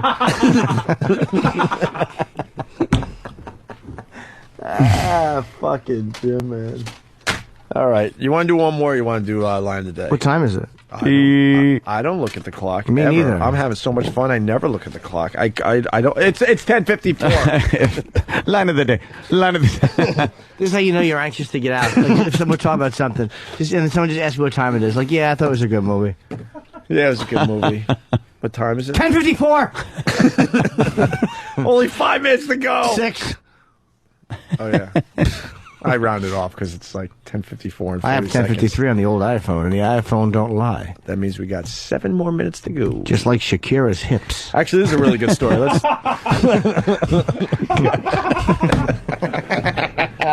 Ah, shit. Wyclef, no, that shit don't lie. Ah, shit. Remember that motherfucker with the Fugees and shit?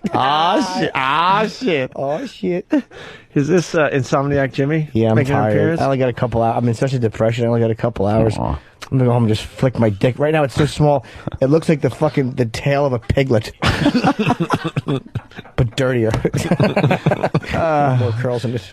Well, don't watch any of Oh, those look at dumb... that fucking Hillary. What, she just go 3 rounds in the gym sparring? That fucking towel around her neck? That's a scarf or It's an something, ascot. Jimmy. Oh, I hope it gets caught in a fucking helicopter. Omar's okay. She's fucking hanging like Omar from a fucking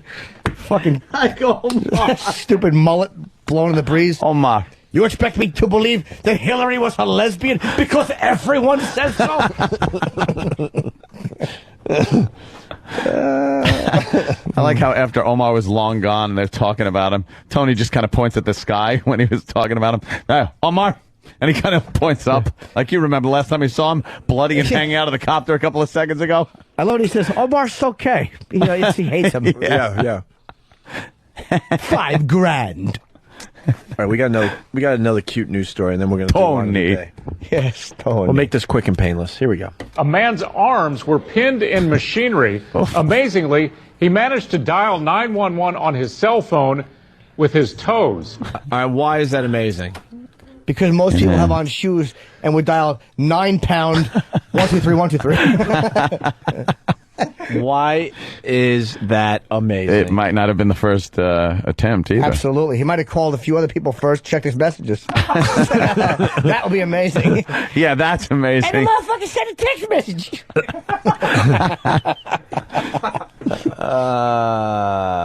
CokeLogic is promoting onaradio.com. Is that a good site? I see like fan sites popping up that are just want to talk about the show, and then they'll eventually eventually turn to shit and go bad. I don't know. Well, Coke this Logic. golf cart chase is really hysterical. No. What happened, Dan? I don't know. It's in Vegas. That's all I know. Suspect makes off in golf cart. Oh boy, he didn't get too far on foot, did he? Then he just there fell he is, over. laying in rocks. Oh boy. Oh, but that's fall never down. good. He should have hidden a tree. Police never would have found him in a tree. In a good old tree. Hang up on a tree, pretend you're an apple. Here we go. On with his toes. NBC 15's Jenna Susko is live in Pensacola, where the man is recovering at a local hospital. And Jenna, rescue workers say it may have ended much differently if he didn't think on his feet. Yeah, that's right. See. Oh, God. He This was guy's thinking a heel. on his feet. This guy's a heel. See.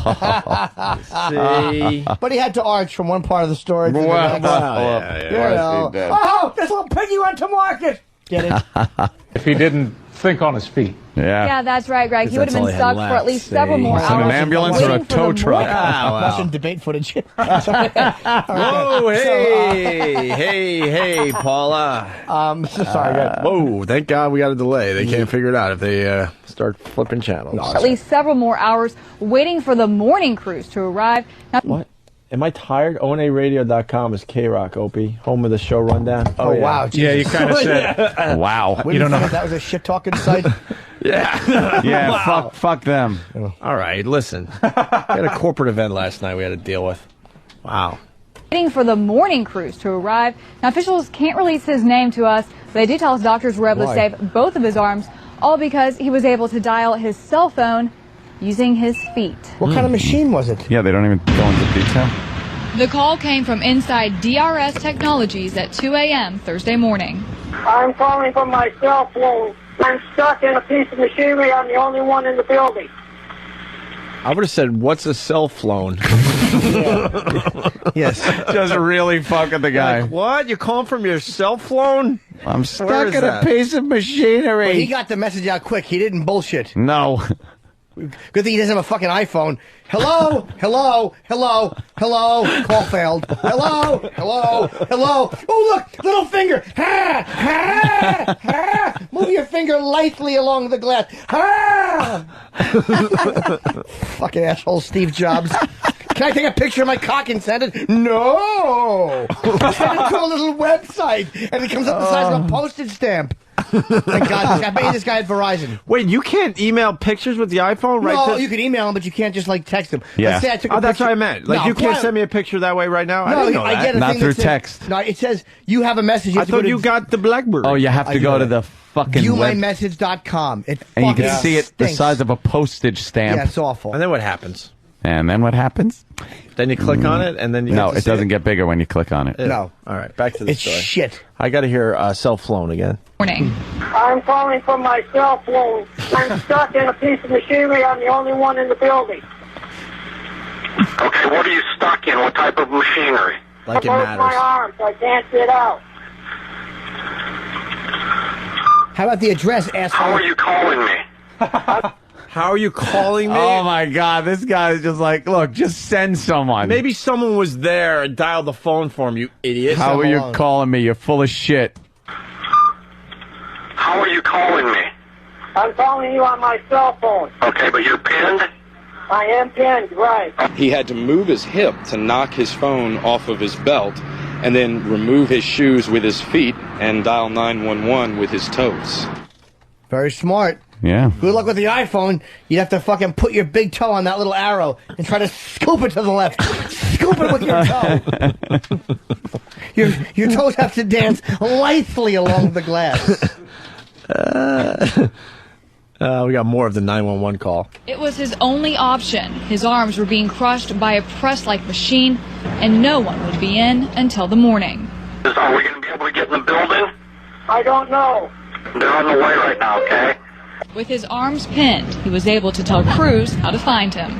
Here! I'm over here! This is great. That's a good plan. It's not like his fucking larynx was pinned. I'm over here. Yeah, how would that have helped if his arms weren't pinned? He would have waved and they would have heard it? Well, that would have been funny if one of the rescue workers said, Where? Where?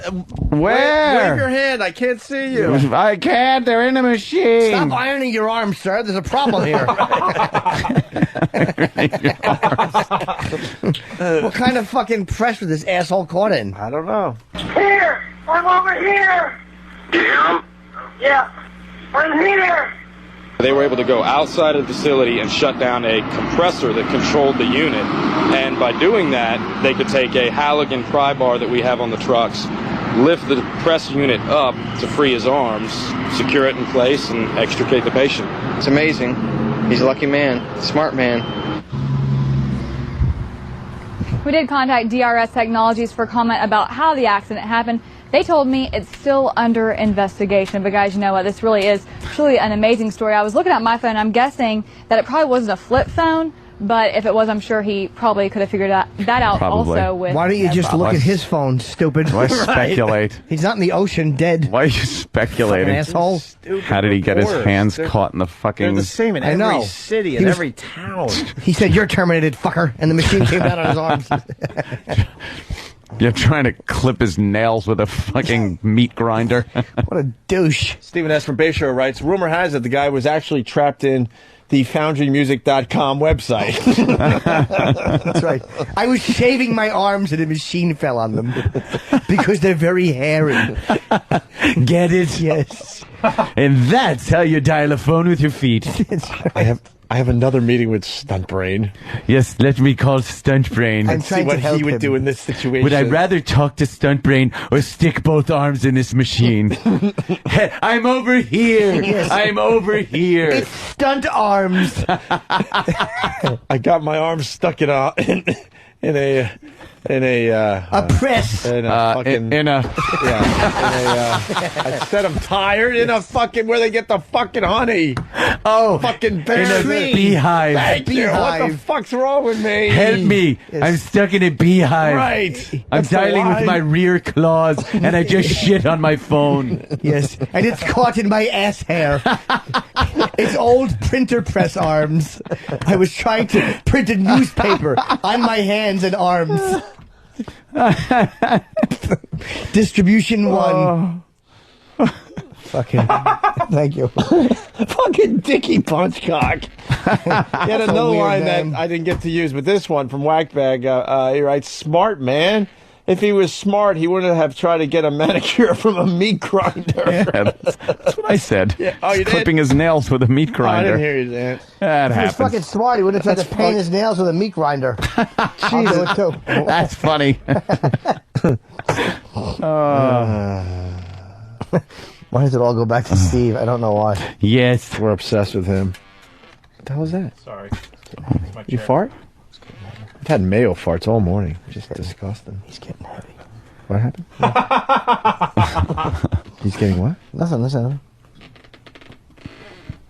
Stop it. Oh. Someone's got therapy Here today. comes line of the day. Yeah, it's brought to you by AshleyMadison.com, Anthony. If you're looking for a little something on the side. Oh, God. And you don't have a extremely popular radio show, you might want to go to AshleyMadison.com. Do yourself a favor and check out AshleyMadison.com for a little tail. Little tail, right? Tail? Is that what you're getting? John from Virginia.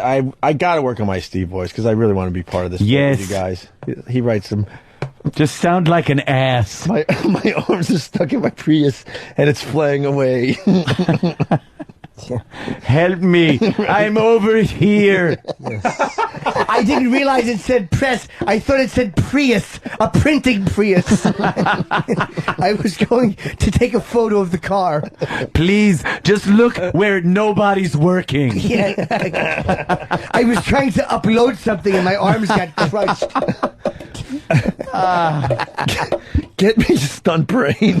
Get me stunt brain on the phone. I was catnapping and the machine turned on.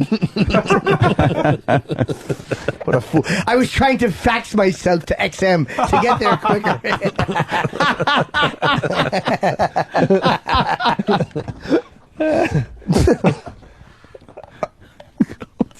How you don't know what I'm talking about? No, I suck. Danny, do the voice. Let's go. Yes, have fun. What the fuck? See, my arms were stuck in the goatsy man. You know, the pictures of that guy with his asshole open, ridiculousy large. Oh, There you go. That's the goatee man. That's the Okay. goatee. I didn't know his name. I didn't know Fuck. I didn't know this guy had a name. Goatee man. help. I'm stuck. Bob Kelly rolled over on my arms. He's got the shits, Yes. and I can't get him off of That's me. right. It looks like the waterfall in Willy Wonka's factory. I'm really queer. I'm really queer. Yeah. I mean, I'm over here.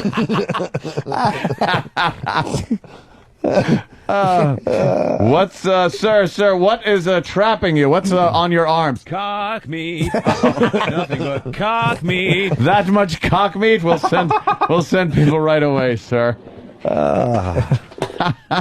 Let's do the runner-up line of the day. Yes. Knew Matthew Bodwin are horrified someone would run him over after such a silly argument.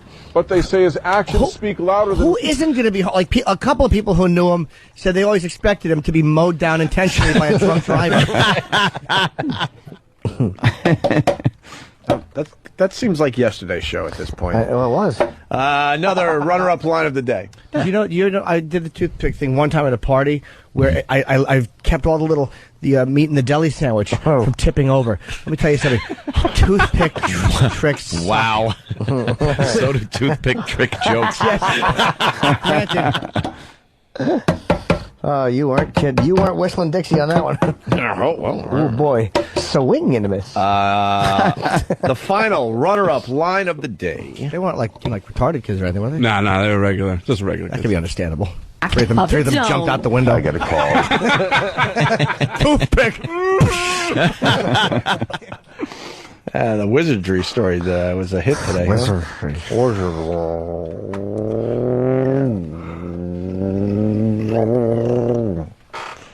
Oh, the Q West commercial, so cute. Look at that. Look at him. Then he makes a tree. How did he do that? I like that. He's doing it with some kind of How did he do that, Jimmy? I don't know. Sand. And what is Q West? I don't know. I don't know. It's like Quest with a Q.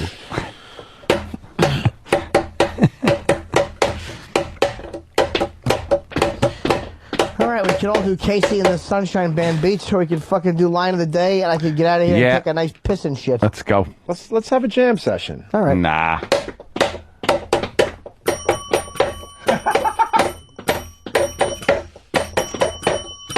They Jimmy. told me. Bad news and good news. The good news is you get to sleep later.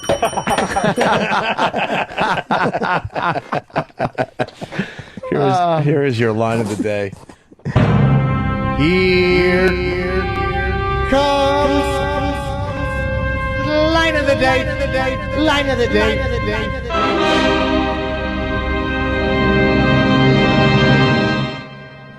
I spoke with the assistant superintendent of the Pasco County School District, who said it wasn't just the wizardry and that Piculus had other performance issues, including not following lesson plans. ED. Watch, go. Ew, that is creepy. That guy is, That's good. I think I was molested by him back in the day.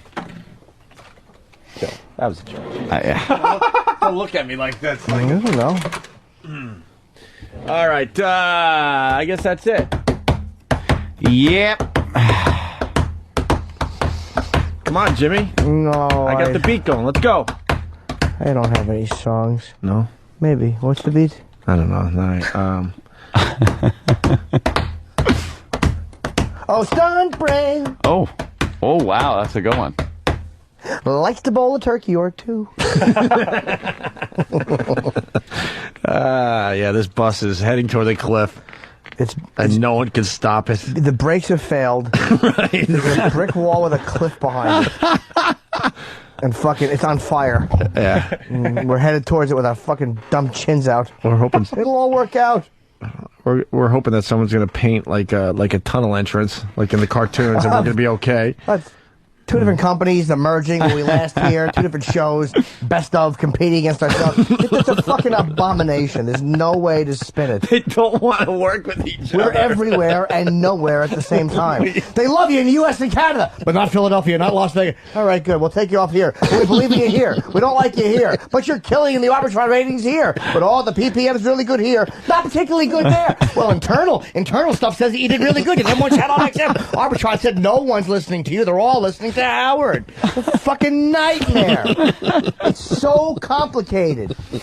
Dude, just in New York alone, one day I called up corporate. I go, so how are the ratings? And they're like, oh, you don't want to know. I'm like, well, I kind of do. I mean, we do this show. Yeah.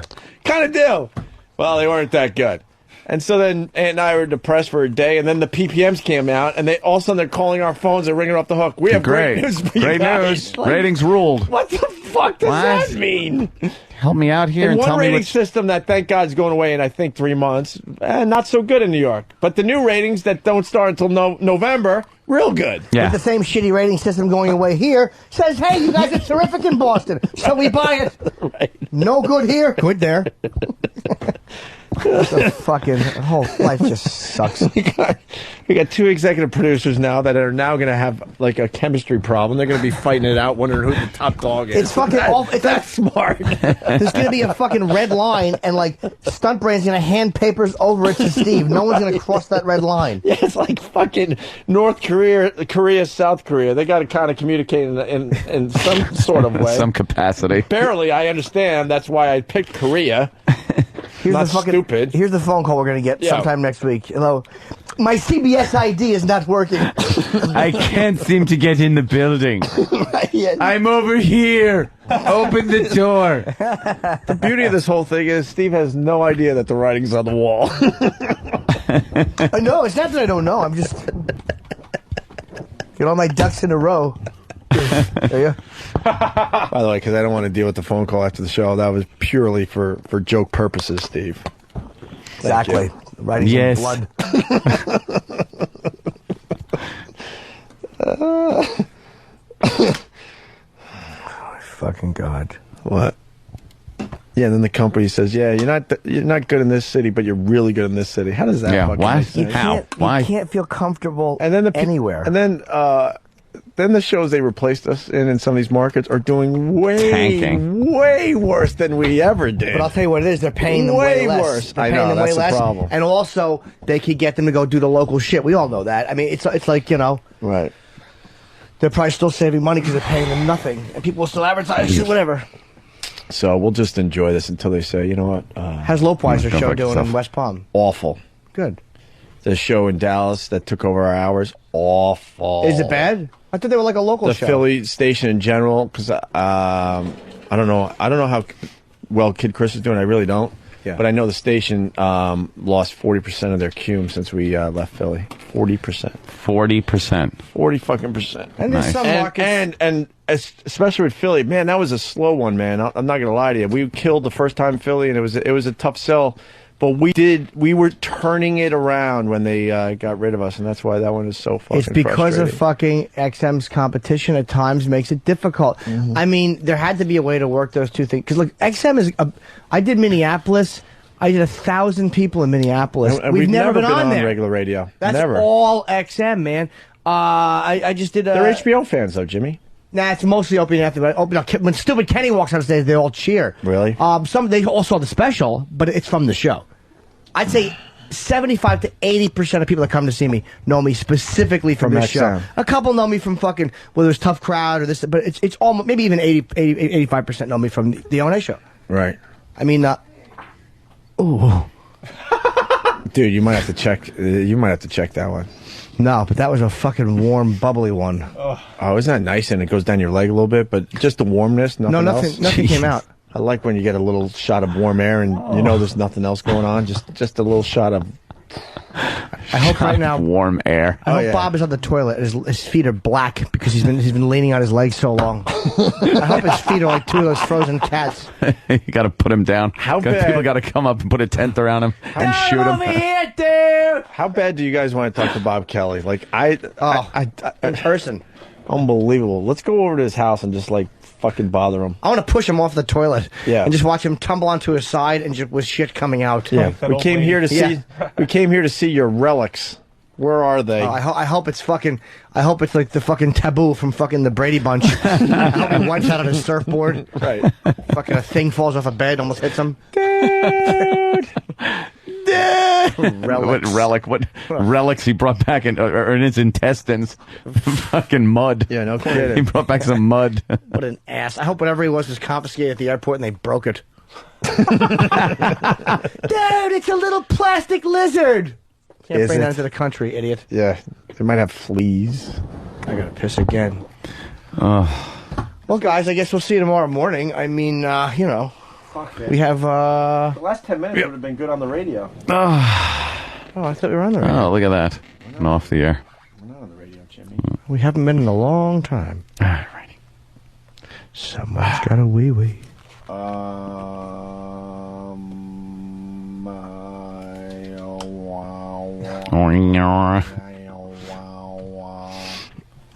gotta go see my spiritual advisor today. Oh. Where you going, Jimmy? What? Where you going? I have to piss again. Yeah, what's wrong? I always piss a lot. So do I. I got a great joke. Yeah. If I was a knight, my name would be Sir Piss-a-Lot. That's funny. See, right there, it's funny. Yeah, that's humor. That's humor. Well, bye, guys. you're not going anywhere without me. Oh, I got it. Right. Goodbye, Aunt. Goodbye, Oak. Out. Goodbye, Thanykins. Out and Z. Let's go take